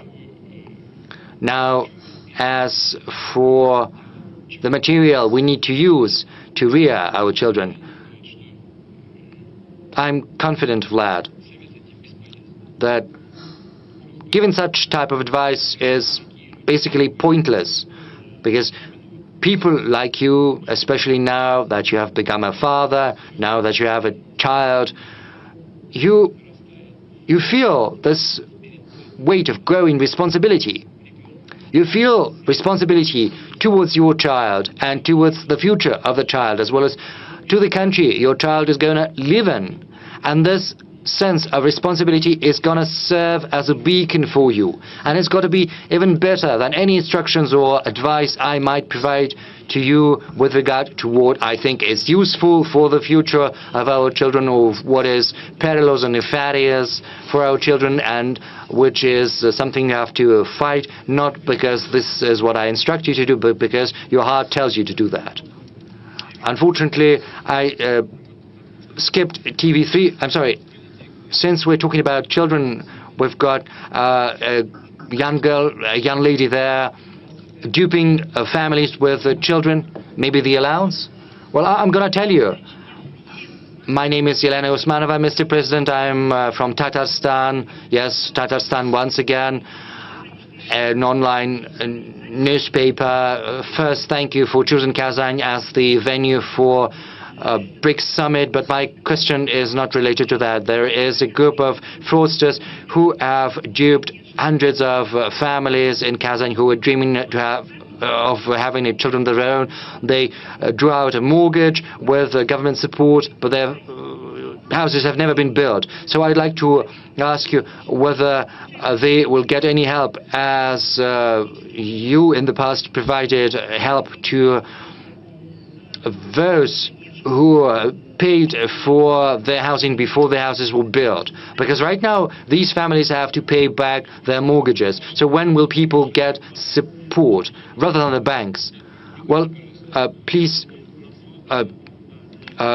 stay there, please, with the mic. The thing is, we have set up a system for escrow accounts. If a person draws out a mortgage, then the money is channeled to an escrow account, and this money is frozen until the house has been built. I'm talking about individual houses, not apartment houses. The thing is, individual houses are in compliance with this program. It's the same. It's 3%. And, you know, we built 105 million square meters last year, and 50% of that was accounted for by individual houses. But the money was supposed to stay in the escrow accounts. Where did the money go? I do not understand what you're talking about. Well, this is what we had in Tatarstan. Hundreds of families ended up in this situation. Where did the money go? Can you tell me? I don't know the details. What's your name? Lena. Yeah, Lena, those details matter a lot. Let's get to grips with it. It wasn't about escrow accounts. Lena, it may be probably the case when people are hoodwinked and their money is taken from their accounts. And probably we should compare and contrast it with other cases of similar kind, and we should prevent such cases. So we need more detailed information, because I'm not in the know, because these are very important things, and we should rectify such flaws. Actually, we have some of the housing still under construction, and the money resting and registered with escrow accounts constitute around 7 trillion rubles. In totality, more than 65% of what is needed to complete the construction of the purchased houses. And this will be so that it's constructed in 2025, and no one will be left without the purchased flats, and the money on the accounts are protected and hedged and ensured. If you know about some practices that are off escrow accounts, please let us know. TV3 or Turkey. We will come back to you later. Anadolu Agency, Ali Jura. Mr. President, Israel has been breaching the international law, killing tens of thousands of people, including children, in Palestine and Lebanon. Currently, Israel has been capitalizing on the situation in that region to occupy Syria, breaching its sovereignty. How can you comment on the action of Israel in that region? Have you had a conversation with President Erdogan? Thank you. Please have a seat. We are in constant touch with President Erdogan. Well, I cannot remember the exact date when we talked last time, but we definitely also talked the situation in the region, in the Middle East. And the attitude of President Erdogan and Turkey to the Middle East developments is well known, and our position on Lebanon and Palestine also is common knowledge.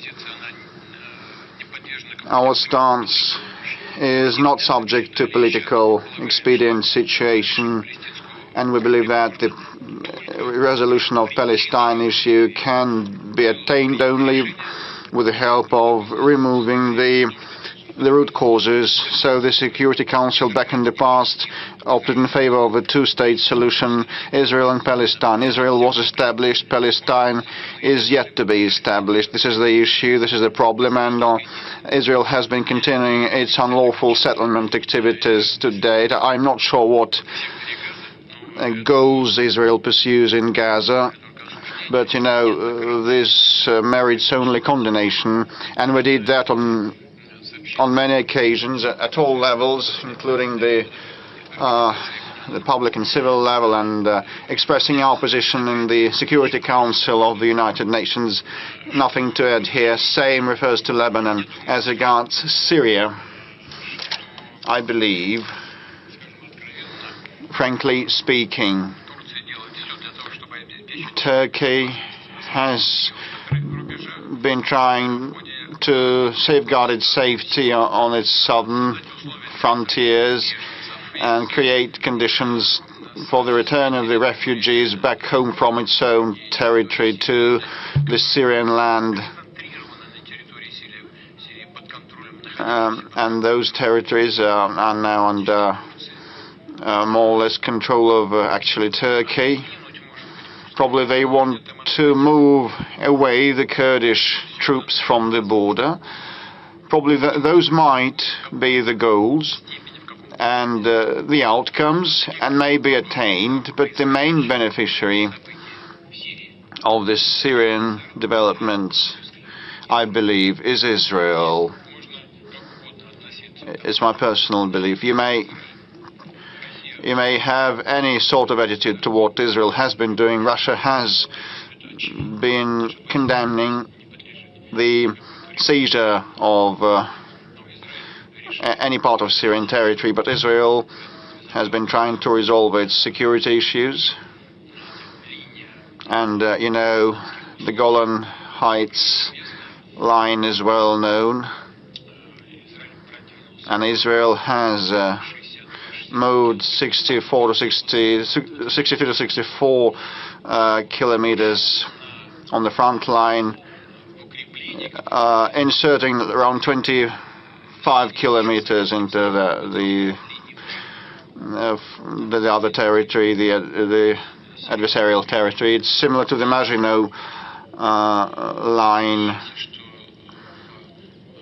from the 20th century history, and real fortifications, formidable fortifications and solid ones have been built, and we hope that sooner or later Israel will withdraw. But now they have been pulling in troops, right, like several thousand of troops, and they're going to reinforce their contingent there, I think, and local people have appealed and called on Israel to include those territories into Israeli state, and if it all boils down to disintegration of Syria, this will be decided by the UN in line with the UN Charter and the self-determination rights nations have. This is a very convoluted, complex issue, not for today's phone-in, and you know, Turkey has had problems with the Kurdish Working Party for decades. I hope there will not be an aggravation, but you know, some of the European leaders told me that after World War I, Kurds were promised their own state and were duped and deceived. And Kurds reside in Iran, Iraq, and Turkey, and Syria. You know how many of them live there, around 30 to 35 million Kurds. And this is the Kurdish issue is a major one, and the Kurds are formidable fighters. And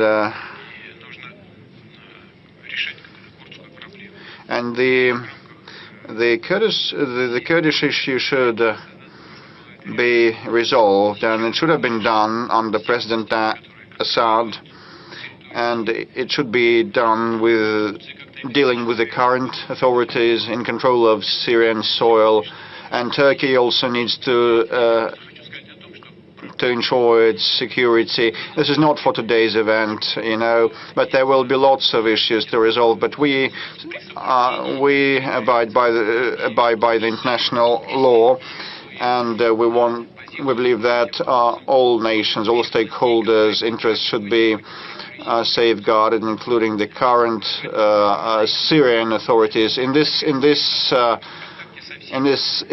this issue, we are on their side, and we are in touch with all the major groups that control a situation in Syria. TV3 military correspondent Alexander Malkevich.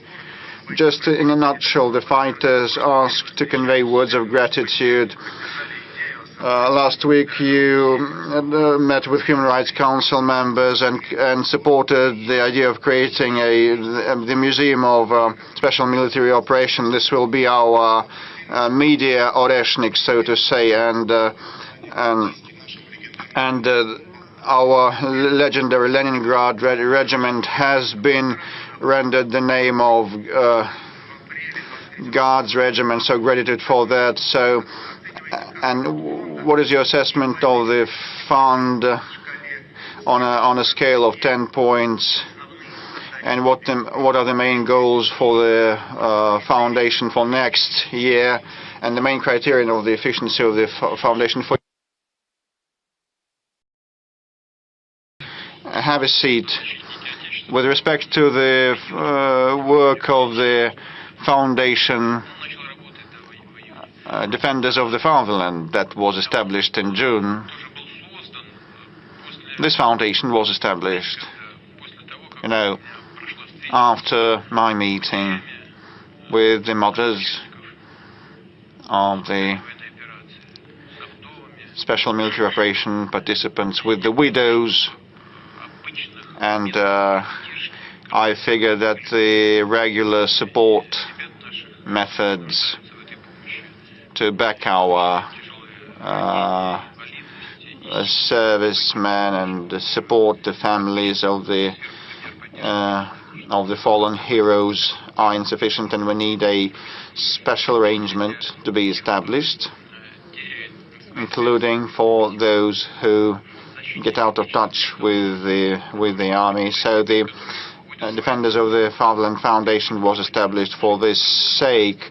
When they leave the military service, they still need the attention and care from the government, and it should not be formal, it should be targeted, individual, to each family, to each fighter.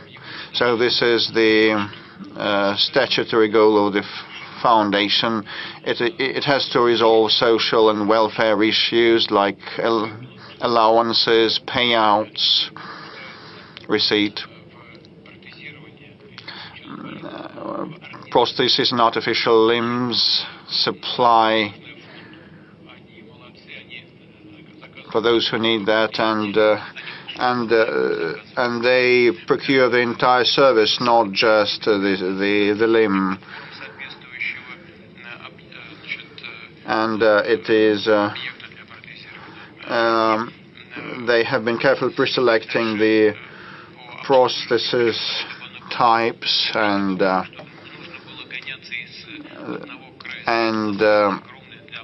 post-operation care also is part of what they work on. Still, some of the patients have to travel far and wide across the country, and they have to resolve that. I talked with Anna Yevgenievna Civilova, who has told me that now the requests start coming from the fighters with respect to future employment, which is very important, and also about practicing sports and participating in cultural events, and this is so good. So it means that we are seeing a change for the better, which is very good. But, future employment is the overarching objective of ours, because those servicemen and ex-servicemen are so enthusiastic and they want to be trained for a peaceful life, or sometimes they can stay with the military and work at the draft commission offices, and they may move to the IT industry or work in sports, in military or civil sports. There's a great number of opportunities given the level of technological advancement and individual wishes. And overall, they have been successful. There are still some issues, and some issues remaining, but some of the people working there were directly related to the military operation. Those might also be widows of the fallen fighters, or mothers of those who still are on the battlefield. So these are caring, non-indifferent people, and the servicemen that came back from the front line also work in that foundation. This is why it is efficient in its operations. I didn't want to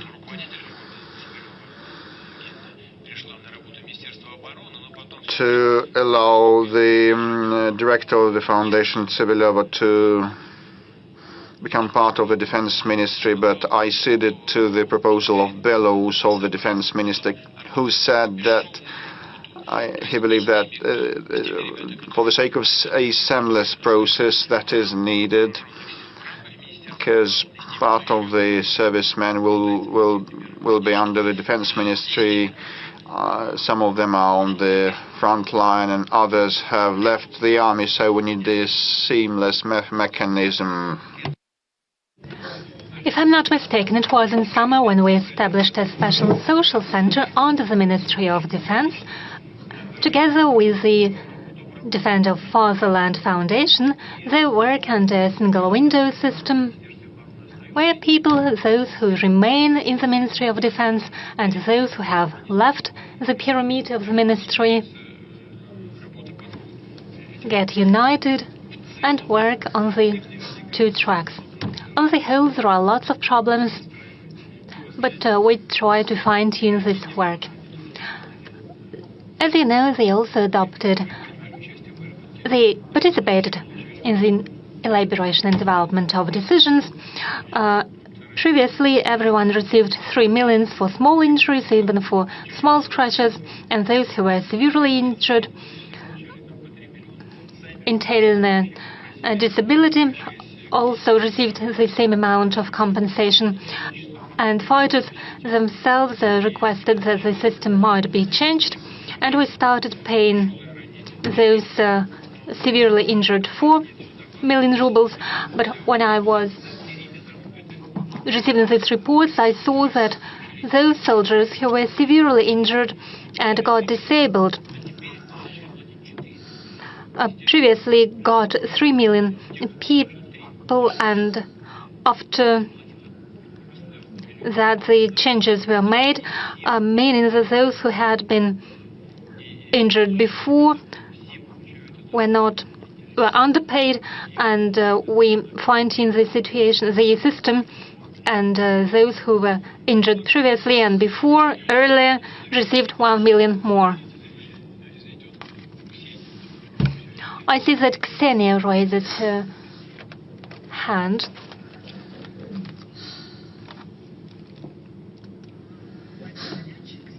Mr. President, Ksenia Sobchak, you touched upon a very important topic, the topic of single window and the capabilities of the Ministry of Defense. I would like to offer a different perspective to this question. We, stars of the show business, journalists, and those who are indifferent, implement various projects. In particular, for more than 2 years, we've been involved in a large-scale project offering assistance to those people from Belgorod and Kursk regions, our compatriots and co-citizens who were affected by the attacks of the armed forces of Ukraine. We have provided assistance to hundreds of people, and I believe there are many people who are indifferent. What do you think?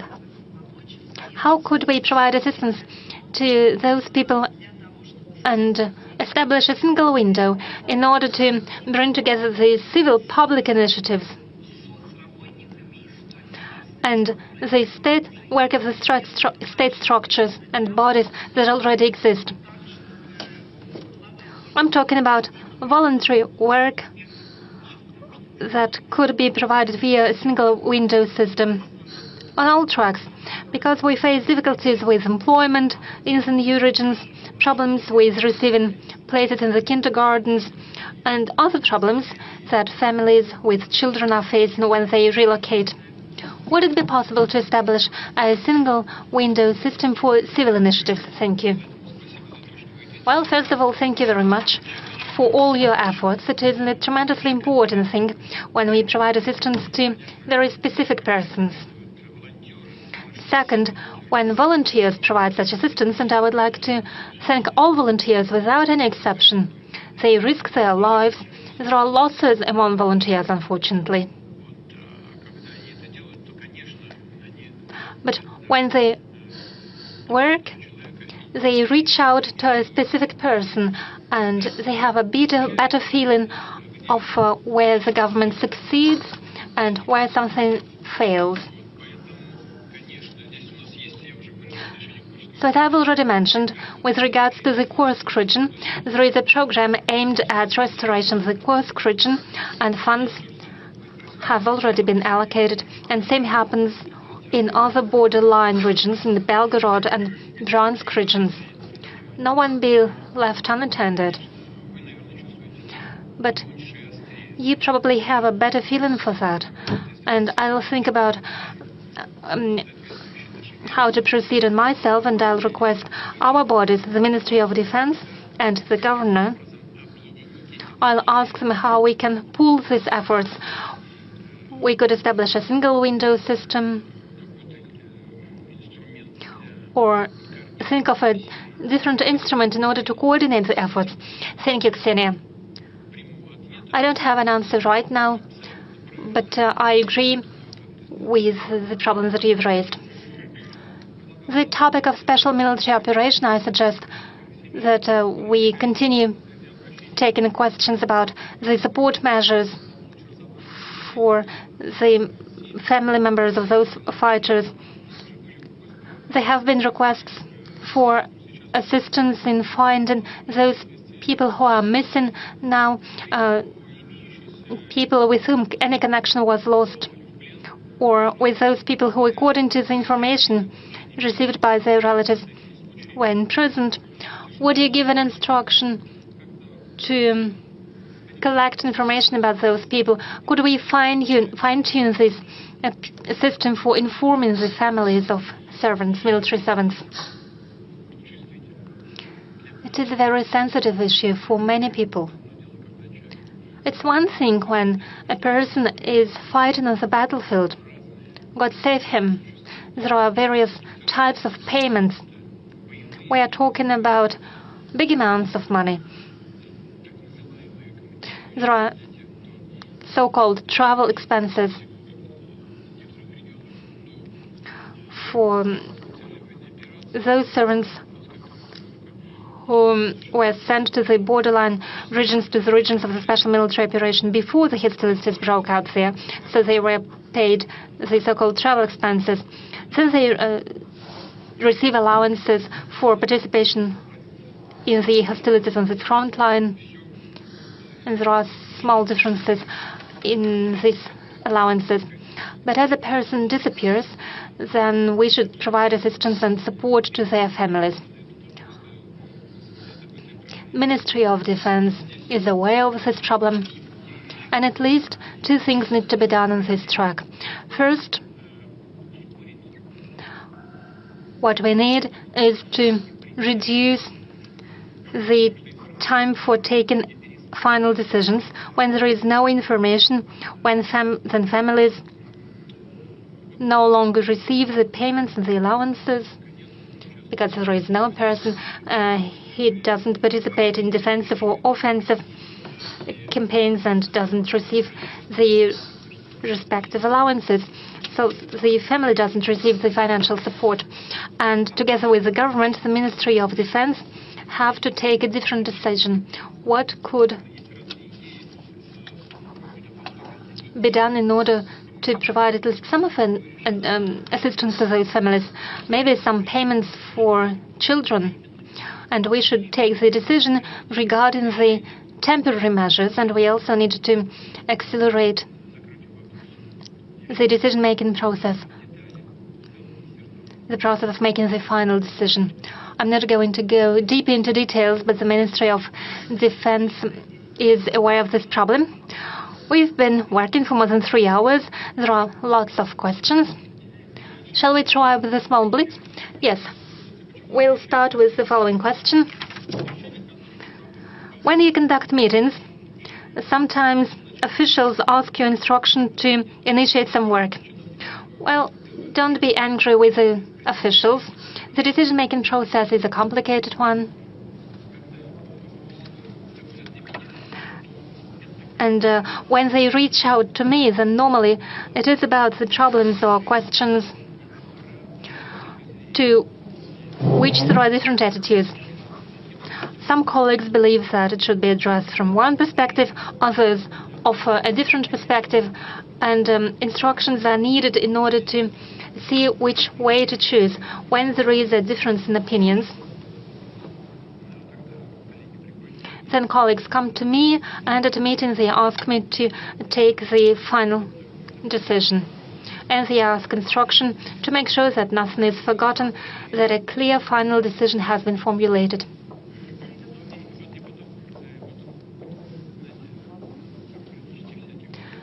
And, there are some bureaucratic tricks.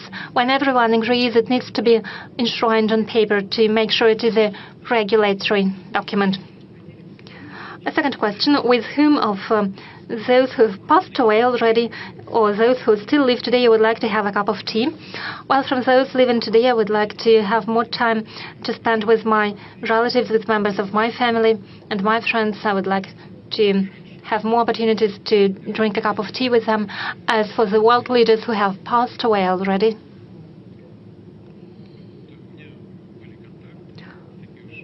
I've had contacts, not so close contacts, but nonetheless, for quite a long time, I had contacts to Mr. Kohl, the German Chancellor. He was a world-scale figure, not only due to the fact that he was a corpulent man, but also thanks to his beliefs. After my very first meeting with him back in 1993, and for a long period of time, after he no longer was German Chancellor, he sometimes regularly, not quite frequently, but regularly came to visit me, and it was my distinct pleasure to talk to him. He was an important figure of his time. He had done a lot for his homeland, for the German people, and he was a real world leader, and I still have warm memories of many of our conversations. They were useful for me, and it is no exaggeration. They were useful. He was a very... President of France, Chirac, was a very interesting personality. He has encyclopedic knowledge. He knew everything, whatever you asked him. And he had his own opinion on anything, and he stuck to his opinion. He was a very gallant and polite man, and I learned a lot from him. I learned a lot from Kohl and from Chirac too, his manners in particular.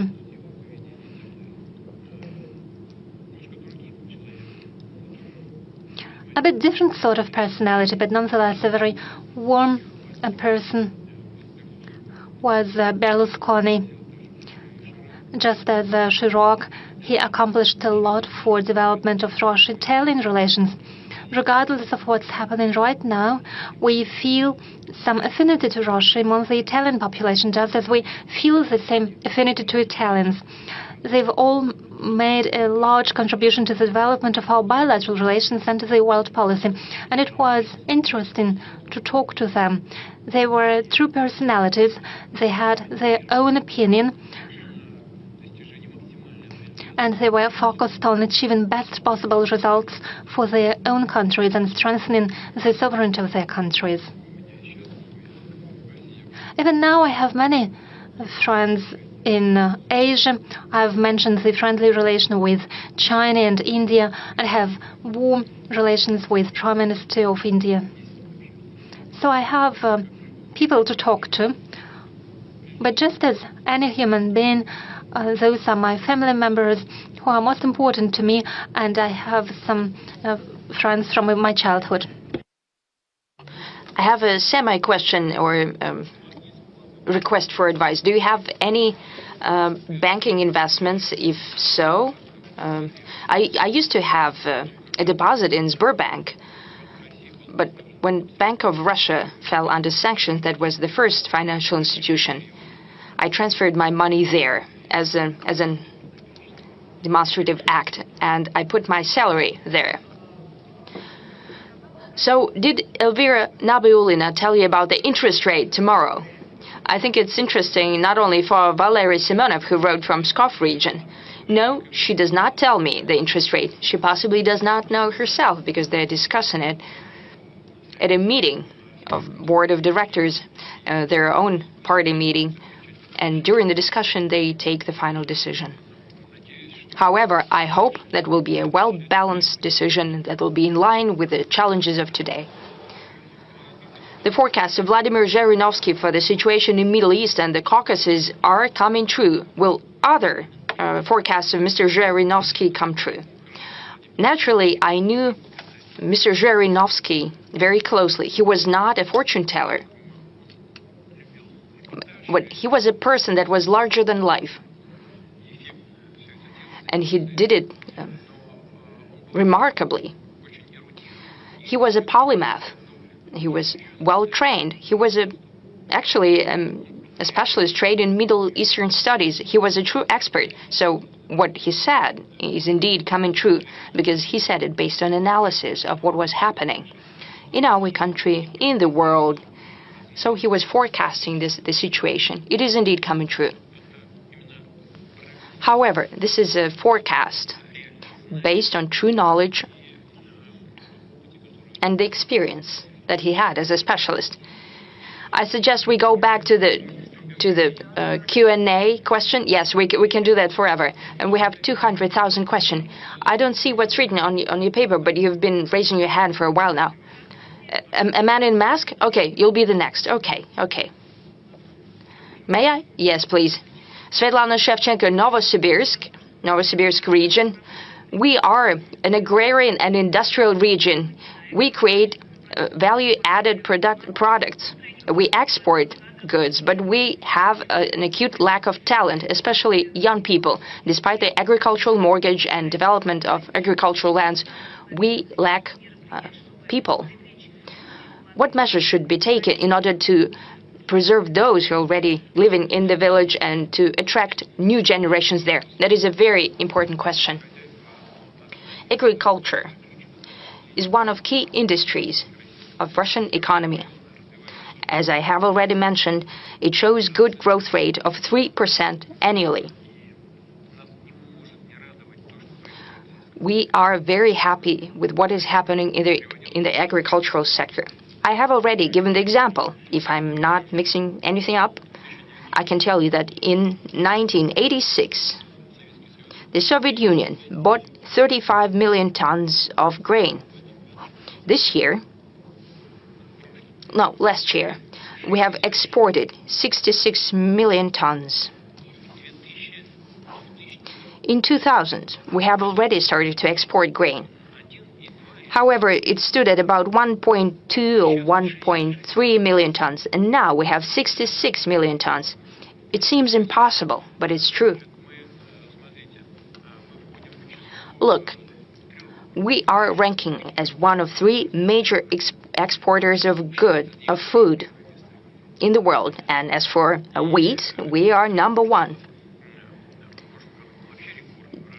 Last year we had a record crop of 148 million. This year we'll have 130 million tons. For the past decade, we've had more than 100 million tons. We have tremendous export capacity. We are fully sufficient in meat, and we're exporting meat. We have issues, indeed, with fruit and vegetable and milk, though we have a special development program. But we see growth everywhere. One of the most important questions is social issues in rural areas, that is, culture, education, housing. We have a social and economic development program for rural areas. It has already funds earmarked for that. Possibly that is not enough, but most importantly is to improve the level of life, the standard of living for people in rural areas and their income. That will solve all other questions, I'm sure. We'll move towards that goal. As for talent, indeed one of key issues. Traditionally, even back in Soviet times, we've dedicated great attention to human resources, and now the work in rural